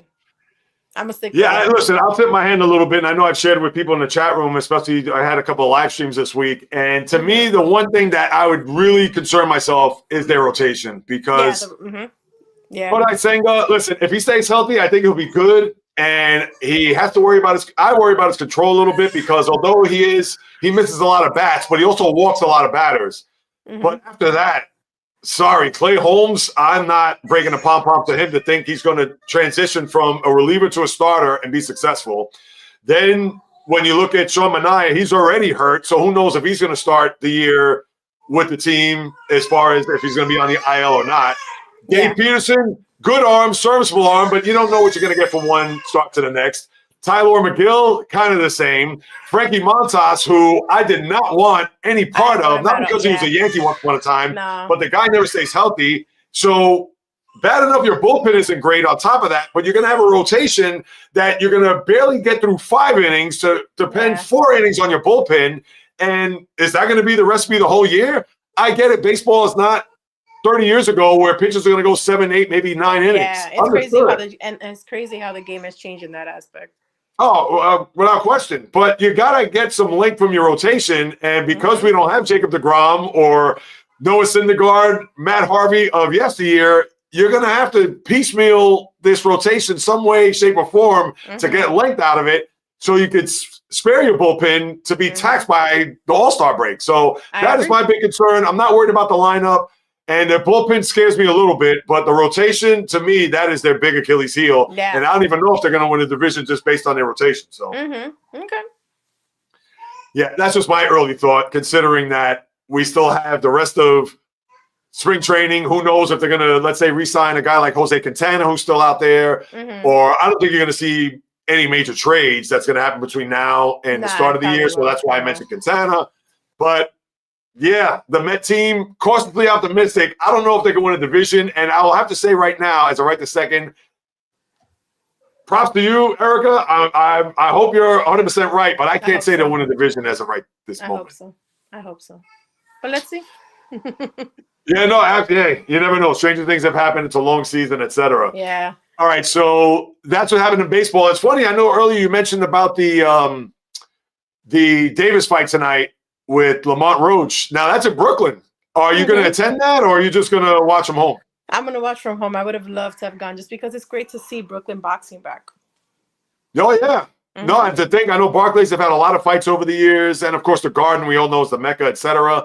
But knowing that it's pretty much in our backyard, I thought maybe you were going to, after this or at some point before the after dinner or something, that you would have actually taken a trip out there just to even whether get some sound bites or just to. No, I would have loved to. No, but that would have been great. Yeah, I agree. But with the fight tonight, that's the thing with boxing. Me personally, I know Gervonta Davis. Obviously, he's a star. He's a guy that should be on a lot of people's radar who follow the sport, or just if you're a good sports fan, know who he is, etc. But I think we may have shared this a while ago when you're on the podcast a while back. To me, and you can fight me off on this, but the sport is just literally on life support. I mean, I can't get wrapped up in the it. Heavyweight division.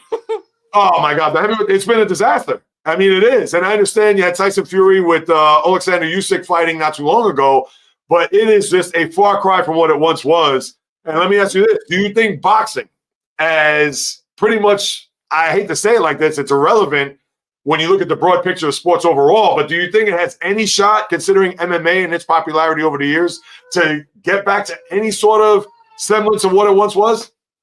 I think they could. There definitely could have been an opportunity for that. Canelo's still fighting, and he has a fight in May. So it's like the just based on demographics, like the Latin community is always going to support boxing. But Right. like you said, MMA is definitely stepping on the toes, and it's say, hey, we're here. We've been here for a while. Give us a chance. Yeah. And that's the thing. To me, with boxing, when I think about all those great fights, and of course, not to go through that list, but it's a thing where, considering then and then today, I mean, it's a far cry, as I'm sure you're well aware of, where pay-per-view Saturday nights, if there was a big, especially heavyweight fight, where am I going to go? And back in the day where they had the hot box, where you didn't have to worry about having to pay, and I understand I probably should say that, but hey, that was a while ago. Obviously, that's not the case in this day and age. My parents had that loud and proud. and right, everybody congregated. They went over, ordered food, beer, etc. And it's just a shame because that was an event. That was something that we look forward to know that heavyweight fight or a middleweight fight, whatever, that, we got to go and watch this fight at so-and-so's house, so let's get together. But now, to me, that's just a thing in the past. And I guess maybe with MMA, people are doing that. But to me, it just doesn't have the same flair that the boxing once did, especially back in the 80s, 90s, etc. I agree. So, yeah, so that's what we got there with boxing. But besides that, listen, with baseball forthcoming, and I know trying to read the tea leaves of what's happening with Travis Kelce and Taylor Swift, and I get it that that's more of what people want to see and want to read. Let me ask you this. Is that something where, all right, you have to do it as part of the job, but is it almost like, and listen, I know you're getting paid to do it, so I don't want you to think that you're going to thumb your nose or whatever, but I'm sure just knowing that the Page 6 stuff is just as important as what happens on the field. Is that something that you've had to adjust to? Is that something that you're like, hey, I don't care. I just got to report what I see or what comes down on a day in, day out basis? I think it's a little bit of both. You could be kind of like you see in baseball, like purist, boxing purists as well. I think that sometimes it's hard for people to make those adjustments. People don't like change or disruptors, and that's really what it is. But I like the fact that it's new demographic, new viewers, new NFL fans. Who knows?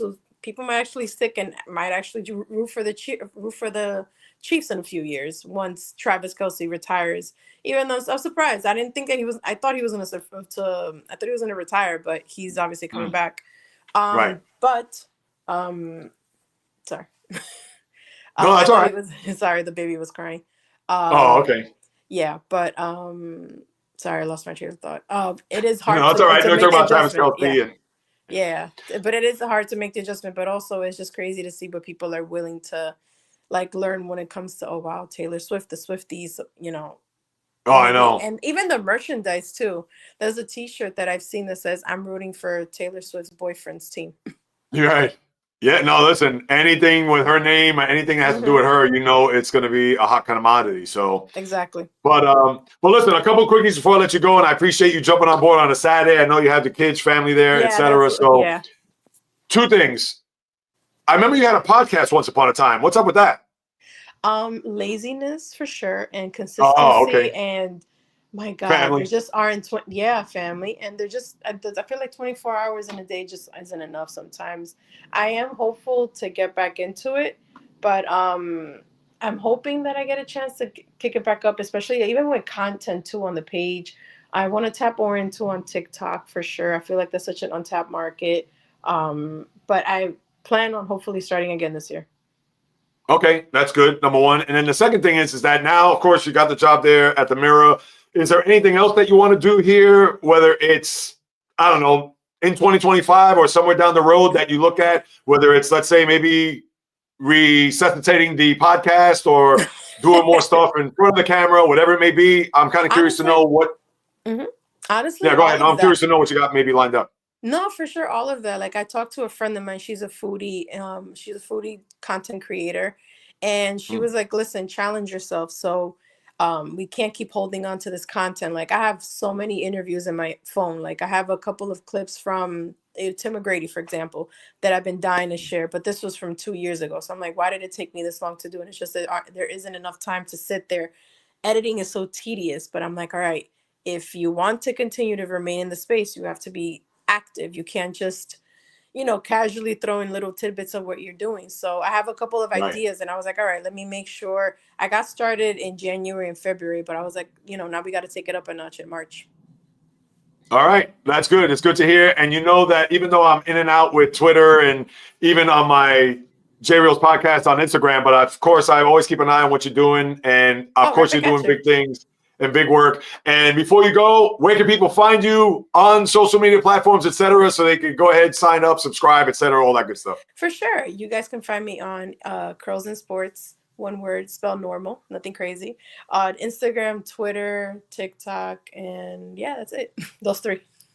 All right, perfect. Erica, thank you so much. I appreciate you carving out precious time out of your day to hop on board and share your story, et cetera, and talk sports. All the best to you. You know I'll be following you. And once again, thank you so much. Of course. Thank you so much for having me. And let's go Mets. Yes, let's go Mets. Let's do it. Hopefully they can win a World Series this year. We'll see. Oh, my gosh, hopefully. In our lifetime, that'd be great. Gosh. Yes, 100%. I appreciate it. Jay, yes, thank you so much. Bye. All right, you too now. Thanks, Erica. All right. So what can I say? I had back-to-back guests there, Jai, Erica, as we get set to close out. Still another hour. Let me get to some people who I know wrote some stuff here. Let me go back. Let's see what we got here. JD, I know hopefully I get JD on. That'd be great. I know I started talking about that before we got Erica to come back on board. The Novice, was that Tuesday or Wednesdays back in the days? Oh, you see, now I got to scroll back up. Hold on. Tuesday or Wednesdays back in the days. Now, Tuesday or Wednesday, I don't know if the Novice is still on. If you're on, I appreciate it. If or maybe let me scroll down and see. All right, let's see. Jonathan, the word posh doesn't exist in American English. That's a good one. You got that right. I'm hybrid. It sucks. Jonathan, if you're still on, you work hybrid? Why, you don't like hybrid? Prior to me jumping into this space full time, I was hybrid. Thankfully, my schedule, I work Tuesday, Wednesday, Thursday in the office and Monday, Friday at home. And I loved it. And sadly, when we were going through COVID, I didn't mind being home. And I was able to work from home. And thankfully, at the time, I was still employed. But for me, I enjoyed it.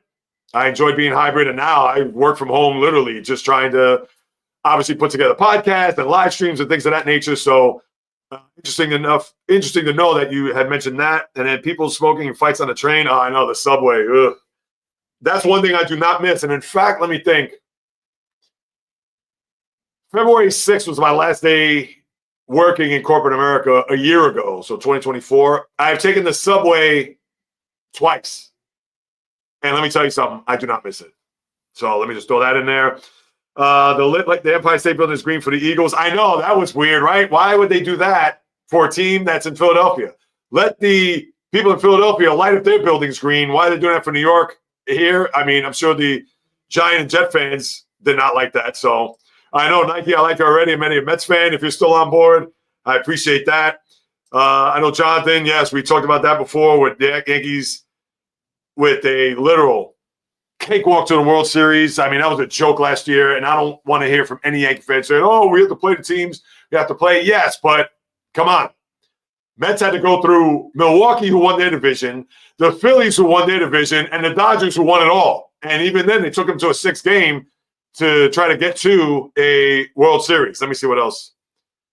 One other thing. Let me just type this in there. All right. Now, I'm hoping to get JD on here. That's why I'm over here typing. So bear with me 1 second. All right. I'm sure probably, I don't know if he's still on there, but yeah, so that's what we got there. And then Jonathan again, boxing is a heavyweight. Oh, yeah, they did it in the worst way because Tyson Fury, Deontay Wilder, Alexander Usyk, yeah, those guys, forget it. Not at all. And then Maria, I don't know if you're still on. Thank you so much for passing by. The Novice, when TKO gets into boxing, will get better. All right. Hey, listen, you probably know more than I because I have not watched any. The last fight I saw, actually, it's funny, we were talking about Gervonta Davis, was the Tank Davis, Ryan Garcia fight. because I know Ryan Garcia was up and coming, and then, of course, he got into some controversy outside of the ring, I believe. And then Gervonta Davis, I think he knocked him down in the 7th round, if I'm not mistaken, in their fight a couple of years ago. And Tank Davis, maybe I'll watch that tonight. I know you got Golden State and the Sixers. That's a terrible game, obviously, with no Embiid. Taro D, thank you so much. I appreciate that. Jumping on board, always a big supporter. John, again, I was working for almost since 2014. I made a comeback in 2022. Oh, is that right? Oh, wow, they made you come back. Oh, okay. But wait a minute. But I knew hybrid, so obviously you don't like it, but now you're back in full swing 2022. All right. And then my podcast. No, the novice now. This is why I have to read the thread. Tuesday, Wednesdays. My podcast is Monday and Thursday. Apple, Spotify, of course, on YouTube as well. But the live streams, I'm thinking of doing more live streams right now, Wednesday. And I'm going to talk about that before I bid adieu, because I had that on one of my questions. And in a couple of minutes, I'll get back to the second, which I see Nike came up with an answer. But for the live stream, I'm thinking more Wednesday. I've been doing it 12 noon. I know it's a rough time because either people at work or people can't really tune in. And that's where it's real tricky. And I'll get you the novice. I see that answer you posted there, which is good to know. And look, I wasn't even familiar with that because I don't really follow UFC that closely. And then I know you mentioned WWE, but I'll post that in a minute. But for the live stream, I'm just trying to figure out a time. And I'll talk about that a little bit more right before I close out the live stream, which obviously we're in the last hour. Let me get my tongue untied. So that's what we got there with the novice. Now, Nike, the answer to my, and I guess I'll just give it away now because I'll get to the second question since we got another, 48 minutes before I sign off. Unless JD jumps on board and then maybe if I go past 7, not that I'll go far past 7, but if he dials in or calls in at 6:50, I got to give him more than 10 minutes. So with that being said, the answer to the question, and I'll go back to that right here. Number 1, the giveaway. What was the topic of my second podcast? And it was me talking about the Houston Rockets, James Harden, and I believe Chris Paul was on the team as well. How you couldn't trust either one of those two guys. They never win in a big spot. Harden more so, and same for Chris Paul. I could go through forget about it. Forget it. It's a Santa's list of the foibles of Chris Paul, even James Harden. I can even go through that off the top of my head if you like. I mean, I can. If you want to say yes, I'll do so. If not, and for whatever the reason, I guess the Rockets were the hot topic there in early March. So I decided, let me post my thoughts on the Rockets. And I even made a mention of Mike Francesa, who I believe was going to retire for good at that point. Or maybe he was coming back from retirement. I think that's what it was and how I had called him out on that. But that's what you have there with the question number 1. Now, here's question number 2. This one could be a little bit easier. You got to do some homework. You got to dig. And if you don't come up with that, then I'll see what I can do before we sign off. But here is for giveaway number 2, which is in essence giveaway number 1. Who was my very first guest on the podcast? First person to answer that, one more time. And I know I didn't change the shirt. I should have probably put it on. JAYREELZ t-shirt right here. And I got one in this color, black. I also have one in a cement color. So you got that going on. So if the first person who comes in with the answer there, who was the very first guest on the podcast, I will make sure to get a shirt for you. And if you do come up with the answer and you do win, you can just send me your address.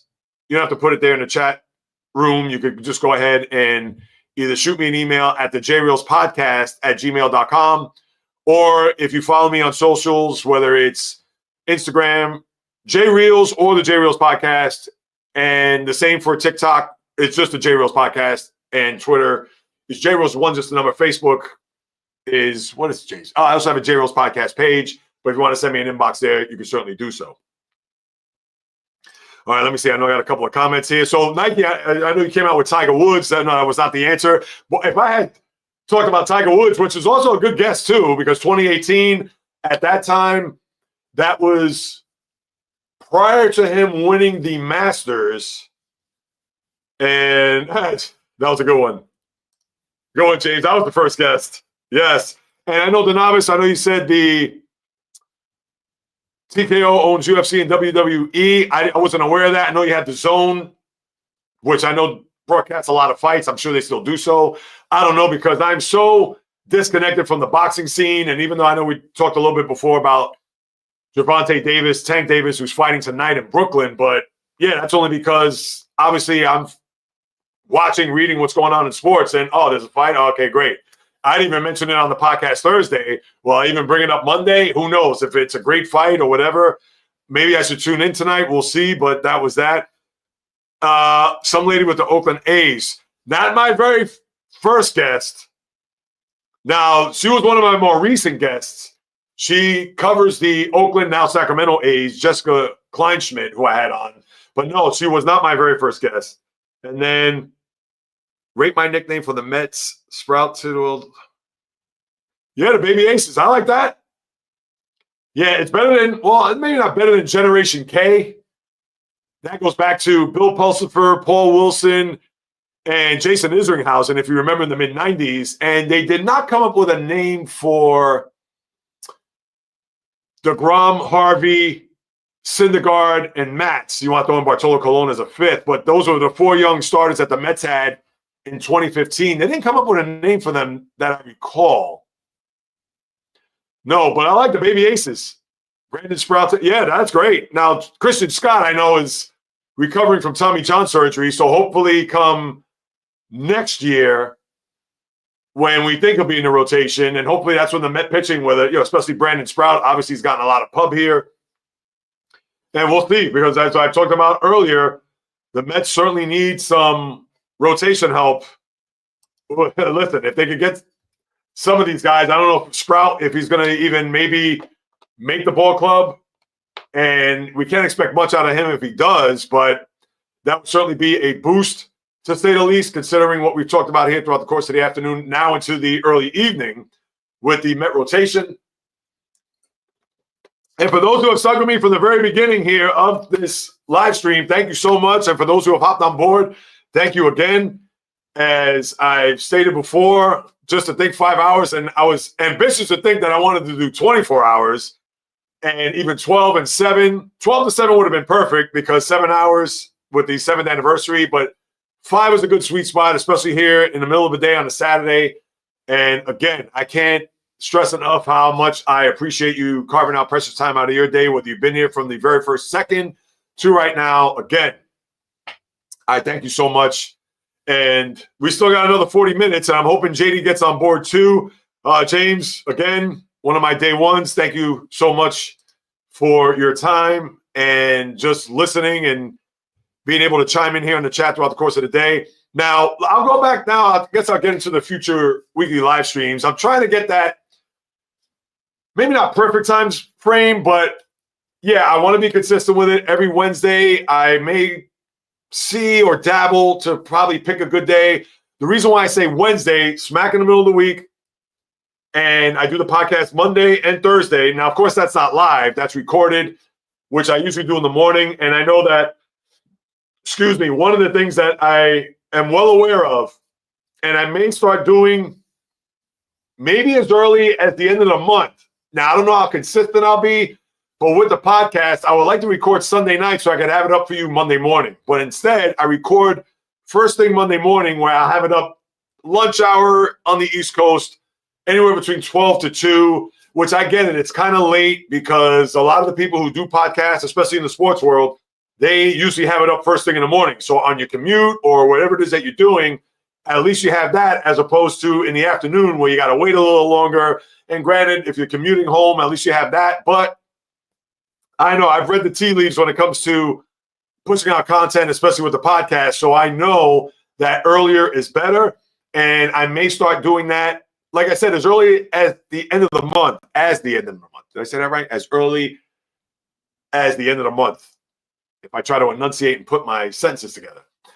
But even in doing so, I don't know if I'll be consistent, because that's something I got to work out with the missus at home, because obviously on a Sunday night, And with the way I enunciate, and I'm a human microphone to begin with, could you imagine me doing a podcast like this? All right, well, today the Final Four is set for next week. And no, that's not going to work while she's trying to sleep or trying to get rest, whatever it may be.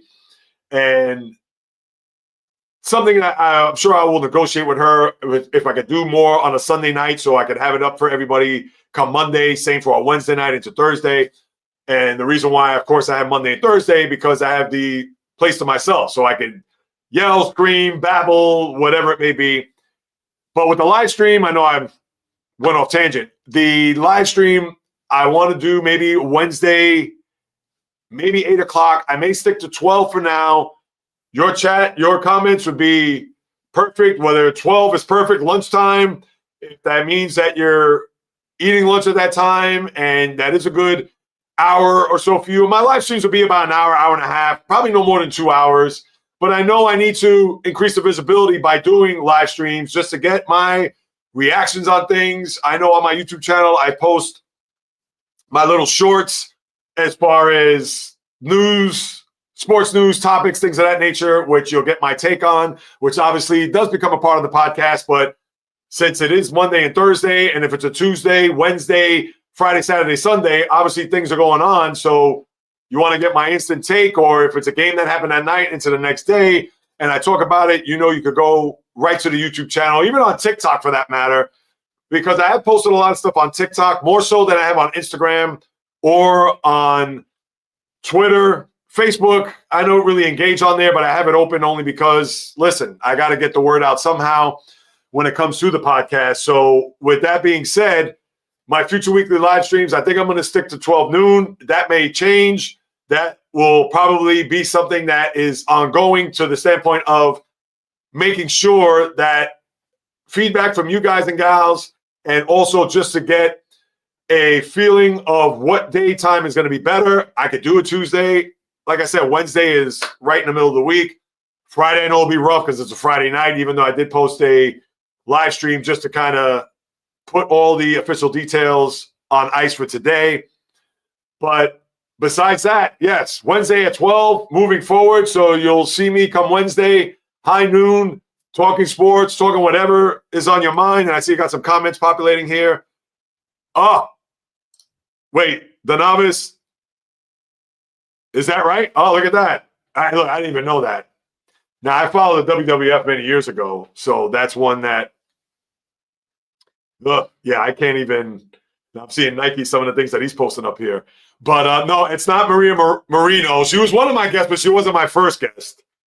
But back to WWE. Yeah, I used to watch WWF back in the day. Hulk Hogan, Roddy Piper. How can you not love him? All the wrestlers from the 80s, etc. So, yeah, wrestling is one thing I don't watch. Maria's getting a kick out of that. She's laughing. I don't know if it's because I'm just babbling away here. Nike. I'm researching so many. No, you got to go way back. There's your hint. Go way back. Considering it's the 7th anniversary, I'll give you a hint. It happened in that first year. And that's it. That's all I'm giving you. Oh, the novice. That's a good one. I'll get to that. Remember, 8 p.m. going to feel with the Mets. Yeah, I know. If I do 8 p.m., we're trying to watch the Mets. That's when the baseball season starts, so I get that. Listen, I'm going to stick to 12 noon as of right now, 100%. And then the novice. She was not my first guest, and it's interesting you bring her up because I've actually thought about having her as a guest on just to talk about me being the coop that I am when it comes to sports. And listen, just like when I had Jai earlier talking about when you have a passion and when you have a love for something, and listen, sports, I think I came out of the womb, and that was it. It was all about sports. I remember many discussions, and I hope, we got 35 minutes. If JD gets to come on, that'd be fantastic. And he knows we've been talking sports since we were boys, 4 or 5 years old, that far back. And yeah, this has been in me since birth. And I'm just a sports savant. I mean, what can I tell you? And that's one of the things that I've shared along the way. If I could just go off a little bit of a tangent, whatever it is that you do in life, and I get it, you got to earn a living. And luckily for me, it's been a year, and I haven't earned a lot in this space. I'll be honest with you. And there's a lot being the jack of all trades, not only just being a producer of content, but also to be the marketing guy, to be the advertising, to be social media, to be the contact to reach out to, whether it's guests, whether they're current or future or former athletes, broadcasters, podcasters, studio hosts, you name it. I mean, obviously it's a lot, but it's smoke that I want, because the reason why I quit my job to do this is because I want to do this full time. And yes, over the first almost 6 years of the podcast, I've been doing both. But that is no joke. Even during the pandemic. And that's one thing that I know I didn't really discuss early on when we were talking about the origins and the pandemic, having to come up with content, and I had to be creative. I came out with my highs and lows of being a sports fan for the teams that I follow. We watched The Last Dance with Michael Jordan and the Bulls, how that got us through the early part of the pandemic because there was nothing to watch. Really, Tiger King. I know that was the hot show on Netflix at that time. And yeah, I was repulsed watching the first episode, but the wife's like, come on, there's nothing else to watch. And I was like, all right, I'll be the good sport. And we watched it. It's entertaining, whatever, so on and so forth. But yeah, we had to get through a sports period where it was just 1,000. There was nothing to talk about. So I had to manufacture stuff, but that was fun. It was engaging. It was something that got my creative juices flowing, because again, I have a passion, I have a fire, energy, fury for this space. And I know that there are a ton of people that are doing what I'm doing. And I don't care. I know there's competition in anything in life, but I can't look at what they're doing. And yes, I can look and, oh, wow, they got that guest, or, oh, wow, they're doing this. Or, wow. Yeah, it's fine. Because it's human nature to see what other people are doing. And it's good, because not that you want to be a copycat or you want to follow whatever path that they're doing. Oh, let me try to do that. You know, you want to be creative and you want to try to challenge yourself to do certain things. But to me, I know what I'm capable of, and I know what's in my heart, and I know what I want to portray, that I want to be a guy that's going to continue to do what he loves, but speak it on a platform that's credible, that's entertaining, that's informative. And in a case like this with a live stream, that I'm back and forth. And with the Lord's will, I hope it gets to a point where that chat room is just almost on a swivel. And I know it'd be tough to kind of go through every comment, but I don't care, because when people take the time out to follow me and to watch me and to listen to me, etc., please, it is my duty to look at your comments, to post your comments, to follow up on that. Even if it's a short that I put out and I may say something crazy like, oh, Joel Embiid, or like we talked about earlier, Joel Embiid, you're not going to see the best of him from now to the end of his career. His MVP days are done. And if somebody wrote back, it's like, oh, you're crazy, JAYREELZ. He's going to be close to MVP form or whatever. And I'll respond to that. And who knows, there may be a day where I'll get 1 million responses and, I can't get to all of them, or I can't get to them because it's just too many. But you know what? I want that smoke too. I want to be a part of that, because for you just taking the time out to do this, please, it would be an injustice if I didn't engage with you, or if I didn't acknowledge you or respond or whatever. I mean, come on. Let's keep it real here. And I understand. What's today? March 1st at 6:30 on the dot. And you could hold me to it, that if 3 months, 6 months, a year, God willing, 2 years, 5 years, 10 years from now, if things happen to blossom to the point where I become a household name, I still want you to put me up to task. Hey, I followed up with you. Hey, I've been there since maybe not day 1, but day or year 3 or whatever. And that's fine, because I am well aware and I track. I know who. Look at this. You always.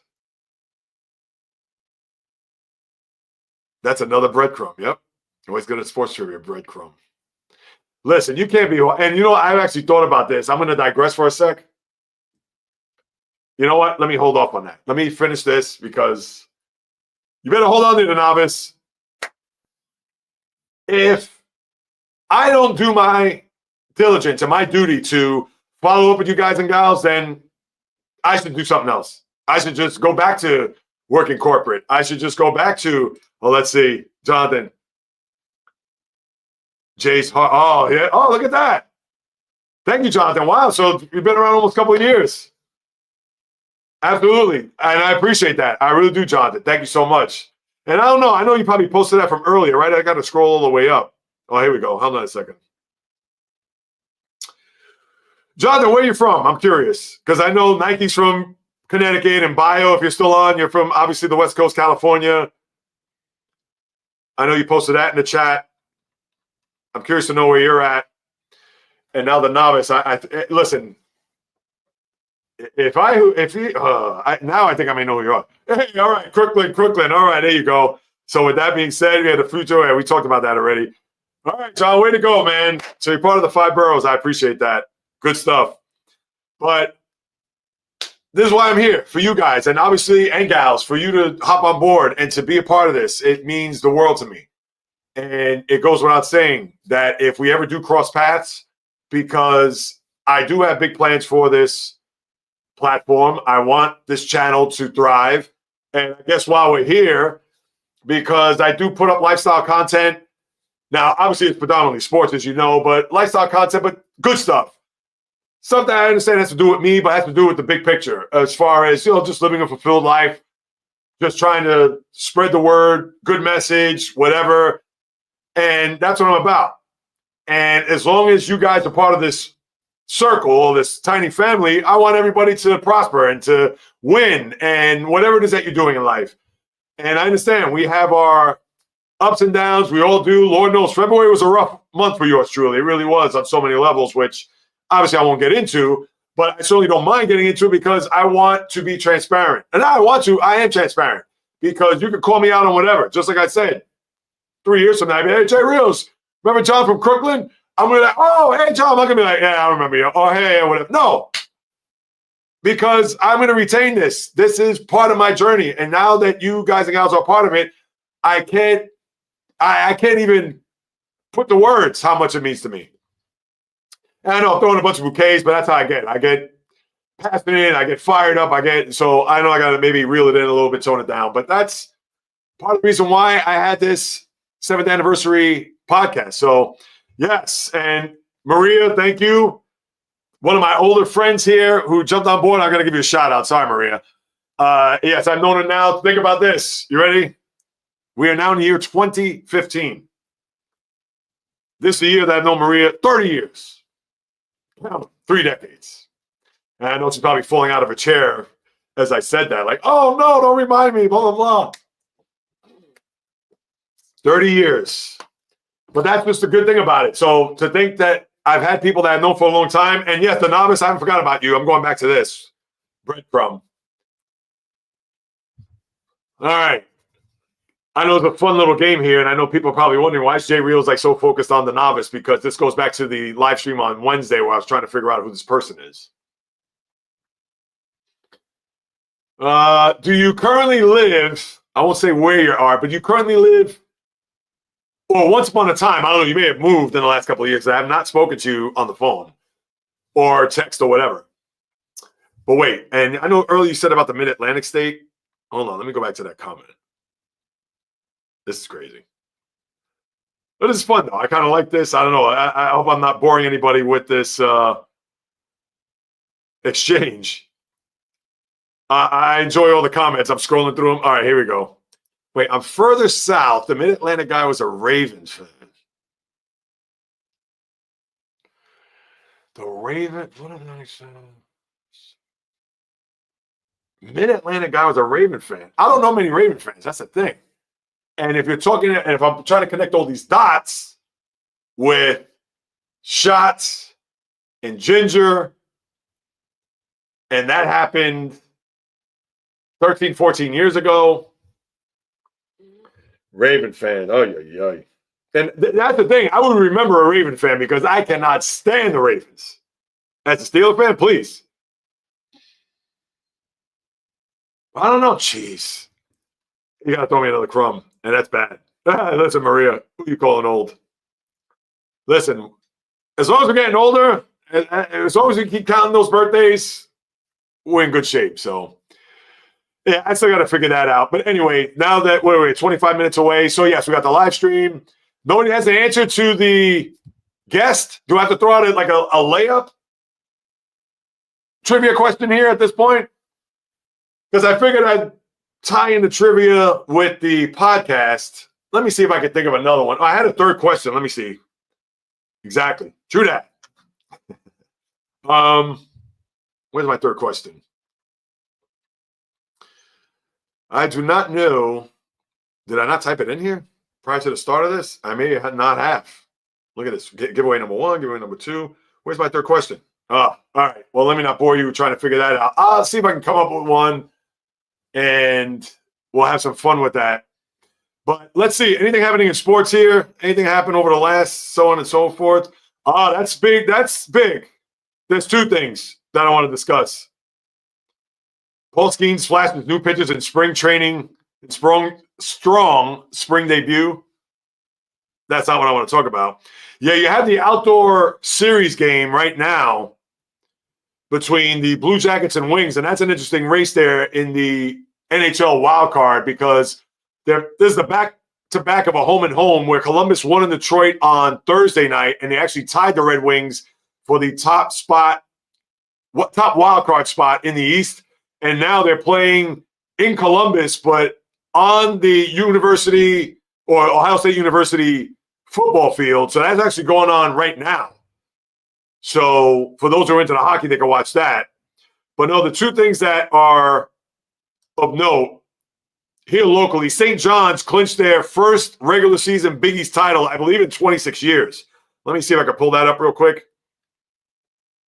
Yeah, I see confetti. Now, listen, I get it. It's been 26 years. Can you hold off on the confetti? Maybe if they win the Big East tournament, we could look at them. But I get it. It's been a long time. I'll let it pass. I'll let it slide. It beats Seton Hall. St. John's, kudos to them. And I'm not a St. John's fan. I love Georgetown, but we all know Georgetown is not very good. But here's the other big thing that I want to discuss. It has to do with hockey, so I don't know how much this is going to resonate. But the Capitals had a game today where they played Tampa, and they did lose, funny enough. In the last couple of games that the Capitals have played, Alex Ovechkin is now 10 goals away from tying Wayne Gretzky all time. And that's a record where a lot of people thought was never going to be broken. So he scored a goal today. He actually scored a goal, what was it, Tuesday night in a loss to Calgary, the only goal in the game, and he got the only goal in a loss today against the Tampa Bay Lightning. But now Ovechkin's 10 away. So for those who are interested, I don't even know. Probably people don't know who Alexander Ovechkin is. They fell on him. But, oh, no, the first guest currently dead or alive? No, he's alive. He is. Is it the guy you had on earlier today? I remember some young brother. No, I had Jai on in 2020, but no, he was not the guy either. Hold on. Nike. I remember some dude, can't remember his name, some podster. He's not a podcaster. Maybe I'll give you another hint. If it doesn't come up, I'll wait a few more minutes and then I'll let you know. But Ovechkin, he is 10 goals away. And my thing is that I understand this isn't the home run record. I understand that he's not an American-born athlete. He's not even a Canadian-born, considering hockey, the birthplace of the sport. He's a Russian player. And I'm not talking about political. People may look at because he's Russian. I could care less. For me, he could be from Mars. If he's in the National Hockey League and he's 10 goals away from passing a record which nobody thought was going to be broken, then you know what? Kudos to the guy from Mars. But I wonder if this is going to get any publicity. And I talked about this on the podcast before and, of course, on the channel. But I wonder as he gets closer, as he gets to single digits, as he's 5 away, as he's 3 away, because obviously if he's 3 away, that means he's a hat trick from either tying or, depending on where he's at, he can even surpass Wayne Gretzky all time. So if you've listened to the podcast, you know I'm going to be on top of it. If you don't listen to the podcast, I'm going to tell you right now, Monday I'll talk about it a little bit. But as we get closer, and this is one of the things that I would only hope that when you listen to my podcast or watch my videos, etc., I talk about all sports. And that's one of the things I know that when you get into this type of space of a podcast or being a content creator, you hear the word niche a lot. And people say, well, JAYREELZ, it's so broad with sports. You should just talk about one sport or just pigeonhole it to the sport that you love the most. And there's a part of me that's thought of that. I figured baseball is my first love. So, and there's not many people doing baseball podcasts. I know there probably is a ton of them, but NFL, we already know there's a million NFL podcasts. So many people love football. Same for the NBA or even college football. But baseball, I thought about it first to be like, you know what, maybe I should just do a baseball-only podcast. Well, I'm not going to do that. I talk about all sports. So when April next month, which to me, in my eyes, and maybe we could debate about this before we bid adieu, your first guest, a former athlete. He is not. He's not a former athlete. But with April being the best sports month of the year, by far, and I understand people can get at me with October, because October has the MLB playoffs, football in full swing, college football in full swing, NBA and NHL seasons beginning. That is probably, in my eyes, that's the second best sports month of the year. And it's a great month. No argument whatsoever. But I will say this. April, to me, is better than October.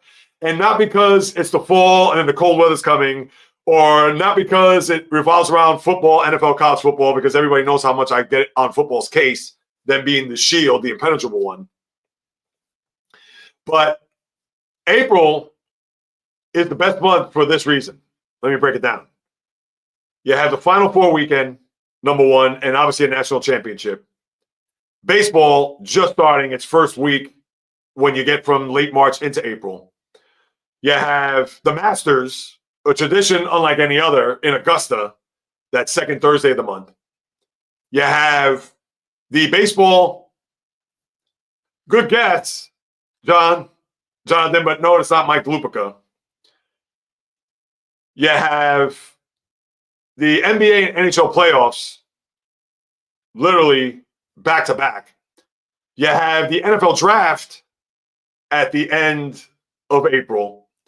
So think about that. You have college basketball, you crown a championship. You have baseball that's just getting started. You have the Masters, arguably the best golf tournament. It is. It's not even arguable. It's inarguable because to me, PGA, U.S. Open maybe could compete. The British, now the Open Championship. It's Augusta and nothing else. So college basketball, he wasn't an Orchard Beach handball champion. Is that a breadcrumb too, the novice? College, basketball, baseball, golf, NBA, NHL, and then you have football. And then you have the Run for the Roses, which is May. I get it. It's the first Saturday in May. But just really days after that, you have the Kentucky Derby. I don't know of a better sports month than that. I mean, you want to say October, and listen, I won't fight you off on it. Tennis, too. That's a good one, Maria. I'm glad you brought that up. You don't have tennis. You have it in late May with the French Open. And that's the one good thing about tennis, because you had the Australian in January. Then you have a big layoff until the latter part of May, the French Open and Roland Garros. Then quick turnaround there, pretty much 4, if not a month, maybe 5 weeks. Then you have Wimbledon. And then after when Wimbledon's done in the middle of July, 6-7 weeks after that, you have the U.S. Open, which you always go to. So that's the beauty about tennis in that regard. But April does not have tennis, but I love that contribution. Very good there, Maria. And as far as he wasn't an Orchard Beach handball champion, no, he was not, as far as my guest. And let me see. We're at 6:44. I'm going to have to think of another question here, because as we start to wind down, I see another comment here. Your first guest is Craig Carton. All right, here's another hint. You're warm, John. You're actually, I will say you're very warm. I'll leave it at that. So people, whoever's in the chat room right now, think about it. Craig Carton. What station was he on? I'll just leave it at that. I'll just shut up. Because I'm not going to. I pretty much felt like right there, maybe I haven't given you the answer, but I'm sure at this point you can narrow it down. So I'll leave it right there. Miami Open in March. That's right. Now, that is not a major tournament, although it is a tournament that's played in Key Biscayne. When does that tournament take place? I'm sure that's probably in the next couple of weeks. Maria, I'll take the black shirts. You'll take a black t-shirt? Well, no, we're answering a trivia question here, Maria. So that was the whole point of trying to see, and this is good because we're all trying to figure it out here before we sign off. Let's see. But no, we can work something out. Well, Jonathan, hold on a second. I know I hit Nike, but I got to go in order here, and I'm sure you can see in the chat room, so I'm not trying to. Oh, shit, just kidding. Jonathan came out and said Steve Summers. No, it was not Steve Summers. And, hang on. Jonathan, literally seconds before Nike, said Evan Roberts. Now, Evan Roberts was a guest early on, but he was not my first guest. And then Nike came out with Evan Roberts after that. And then Jonathan said Francesa. I have not had Francesa on, nor have I had Chris Russo on either. So we'll scratch that out completely. But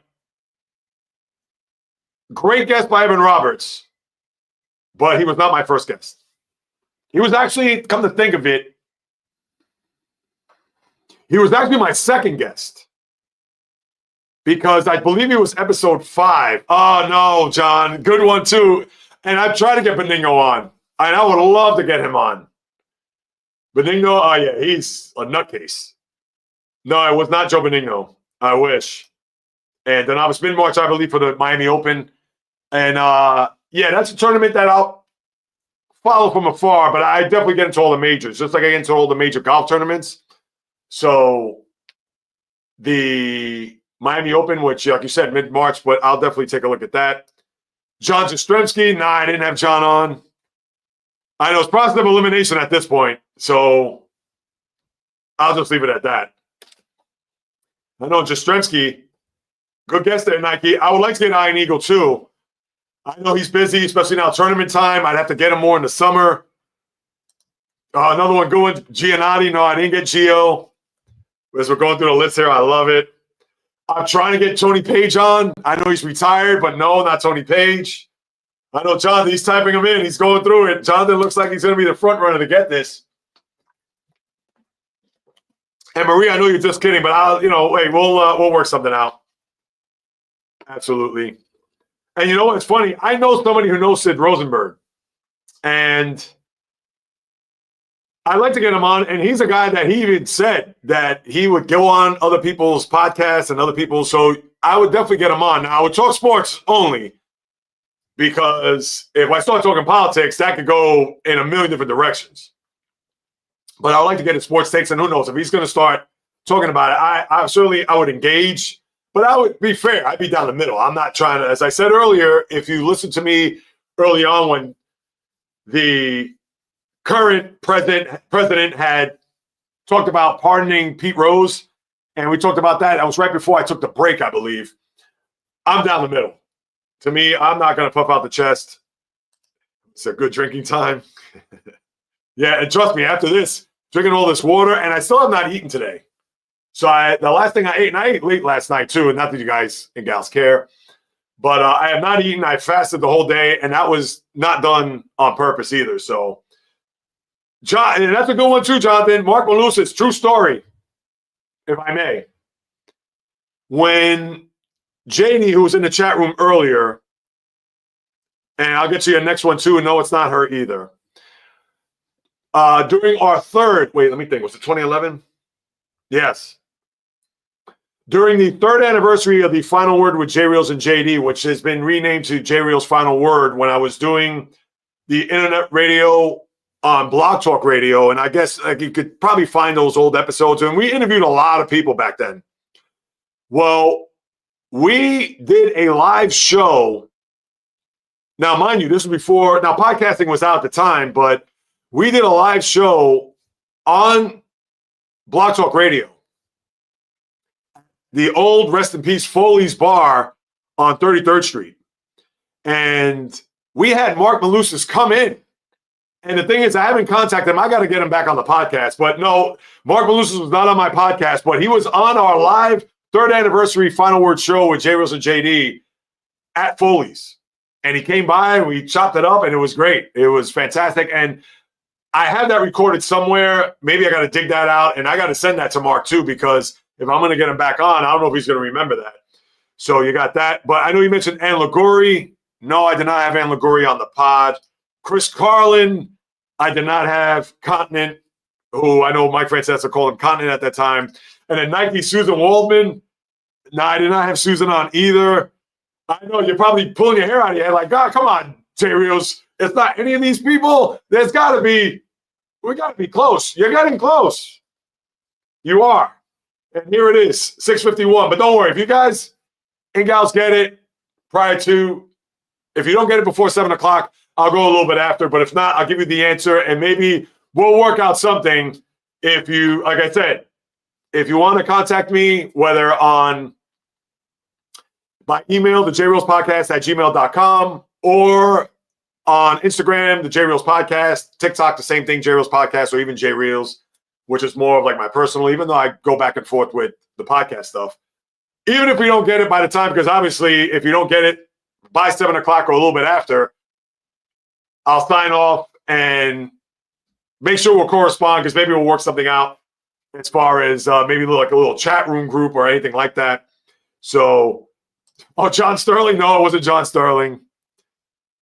Nike, good one. I love the guesses. You guys are getting very warm, but hey, listen, as a matter of fact, let me see.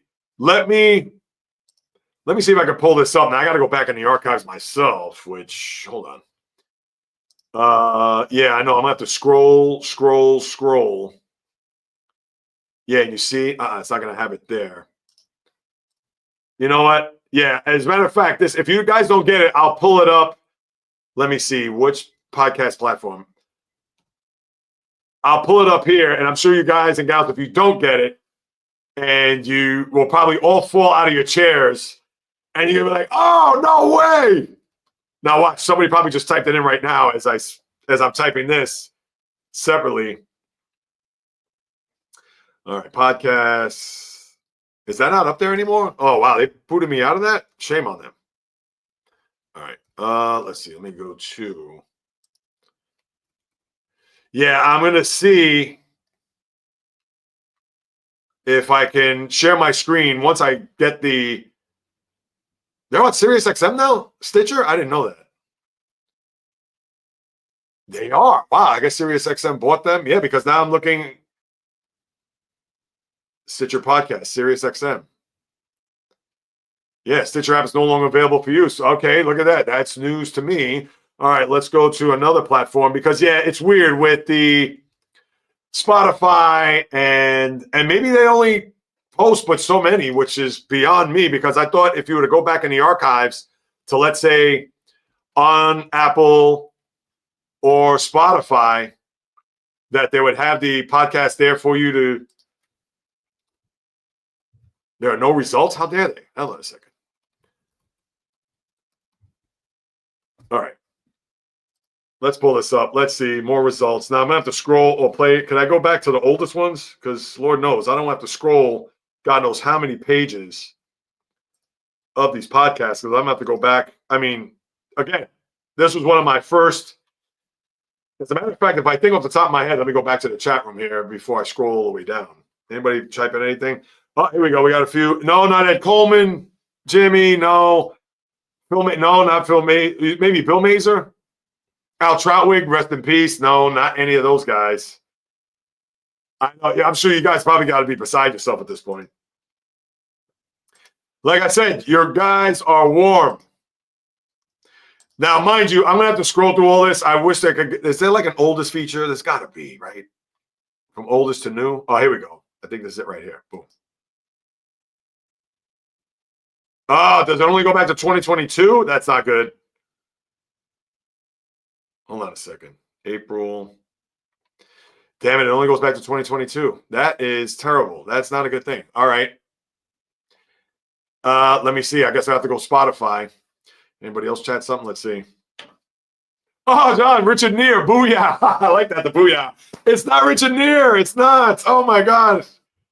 It's not. I love it, though. I love it.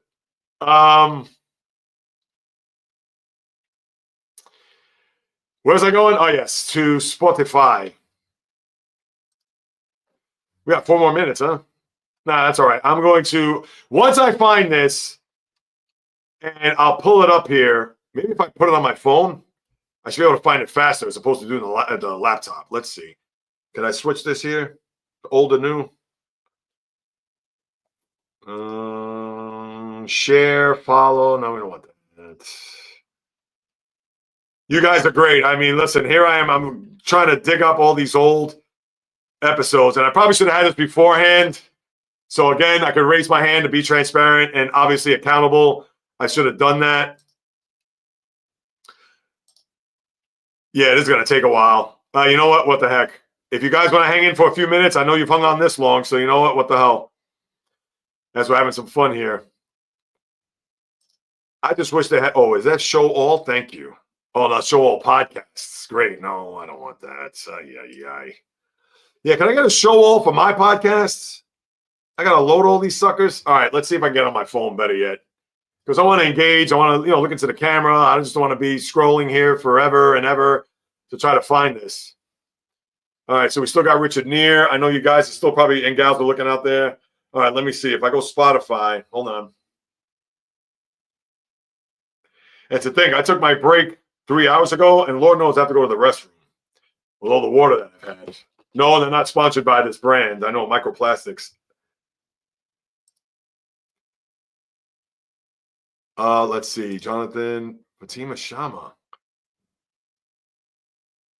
I don't know who she is. If that's the case, I got to find her. John Crystal Presti, good, but no, still not LaPresti either. And I've actually thought about reaching out to him because he does updates on SiriusXM for Mad Dog Russo, and I guess he's still doing updates on The Fan, if I'm not mistaken. Fatima Shaman, I'm curious. I'm going to look her up right here. I hope this doesn't cut me off at 7 o'clock. Maybe I should extend this just in case for another half hour. Can I still do that? If I go to settings, let me see. Recording. Now, I didn't get a notification saying you got 5 minutes left, so I hope this doesn't cut us off. I will say this. If by any chance I get cut off here because I was going to go to 7 o'clock, my apologies. I'll put up a post there on the YouTube channel about the answer if we get cut off. Because I have not gotten a warning saying that you have 5 more minutes because I had this recorded from 2 to 7. And it's funny enough, as I'm pulling up my YouTube, why did that pop up? Yeah, because I can look at this. I can see myself. You ready for that? Interesting. All right. Oh, you know what? Because all right, I got that. Let's get that out of there. We're trying to find, as I go back. Yeah, because it's not going to be there on my Apple because it only is going to take the last 300 episodes, and I'm at 545 at the moment. So, right. Oh, here we go. Please help a brother out. Sort by oldest. It starts on April 2022.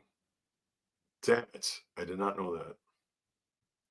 Well, you know what? I'm going to take a screenshot of it because I know, yeah, I didn't realize, because I know certain podcast platforms have it back to the beginning. Yeah, they don't have it here. Damn it. All right. All right, I'm going to give you the answer. Now, you guys have put out so many. And in fact, before I do that, James thought Ed Randall, good one. It was not Ed Randall either. I wanted Fatima Shama. I did not.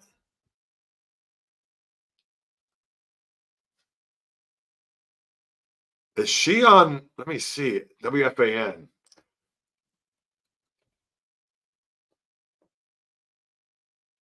All right, let's see. WFAN. I didn't know that. This is the first time I ever heard of her. Unless you were doing that as a gag, John. For all I know, maybe you were doing that. At 7 p.m., we start with Shots on Air. Listen, I could use one right about now. And it is 7 p.m. And Danavis, thank you so much, man. Thank you all for hanging in there. All right, so this is what I'm going to do, people. I'm going to tell you who it is. And I'm sure I'm going to hear a lot of ahs in the comments. So before I sign off, the first ever guest, what do we got here? JD, Bill Mazer. JD, can you jump on board? I mean, I know you're on board now. I don't know if you want to call in or not. But no, it wasn't Bill Mazer. Debo just got traded, huh? And he was rumored. The Commanders, and who was the other team that was rumored? There were two teams that were rumored to get Debo. No, it wasn't the Panthers. It was another team that's contending. Listen, that's a good move by the Commanders. What did they give up? Let me pull that up here real quick. Let's see. Debo. 5th round pick. Wow. Yeah, 5th round pick. I mean, listen, they weren't going to get a. I thought, if anything, they probably would have gotten maybe a 3rd, but because he's injured a lot. And so, listen, that's a deal. The Commanders, you make that 20 times, 100%. So, yeah, 5th. So, JD, how do you feel about that? Debo now in your division. Keith McPherson, yes. JD, I got to put his comment up there. Keith McPherson, that's my guy. I had him on last year. I was trying to get him on today. I know that's one thing I didn't reveal. I was trying to get Keith McPherson on, but, family obligations. He's on the Fan at night, so that was going to be difficult for him to jump on board. But all right, JD said Bill Mazer. I know what to laugh. My first guest ever in the history of the JAYREELZ podcast. You ready? Drum roll. Sal Licata. Marv Alberts, yeah. Oh, listen, if I had Marv on, I mean, please, that'd be fantastic. Sal Licata was my first ever guest, and I'll see if I can find that, take a screenshot, and I'll put it up on my YouTube channel as one of the shorts. Sal Licata was the first guest I had, and Evan Roberts was second. I got Licata on first, so that's what we have. I know, and this has been fun. I'm sure it's been frustrating for you guys and gals to try to say, oh my God, Sal Licata. When the first answer came up was actually very surprising. Who was it? I got to go scroll all the way up. Oh, I think it was Craig Carton. I think, John, when you said that, Jonathan, I said, uh-oh, now you're cooking with oil. And I was thinking maybe process of elimination. You still have Brandon Tierney. You have Sal Licata. You have, who does the overnight now? Chris McMonagle, I think, does the overnight, if I'm not mistaken. Yeah, you could have said Tiki, FAN, but obviously I never had Tiki on either. But it was Sal Licata, people. He was the guy that was my very first guest on the podcast. So, listen, I wish there was a way. I want to get in contact with all you people. Hit me up on, again. Oh, you don't like BT and Licata? Yeah, BT, yeah, I'm not really fan. Licata, I like their passion, but yeah, I don't listen to the Fan anymore. And I loved Evan Roberts. I've had Evan Roberts even going back. JD could attest. We had Evan Roberts when JD and I were doing the show on Blog Talk. And I know he's gone through a lot over the years, not personally, but just from the standpoint of having Benigno, and then got to a point where he had Carton, and it changed the whole dynamic of their show, et cetera. So, but no, I've always liked Evan Roberts. I think he's phenomenal at what he does. Very good sports talk host. But people, if I can implore you as a favor before I sign off, one more time, go to my either Instagram, JAYREELZ, or the JAYREELZ Podcast. And if you're not on social media, please send me an email at the JAYREELZpodcast@gmail.com, because some of you, of course, I know, and I could text or get back and forth. But for the Jonathans of the world, the Novice, I know, and Nike, I know we could be back and forth, whatever. Yeah, I definitely want to send a thanks and maybe try to continue. I'll put like another, maybe I could put it in a group email. Maybe that's best. The JAYREELZpodcast@gmail.com. Send me an email everybody who participated. I'll wait a day or so before I send out a mass email. And maybe what I could do is, and I'll even throw the people who are a part, who I know personally, James, and I don't think I have your email, James. JD, I believe I have yours, of course. Because what we could do is we can continue this offline. We'll have a trivia. I'll put up another trivia question. And with the thread, and which is good because the first one who responds to that thread with the answer will get the T-shirt. So how about we do that as we get ready to land this plane as smoothly as possible? So one more time, email the JAYREELZ Podcast at gmail.com and give me a couple of days or so, maybe early next week.